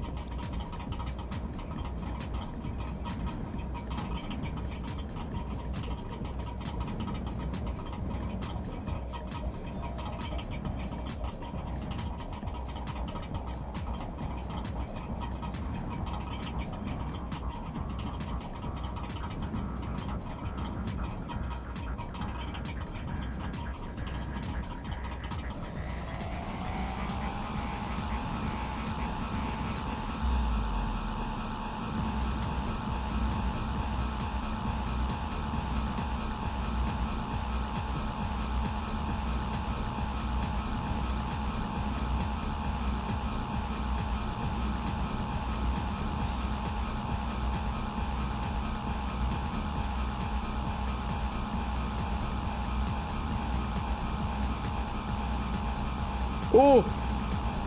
Oh! Jesus.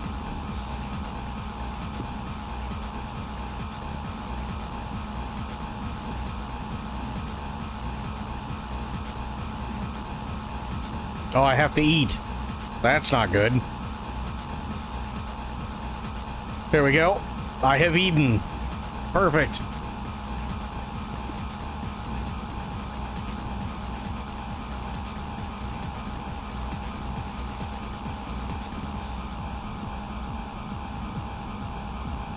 So I'm make a mod for New Vegas that is like this but uses Fallout assets. That'd be kind of cool, actually.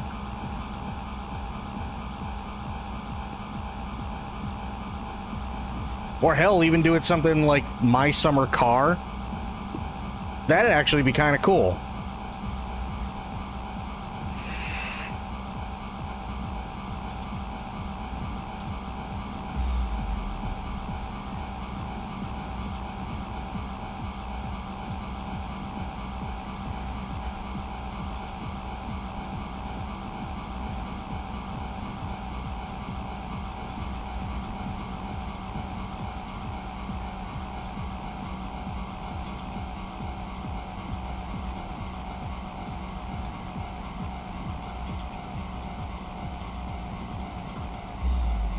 You heard of Death Claws on the road? Oh, God.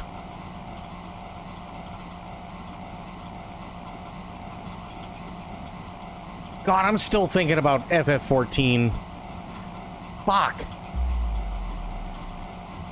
Just all the cool moments. Like, even though there were some that, like, Tia and I made fun of. Like, Mommy Steppies when she unravels the mysteries of the universe while looking into a tomato. Like, that's actually a pretty emotional moment. You know what I mean? And it's like... we jest, but... it was an emotional moment. It was a really good part in Stormblood.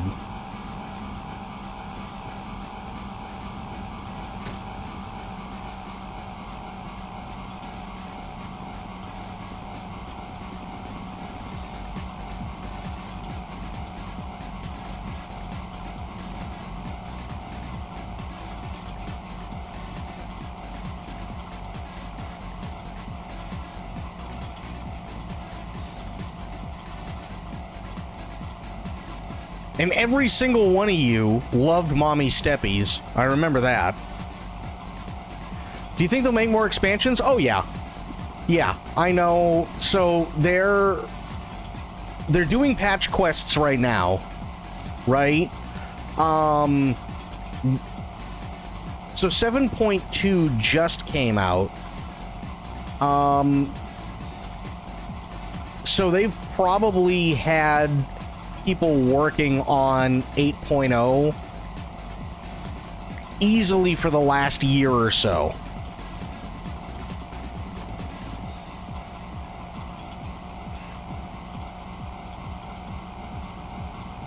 If the past is any indicator,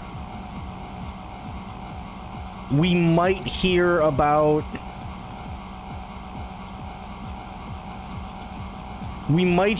something either end of this year, beginning of next, in terms of possibly like an 8.0 release, or they're going to delay it another year like they did with between Endwalker and Dawn Trail, and they'll make it a 3-year period.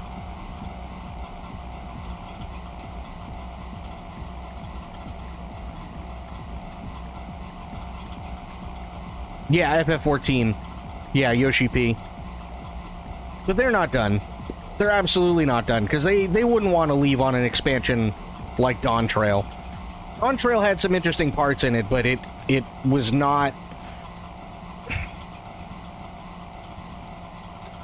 oh, what's the word I'm looking for? I guess the best way to put it is it's not up to par, if that makes any sense. Ooh, I gotta turn that down. Jesus.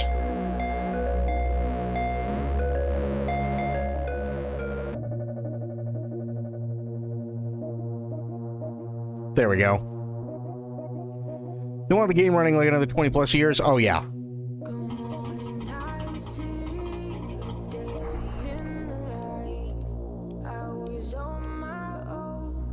watching the ride with the lady. Her hair hangs down past her thighs. Blue and pistol shit. Satisfies leather jacket, zipped up tight. Big ones. I mean, there's nothing to return to right now.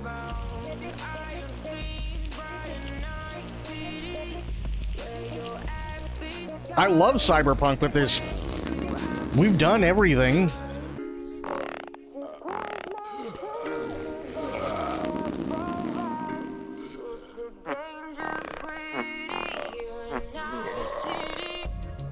Have a headache, so I'm heading offline. See you all tomorrow, most likely. Sophia, have yourself a great night. I hope you feel better.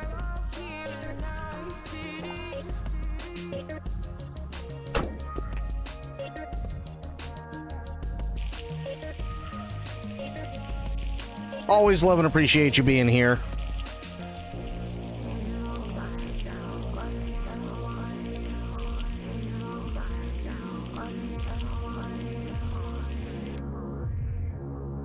The way you chase and tease me, get me up so high.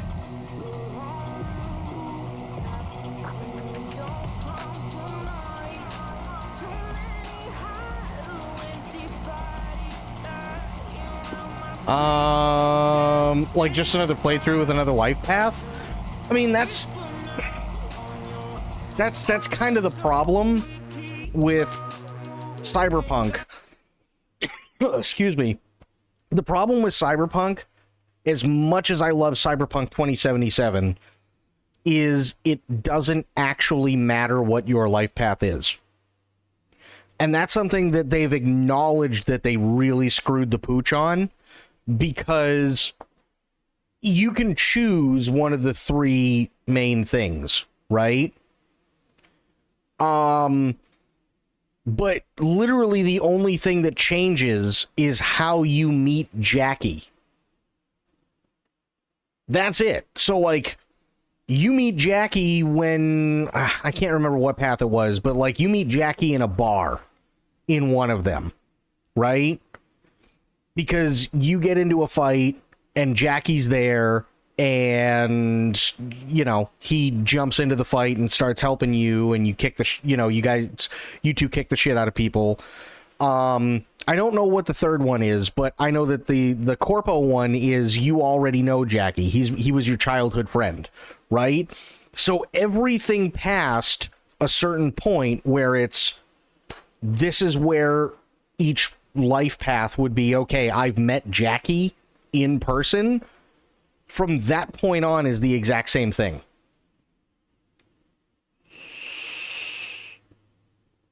Feasty, what's going on, buddy?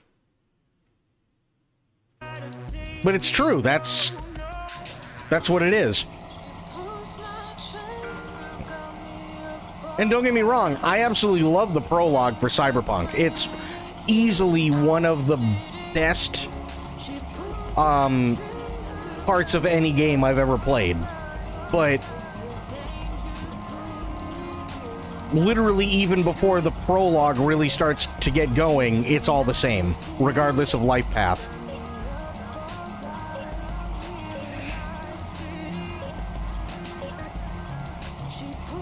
Nice. What you reading?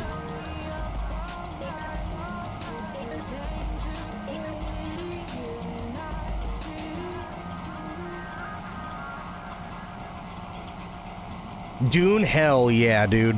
How you liking it so far?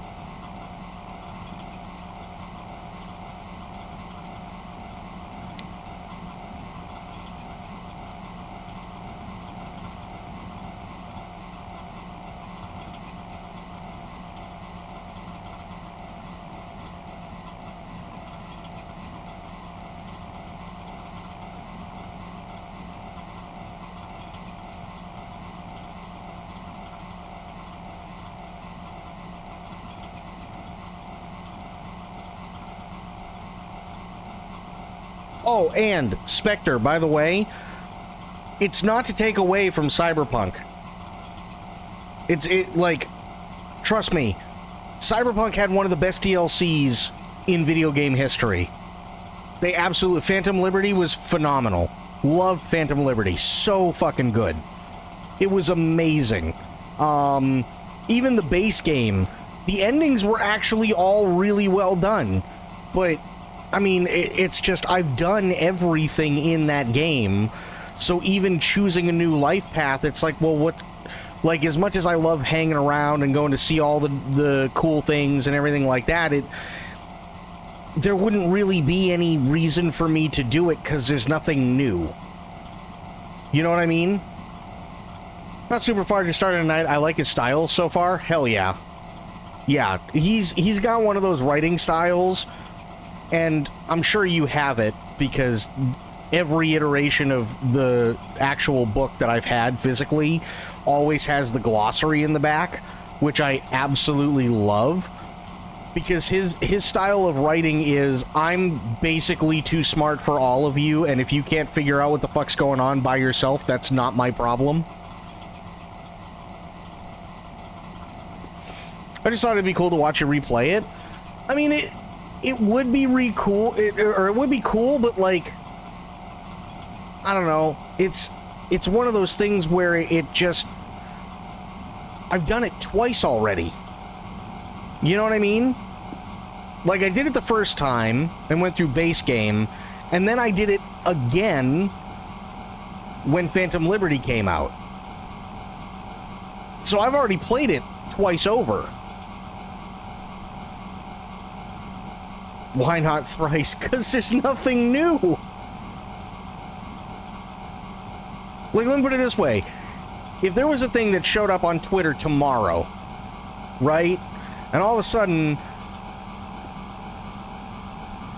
you hear, "Wake the fuck up, samurai. We still got a city to burn." I'd fucking lose my mind and come all at the same time. And I'd be right back into it as soon as I knew what the launch date was for whatever DLC they were coming out with. But we all know that's not happening.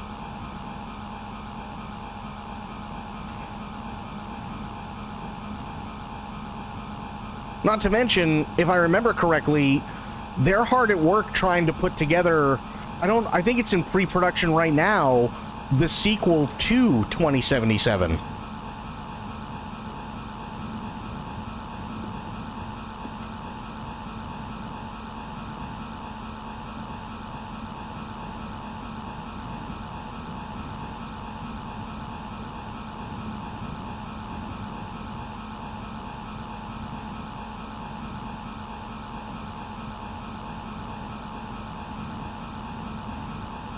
And maybe it's just me, but I will say one of the best things about Cyberpunk 2077, no bullshit, was the combat.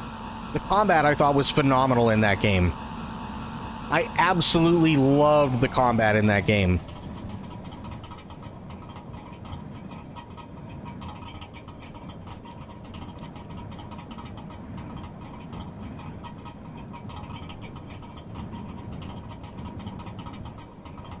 And I loved all the things that they added too. Like I loved the nod to Blade Runner with Roy Batty. I loved Kojima's cameo. I loved the GLaDOS cameo. I thought that was really funny. I loved some of the more serious existentialist stories that they had for missions that you could play out. I thought it was all like really, really, really well done. Thought it was all really, really well done. I even went back, I even did so much in the first playthrough, and I know Bloop was here for like 90% of it, that I went back and not only romanced Pan Am, but I romanced Judy, and yeah, like any and all paths that I could take, I did in terms of romance options, just so I could get the endings. And I did all of that in the first playthrough. So that by the time Phantom Liberty came around, literally all I needed to see was the ending to Phantom Liberty and the extra ending that was added to the base game. I think it was after 2.0 and right before Phantom Liberty came out, and I did those.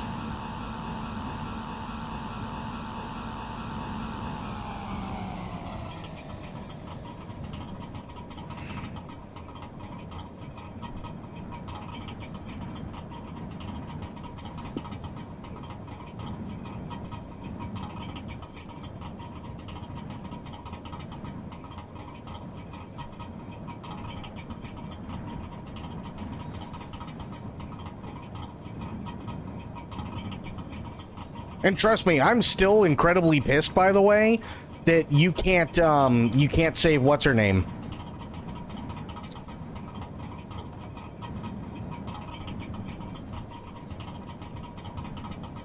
Uh-oh. Uh-oh. Uh-oh. We're 190.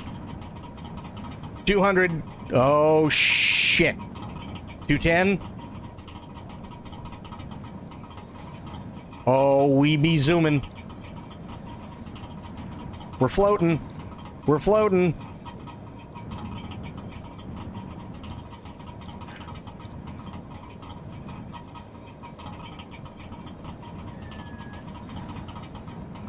Oh, shit. There's 220. Come on, baby. Float. Float for me.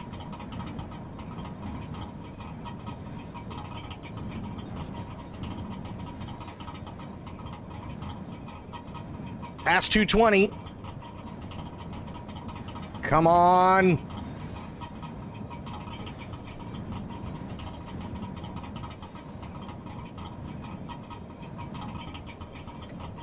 Oh, this is a long one. Oh, this is a long one. Oh, no, no, no, no, no. No, no, no, no, no. We're fine. We're fine. We're fine. We're fine. What is that up ahead? It's a haunted house. It's a haunted house. I'm not stopping. If I try and stop, we're toast. I have to keep going. I don't have a choice. I'm sorry. If I try to brake at this speed, I'm going to flip it.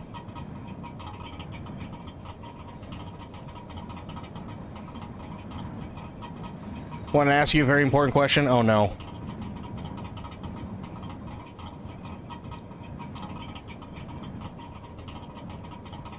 Team Judy or Team Pan Am? That's a tough one. That's a really, really, really tough one. And I feel like either way I'd be killed.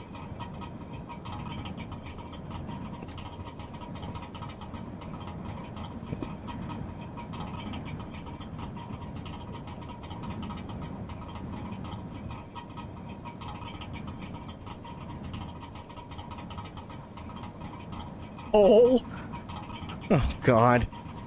You want me to poll whether you guys... who's got the better one? Oh, God damn it. Hang on, hang on, hang on, hang on, hang on. Hang on.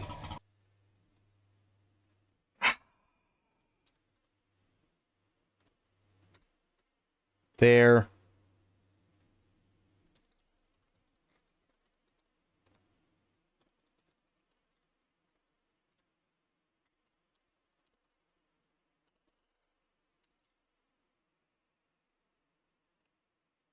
There, you got 3 minutes. Go.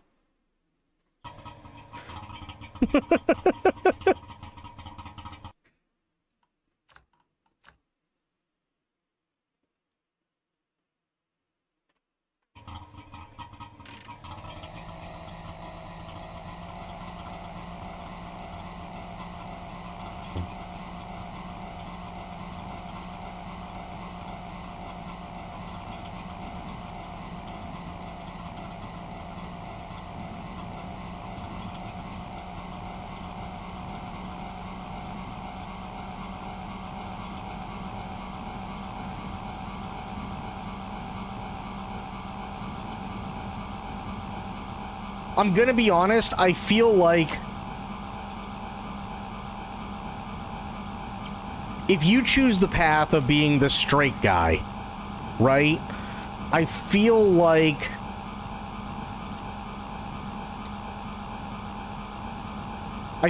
Pan Am is easily the best choice. 100%. And it's because of the way that the game portrays everybody. If that makes any sense. So, for instance, Judy is there, but if I remember correctly, Judy's also bisexual. Right? So Judy likes you, but she's more into women. And that's okay, there's nothing wrong with that. But you also know that once you get to a certain point, there's no more Judy. It doesn't matter. Right? Whereas with Pan Am is 1,000,000% supposed to be, like, the choice, right? She's 1,000,000% supposed to be the choice. And I don't have any problem with that because I love Pan Am. I do. I absolutely love Pan Am. She's amazing.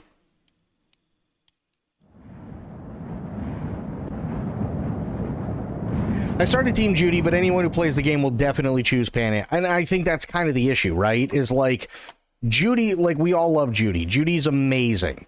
She 1,000,000% is, but if you look at how the game works and you go through the game as a straight man, Pan Am is the clear choice. Because you can only get so far with Judy. And we all love Judy, but goddamn it, we all remember that view.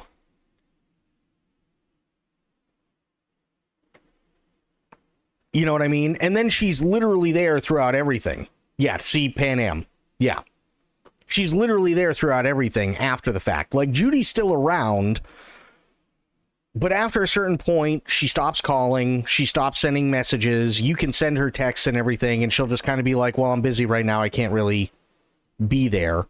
Or every once in a while, she'll like send an intermittent text or something because she's already moved out of town and she's like, hey, it's really peaceful here and this, and you're like, oh yeah, great, too bad I can't be with you because, yeah, you know what I mean? Pan Am's relationship felt more complete than Jude. Oh, absolutely. Pan Am is supposed to be the love interest. 100%.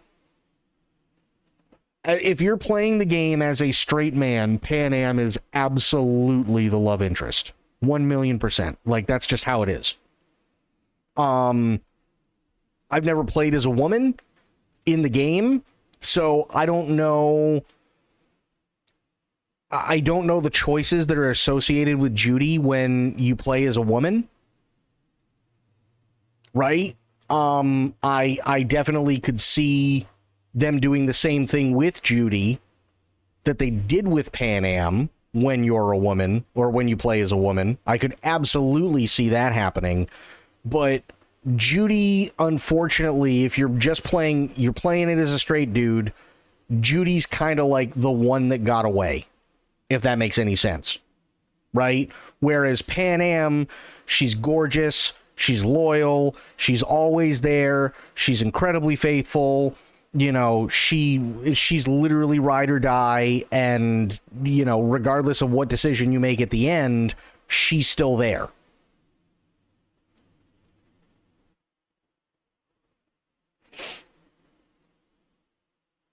This is brilliant, but I like this kind of moment. I don't even know about that. Pan Am is the resistance type of woman, very hard and tough.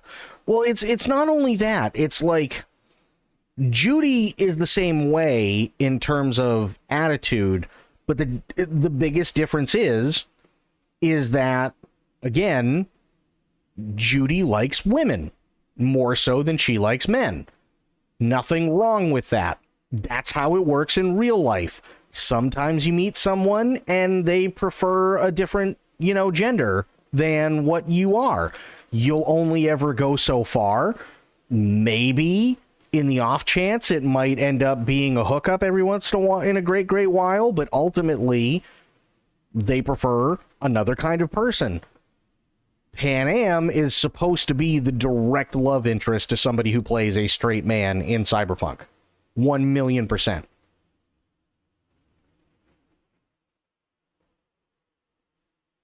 Judy is a survivor, but she really wants peace, and that comes in liking women more. Well, I mean, that's fair.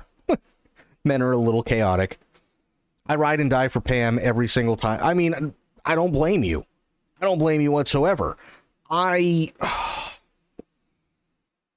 See, here's the worst part about Cyberpunk 2077, okay? The worst part about Cyberpunk 2077 is when they come out with the sequel to Cyberpunk 2077, it's not going to be the same person. We already know that it won't be the same person whatsoever, okay? And we know this because of all the different endings that they have, right?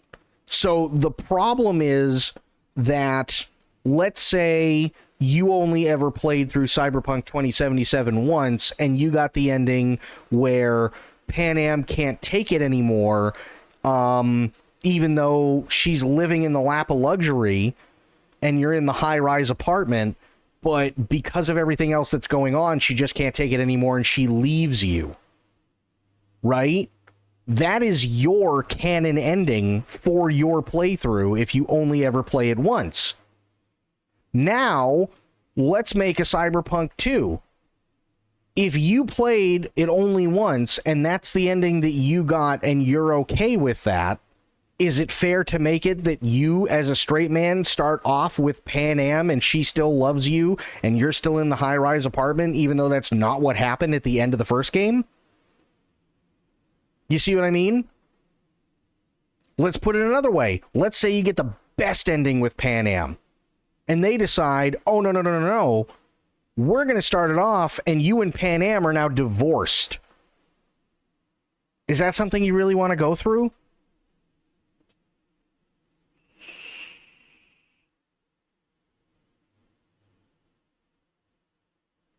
Pan Am is also a survivor too, but would stay and fight to the last man, unlike Judy, who would want to live on. Yeah, that's true. You see what I mean? Like, it's not fair. So it would absolutely need to be another character entirely, because if it's not, you're going to screw up the ending that you worked so hard for your character to get. Right? You just will.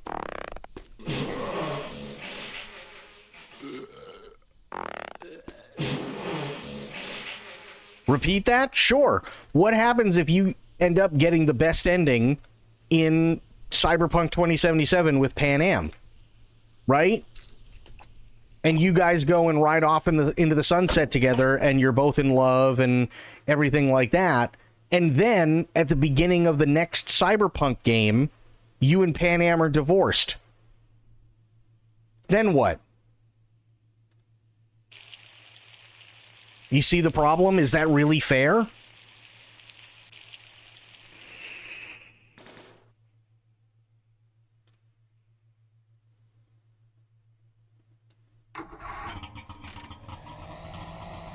What if they just do a Mass Effect 2?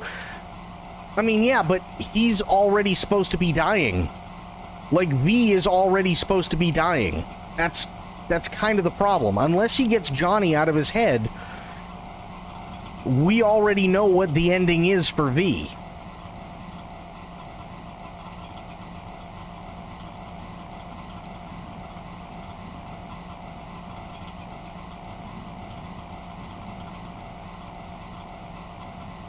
Right? So there's always this ticking clock element at the end of Cyberpunk 2077. V will die no matter what? No, that's the funny thing. There is an ending, and it came in at the end. It came in when 2.0 released, where V lives. But unfortunately, in order to get that ending, you don't end up with anyone.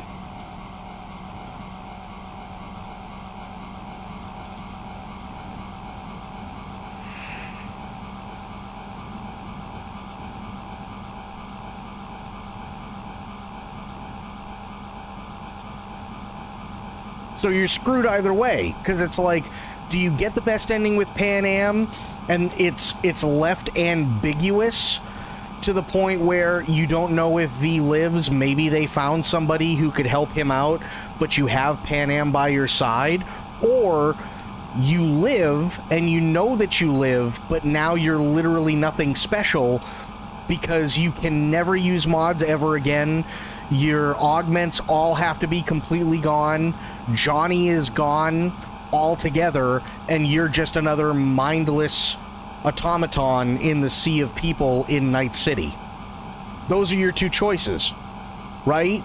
So, even if one of those are the canon ending, you can't bring V back. Medicine, what's going on, buddy?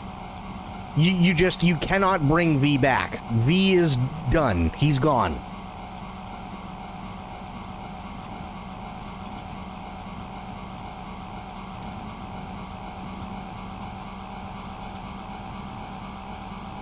Yeah, and that's pretty much what it is, Bloop.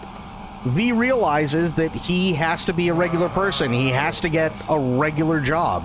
He cannot be that special guy that did all the shit that he did through the entirety of the game. His augments are gone, his mods are gone, Johnny's gone. If he tries using them anymore, he'll literally fry his brain. He's got nothing. He's literally just a regular person living a dull, boring life. And he doesn't have Pan Am anymore. There's no more Judy. Nothing.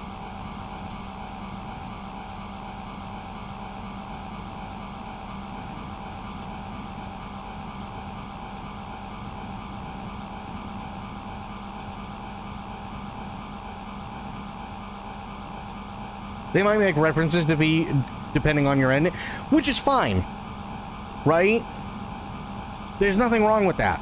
There's nothing wrong with them making references to V or making V like an NPC character that comes in and maybe helps you out, or maybe you get texts from V, or you have to contact V for a certain thing or whatever. I don't have any issue with that, but V will not be the main character in the next Cyberpunk game. I know for a fact he won't. They said they're making the save continue, but you might not even play the same exact character. Yeah. And why would you? I mean, there's tons of endings. I got 90% of them, but still. The only ones that weren't available to me were because I didn't play a woman. That's it. I got all the others.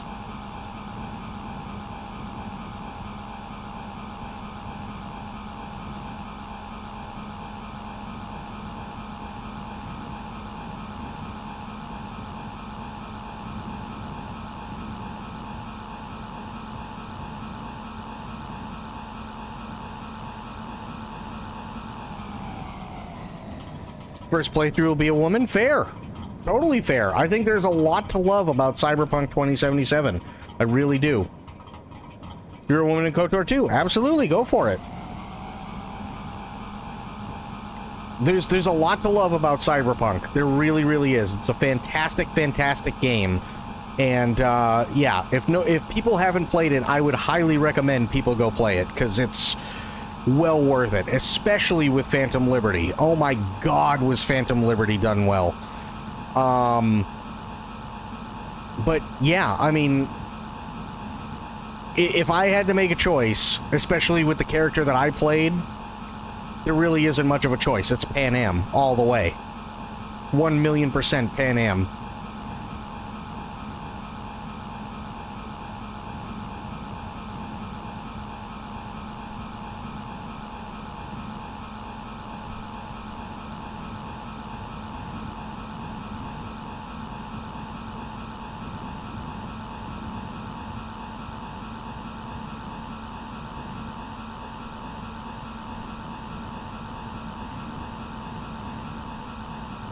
And don't get me wrong, I love Judy, but yeah, the way that they have Judy play out, at least with the way that, you know, my character's orientation and gender was, she's that high school crush that you realize at some point you gotta get over. You know? That's just kind of how it is. You can still care about her, you can still be really good friends with her, but it's never gonna go any farther than that. And then there's Pan Am, and yeah, you're just kind of head over heels for Pan Am after that point.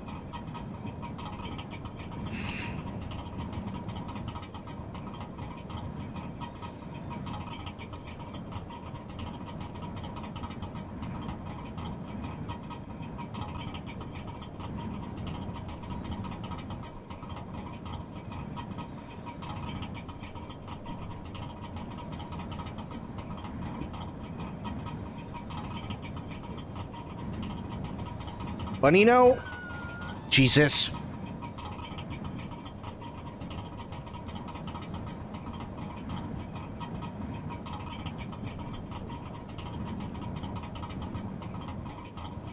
I really wish, if they were ever going to do anything more to 2077, which they already said that they weren't planning on doing, But if they ever do plan on doing anything more to 2077, the only thing that I wish they would do is bring back the content that they had to cut with, oh, what was the name of that,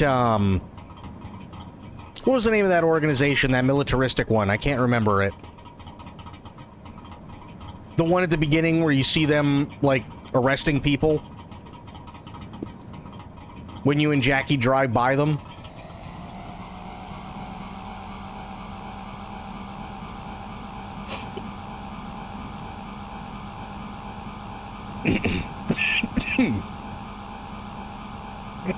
Oh, excuse me.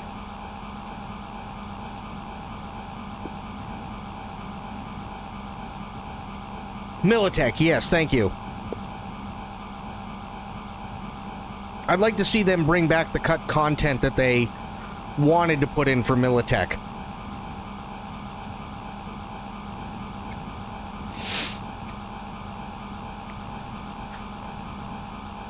Because it's already been confirmed.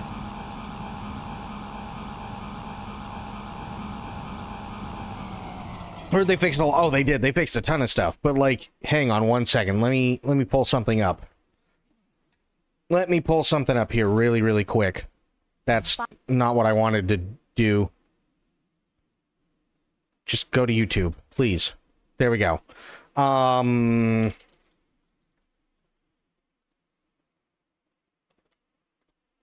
Teaser. There we go.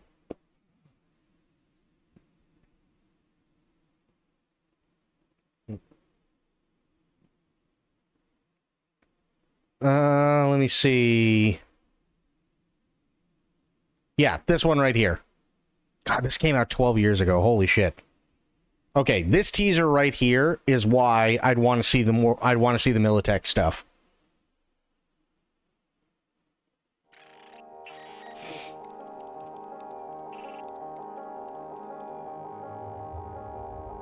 Come touch me like I'm an ordinary man. Have a look in my eyes. Underneath my skin there is a violence. It's got a gun in its hands.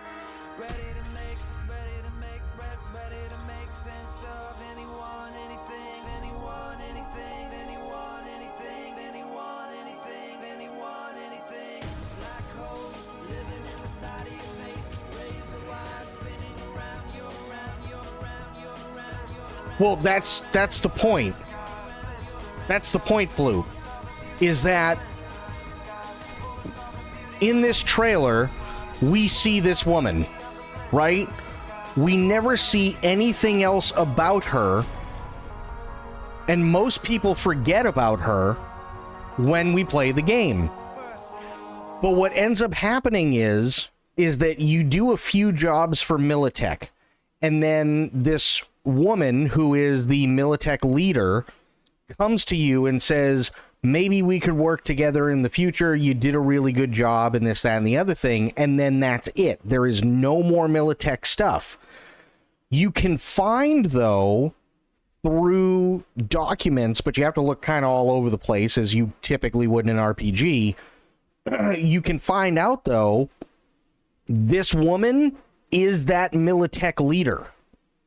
So somewhere along the line, she had her memory wiped from whatever it was that she was at this point. And there is literally no other interaction that you have as the player with this character after that one particular end to the last Militech mission. And you never are able to do anything more for Militech past that point. That's why I would love to have the Militech stuff brought back. Because they could expand on this, they could expand on the world a lot more, they could do a lot of things with it, and there's just no more content. That's it. Responsibility, personal responsibility. Makes everyone in medic sick. Taking a 34-year-old male. 14 people are dead, 4 others suffered serious injuries. Police have a suspect. Yeah. 14 people are dead, right? So there's literally something happened and there was a massacre. 14 people are dead in the middle of the street, and Max Tack, that's what it was, Max Tack, right? They had to come out of nowhere and fucking gun her ass down. So what was it? Was she a junkie that just finally went crazy? Did her brain get scrambled while, you know, it was illegal mods that were being put into her? There could, you know, maybe it was something along the lines of she was a government operative. Something went wrong. Her brain got scrambled and she ended up literally on TV, and now the government has to cover it up by basically brain wiping her. Right? There are a million things that they could do with that character, but literally it's, you did a good job. Maybe in the future we could work together again. And then you never hear anything about that faction whatsoever through the remainder of the playthrough.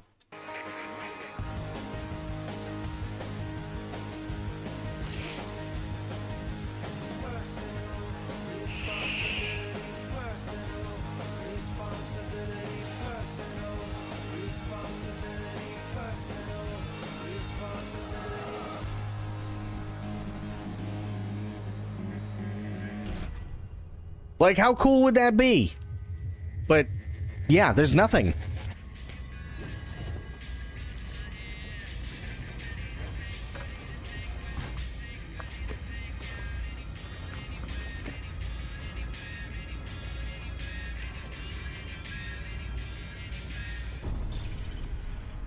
And that's it. That's all we know.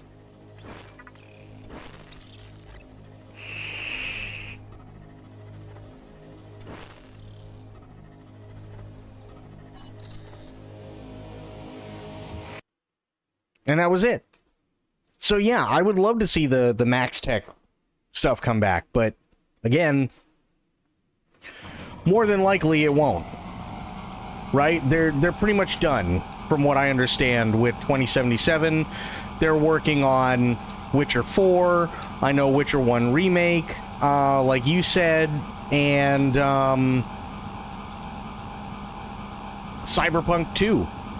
So they have already got a lot on their plate. I think they're done with 2077.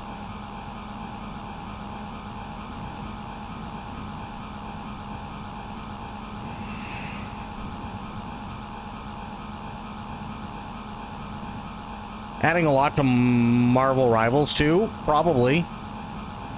But yeah, like, it's sad, but it is what it is.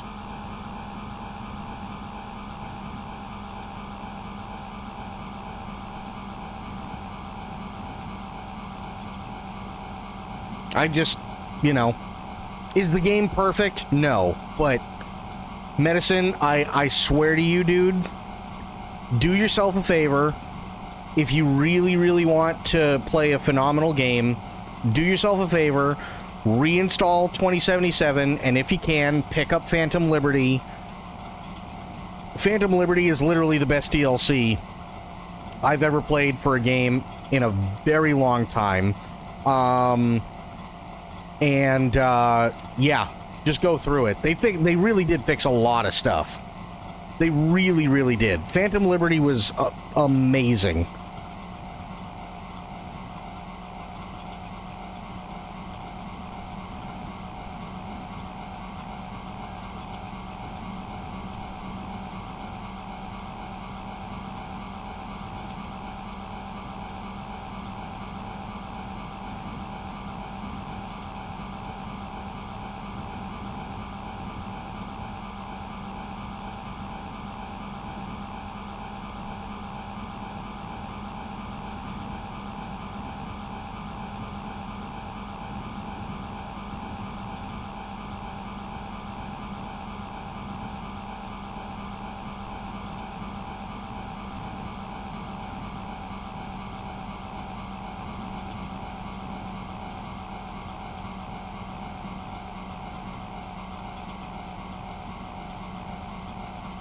So, yeah, like, I really, really hope, and I really mean this, I really, really hope that after the disaster that was 2077's launch, that they learned their lesson.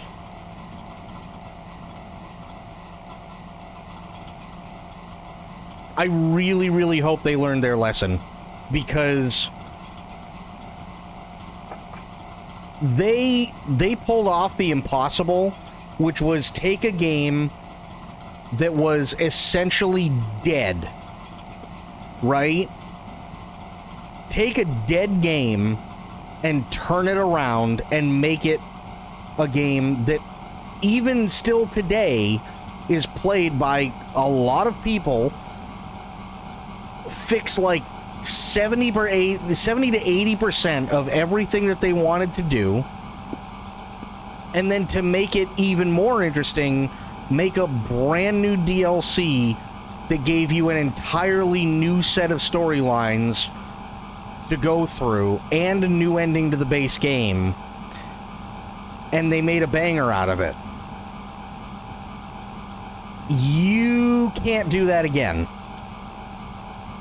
As a developer, you will not be allowed to do the same thing again.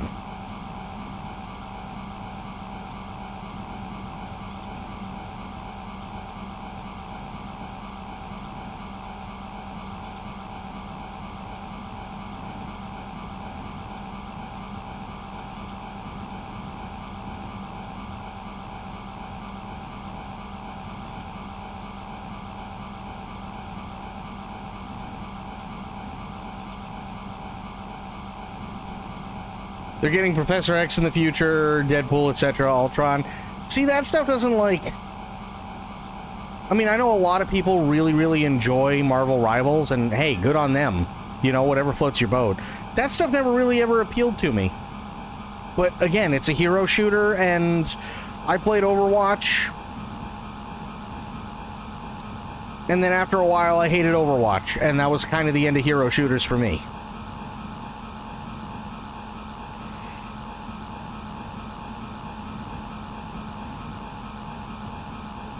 I'm glad people really, really like it, and I'm glad people vibe with it, but yeah.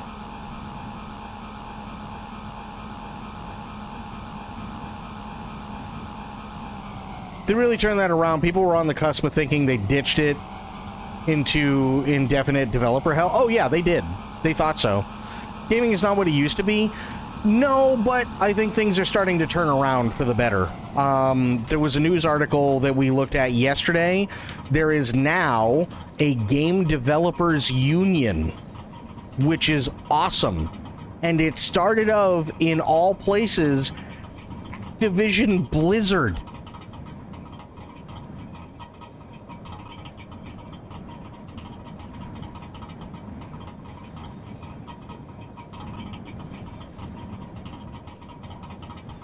So, there is a union now and stuff like that. Oh, that was a thing.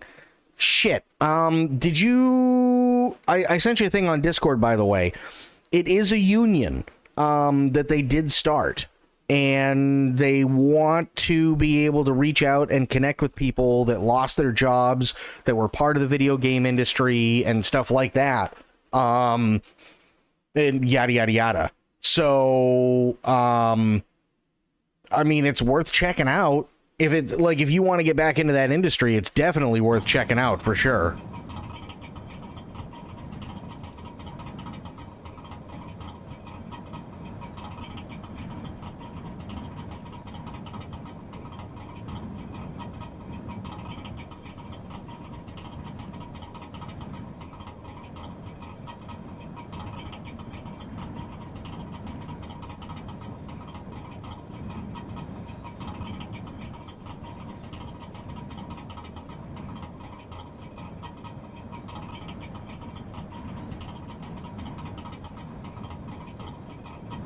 Oh boy. Oh boy.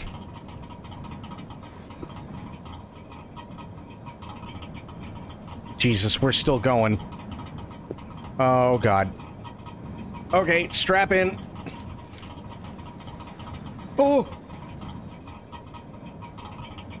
Yeah, we're floating.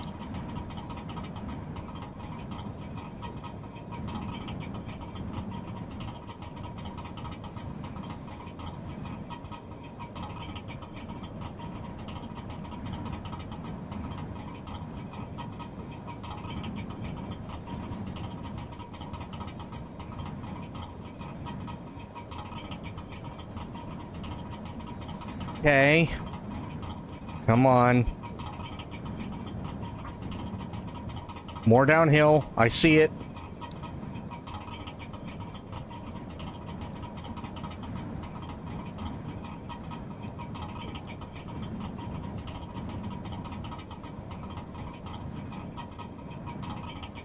Okay, there we go. Whew. Jesus.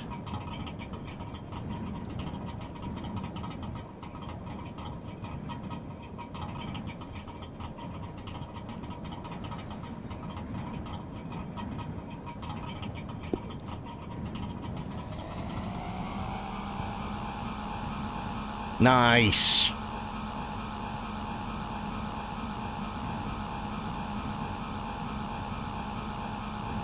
I mean, it's worth looking into, medicine. It's definitely worth looking into, especially if it's a, if it's an industry you want to get back into. You know?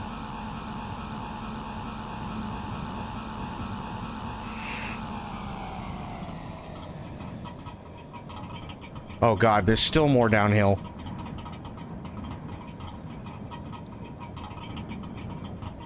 Almost registered today. Hell yeah, dude.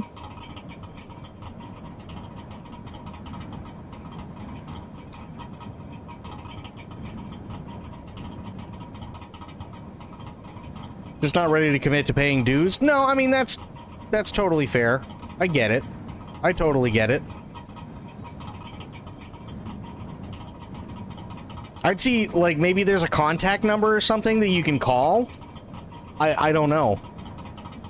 See if that's something that can be, like, delayed or whatever. See if maybe they can help with, like, job placement or something like that, too. I don't know what services they offer.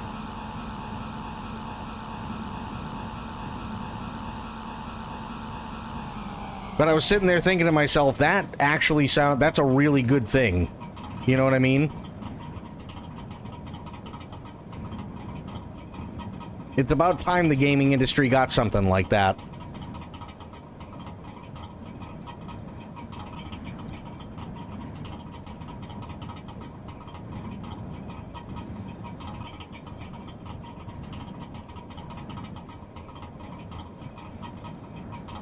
God, this is a long downhill. Jesus.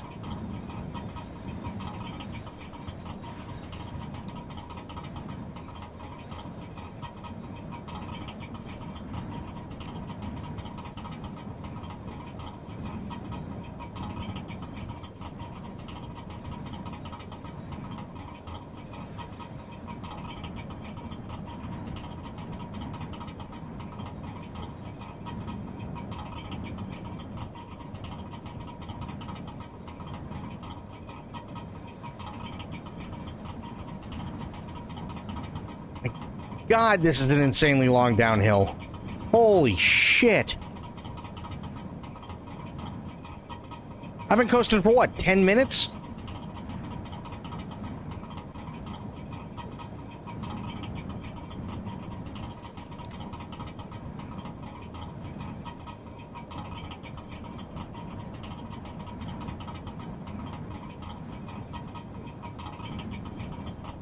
Okay, back on the gas again.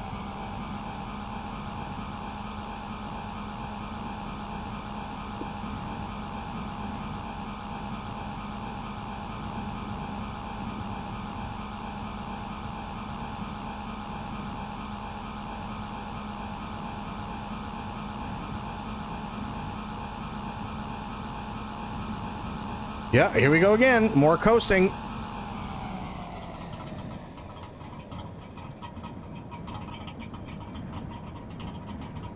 Okay, now we're getting to the bottom, I think.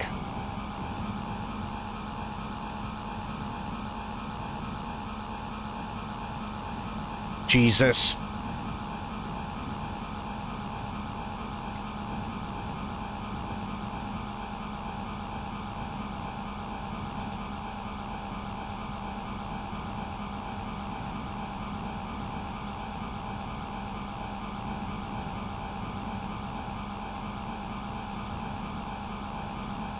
Yeah, looks like it's starting to go uphill again. Okay, good.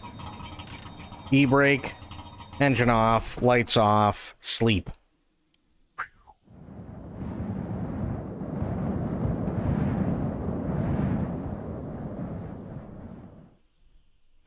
Okay. First off, bacon. Second, water.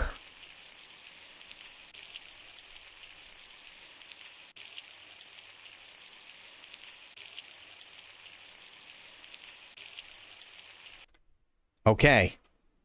Third, save. Yes. Because I don't want to have to go through another 10-minute downslope again.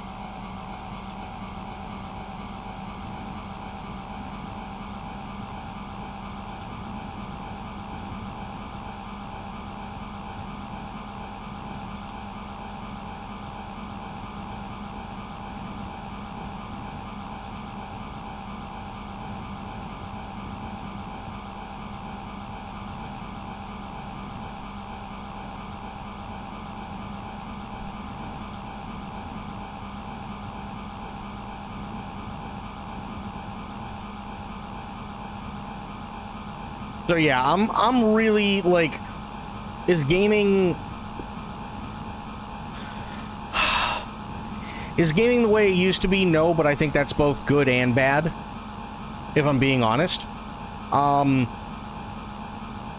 Like, yeah, there's definitely a lot more shit that we have to deal with nowadays, but I think at the same time there's a lot more for people to look forward to.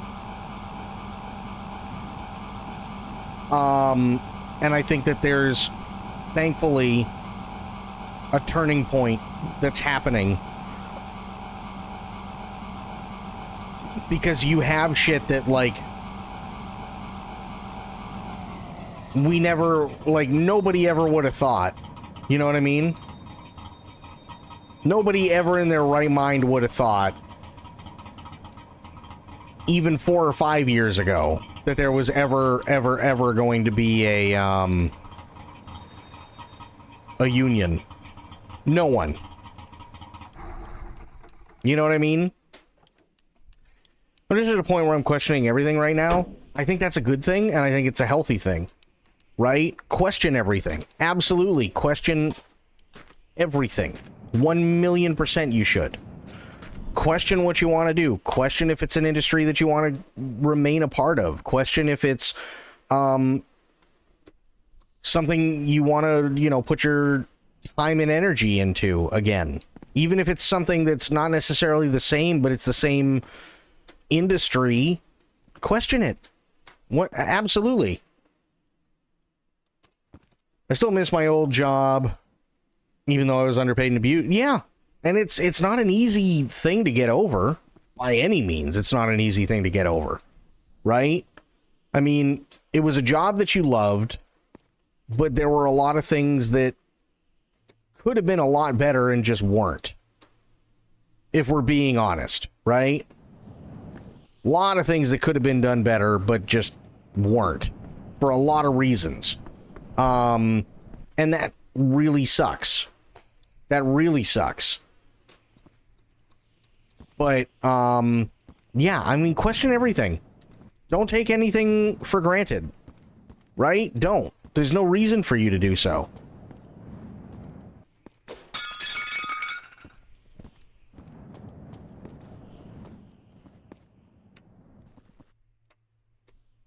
There's absolutely no reason for you to take anything for granted. And just look at it at face value. You know, if you want to be in that environment again, now you know what the red flags are, right? Now you know what to pay attention to and to make sure that you're not getting fucked. Nothing wrong with that. I don't know, life is sucky. I mean, it definitely can be. It absolutely can be, for sure. I know It sounds stupid coming from me, but I know what you're going through.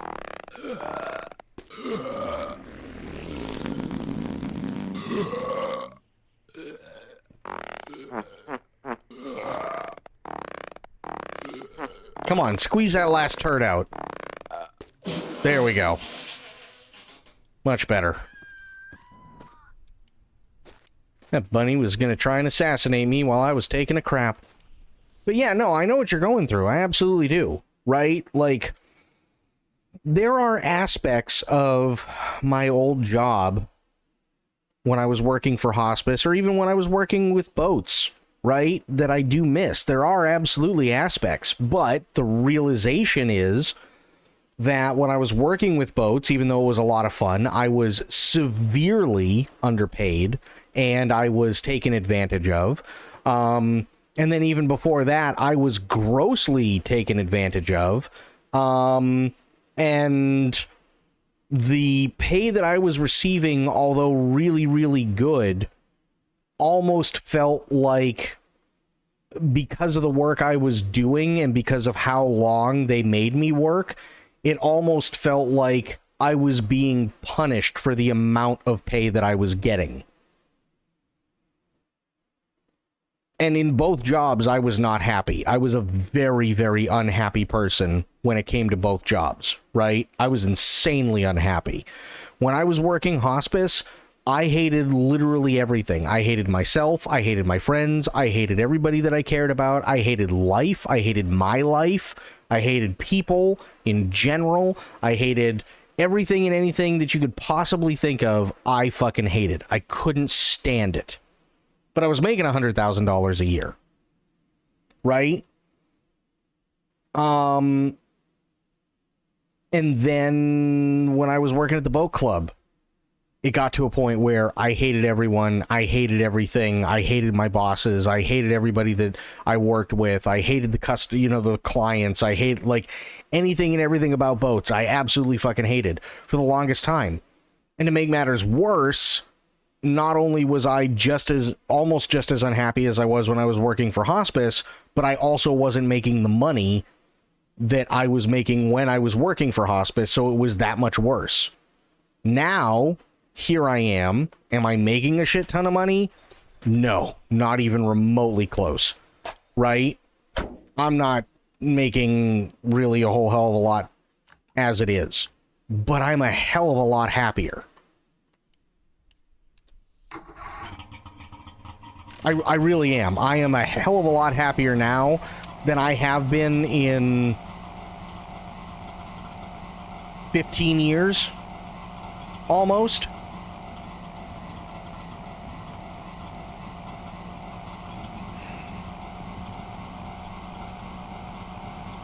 So I get it. I completely get it. You question everything because you hate everything and life really sucks and so on, and yeah, it's a bitch. It really, really is. But you'll come out. You'll come out the right way up. I know you will. Trust me, if I can do it and be happy with who and what I'm doing, or with who I'm doing, with who I am and what I'm doing, should put it that way, right? If I can come out of that and still be basically not making any money, but infinitely happier than where I was 10 years ago, when I was making a shit ton of money and hated literally everything, you can too. Easily you can too.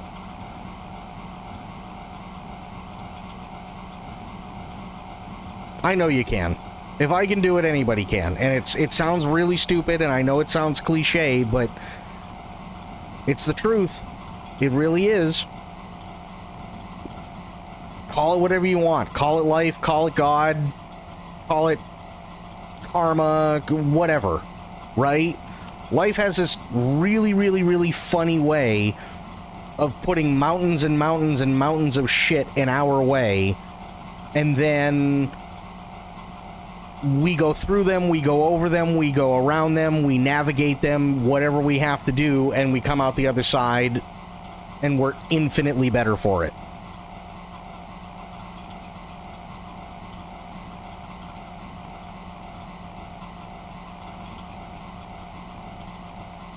That's...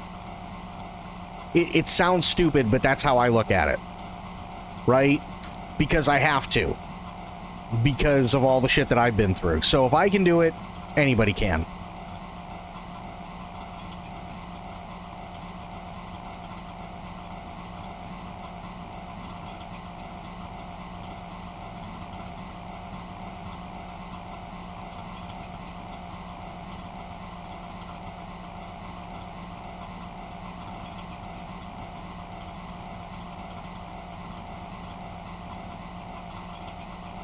But yeah, the gaming industry right now, I think we're at a turning point when it comes to the gaming industry, and I think things are going to start to get a lot better. It's not going to happen overnight, right? It's absolutely not going to happen overnight. What I will say, though, is that you have companies like Ubisoft that have found out the hard way, you can't make mediocre games. You can't lie to people. You can't insult people. And you can't tell everybody this is great, and if you don't think so, that's because you're sexist or you're a bigot or because you're racist, right? Yes, AC did sell well, and that's true. However, that's initial, right? And it's also compared to how Star Wars Outlaws sold, right? So they made 2 games within the last 2 years, and one of them bombed hard. Now they have one that's selling relatively well, but nowhere near as close as they used to sell, right? And they're finding out the hard way because of their bombs and because of their mistakes and everything. And everybody that has played the game has said it's an Assassin's Creed game. It's a 6, maybe a 7. If you decide you like it a little bit more than I do and you put it at a 7 out of 10, I can understand why you'd say that, but it is also nothing more than an Assassin's Creed game. There is nothing special about the setting, there's nothing special about the characters, there's nothing special about the story. It's the same crap that we got with the previous AC game, which is the same crap that we got with the previous AC game, which is the same crap that we got with the previous AC, and like the cycle continues. So is it a failure? No, but I think Ubisoft learned some really, really, really hard lessons when they come out with a bomb, and then they also come out with a game that, at best, is only ever going to be a 7. Right? Nobody knew, and I think G-Man Lives said it best. I know G-Man Lives isn't necessarily everybody's cup of tea, but I think he said it best. He said, my video, like, if you're wondering how AC Shadows is, I'll tell you right now, I can confirm it is an Assassin's Creed game. Beyond this point, if you don't want to watch it, if you don't want to watch this 30-minute video, I completely understand, because whether you've already chosen to purchase the game or not, nothing that I say past this point is going to change your mind. And he's right. If you're a diehard Assassin's Creed fan, right, you're going to buy it. If you're not a diehard Assassin's Creed fan, there's literally zero incentive for you to buy it. Unless, you do like what I do for a living. Fair, but even with what I do for a living, I said this earlier today, will I play Assassin's Creed Shadows? Yes, but only in one very specific situation, and that situation is if AC Shadows comes to Game Pass. Or if I decide to go, we're going to do two Ubisoft game reviews and look at them objectively like I did with Starfield, and I pay the $18 to play both Star Wars Outlaws and AC Shadows and go, okay, how are these games really? Those are the only two ways I will ever play those games. Because I refuse to admit, or I refuse to, not even admit, I refuse to buy into the bullshit that, oh, well, if you don't play it, that's because you're a bigot, or you're sexist, or you just don't know what you're talking about. And I also refuse to placate to the other side that is like, oh, well, they're just going woke for the hell of it. Right? So in those two circumstances, yes, I would play both of them. But I'm not going out and buying the $70 package. I'm not buying, or the $130 package for either of them. I couldn't give less of a fuck. And I won't give them any more money.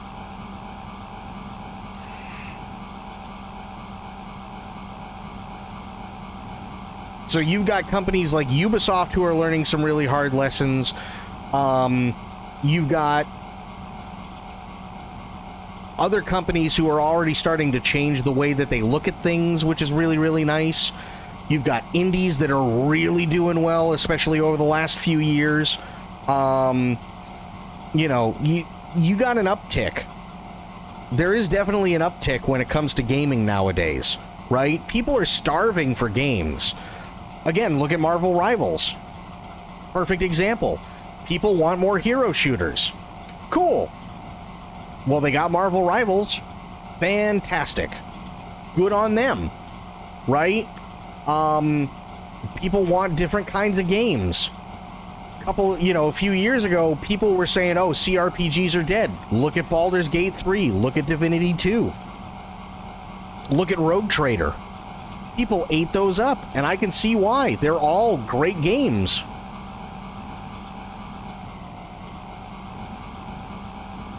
And then you have, like, the CEO of Larian coming out going, anybody who's saying that single-player games are dead are full of shit. They're just saying that to line their pockets, because if they can make you believe that, then they don't have to make them.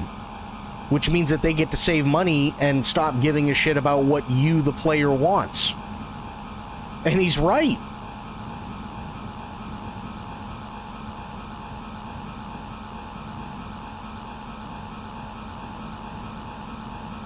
No one wants to beat their forehead bloody with an unrealistic timing on Overwatch 2, broken promises and balance issues. True. Absolutely true. But then you also have, like we talked about earlier today, right? Then you also have the thing where you've got the rare Blizzard W. With them rolling back the servers after all the DDoS attacks, right?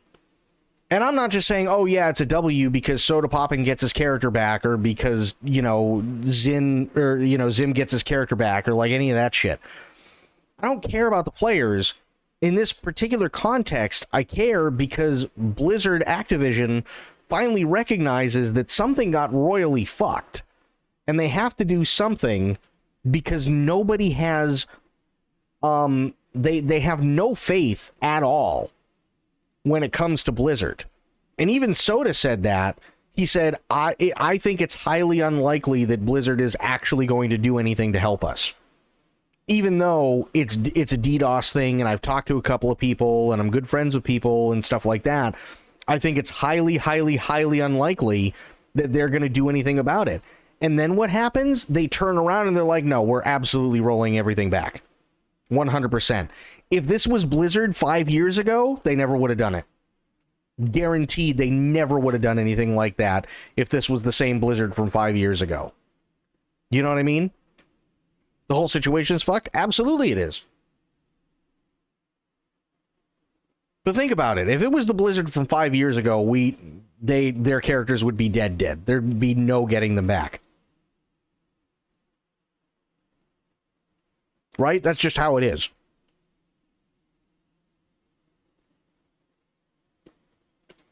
So there is an uptick in things that are starting to go well.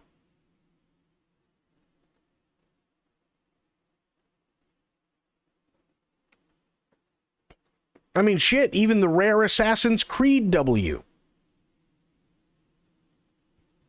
where Elon Musk tries to call out Hassan. And Hassan calls him a fucking pussy.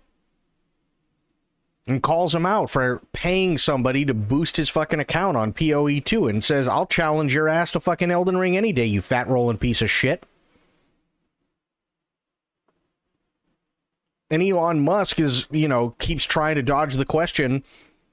And Assassin's Creed comes out of nowhere and is like, oh, really? Is this the person you paid to boost your PoE2 account saying all this? I'll give credit where credit's due. That's a rare Assassin's Creed W.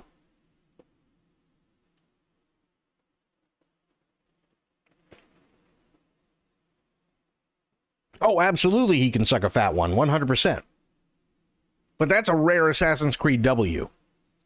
And that's the same day that you get the rare Blizzard W. And it's like, maybe the world is finally starting to heal. You know what I mean?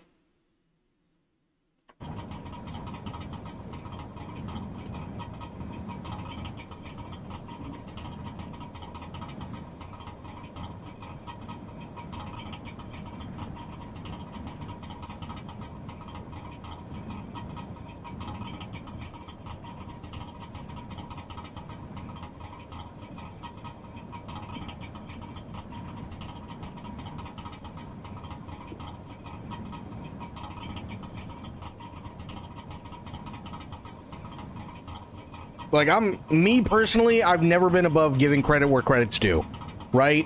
Is Assassin's Creed my cup of tea? No. But they sure pulled out one hell of a fucking W today. And to be fair, in terms of gameplay and stuff like that, Assassin's Creed Shadows is a 6, maybe a 7, depending on how much of a superfan you are. So is it a terrible game objectively? No, it's just all the shit that surrounds them because they're too stupid to figure out what they should and shouldn't do. It'll be a 6. Hey, you know what? To be completely honest with you, Blue, I'll take a 6 over Starfield.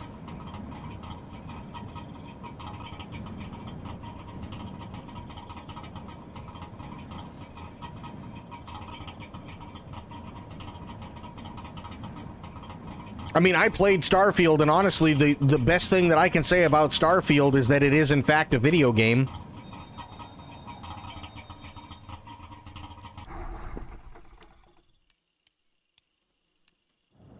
Starfield was meh out of 10 for me.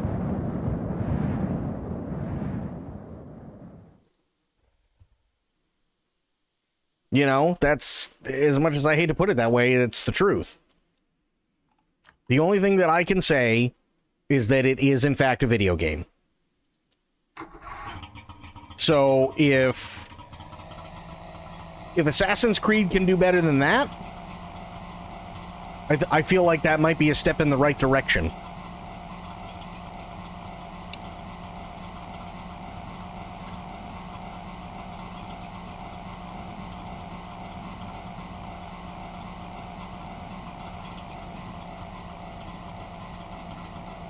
I'd pick replaying Skyrim over Starfield any day? Of course.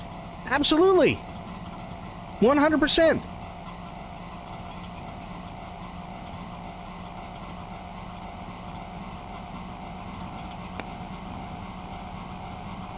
And that's what I mean, right? It's like, there are things that they should have done with Starfield. And I'm not saying, oh yeah, you should be able to, like, land on every planet and this and... I don't give a fuck about that. They can make their goddamn game however they want.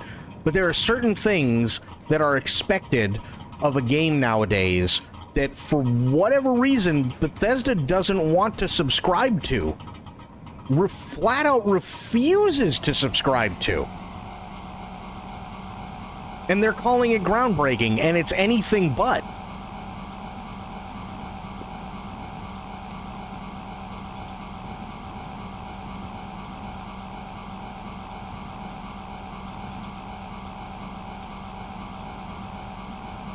Because let me put it this way, the mission that I stopped playing Starfield on, and we'll probably call it there after this, but the mission that I stopped playing Starfield on, right? I go to this one planet, and there's a ship in orbit. I don't think much of anything of it, I go down to the planet, and the leader of the planet contacts me, says, hey, there's this ship in orbit. We don't know what it is. It's big. It's old. We're trying to communicate. We don't know what it wants, right? Maybe it's an invasion force. We need you to go check it out. I go back in orbit. I go check out the ship. Come to find out, it's literally a 200-plus-year-old sleeper ship. They finally made it to where they want to be. Great. They find out that the planet is already populated by humans, and they're kind of disappointed, but they can't communicate because their technology is so old. Okay, cool. I get it. And then they go, but we want the planet for ourselves, so you need to make it so that they go away.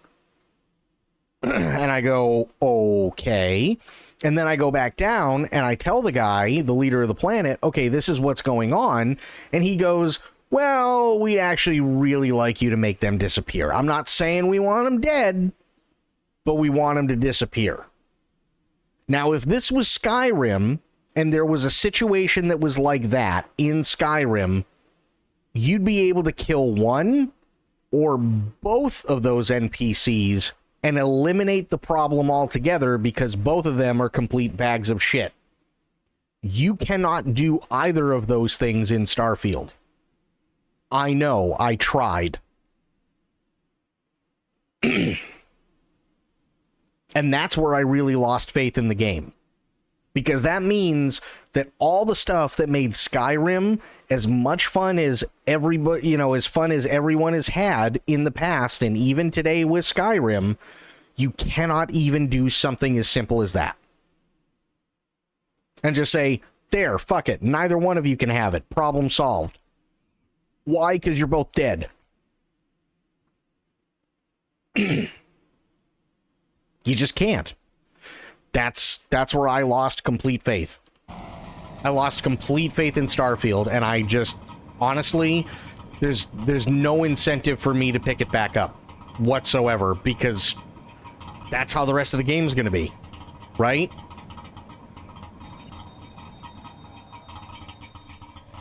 We already know that that's how the game's going to be. It's like, okay, well, then if that's the case, what's the point? Well, we did not make it. We did not make it to the end of the road today. Maybe we will make it to the end of the road tomorrow. But I do want to thank everybody for hanging out. We had Abby Ames coming in with a follow. Thank you so much, Abby. And hopefully you've been enjoying the lurk. I really, really appreciate the follow, though. Thank you, thank you, thank you. You are always more than welcome to lurk anytime. We had Pixel Pixie coming in for 22 months. Thank you so much, Pixel Pixie. We had Sophia coming in with them biddies. Thank you so much, Sophia. Really, really appreciate that. We had Bloop. We had Medicine. We had Fafo. We had Sophia. We had Itzy. We had Pixel Pixie. We had Spectre. We had a bunch of awesome people today. And I always love and appreciate you guys being here. So whether you guys are lurking, whether you are chatting, whether you are throwing bits around, whether you're tipping, whether you're subscribing, resubscribing, gifting subs, anything and everything in between, it means the world to me. And thank you, thank you, thank you for all being here. Your support really, really does mean a shit ton to me. And if it wasn't for you guys, I wouldn't still be here. This is my full-time job, and yeah, I couldn't be happier doing it because I know you guys enjoy being here. So thank you, thank you, thank you. It really does mean everything. With that being said, I will be back later on today. But until I see you guys then, have yourselves a great day, great night, wherever you are. Be good to yourselves, be good to one another, stay safe, stay frosty, and of course, the #1 golden rule around here, try to remember some of the basics of CQC. And I will be seeing you guys later on. Thank you so much, everybody. Really appreciate all of you. Have yourselves a good night. Take care. I'm out for now. Bye, guys.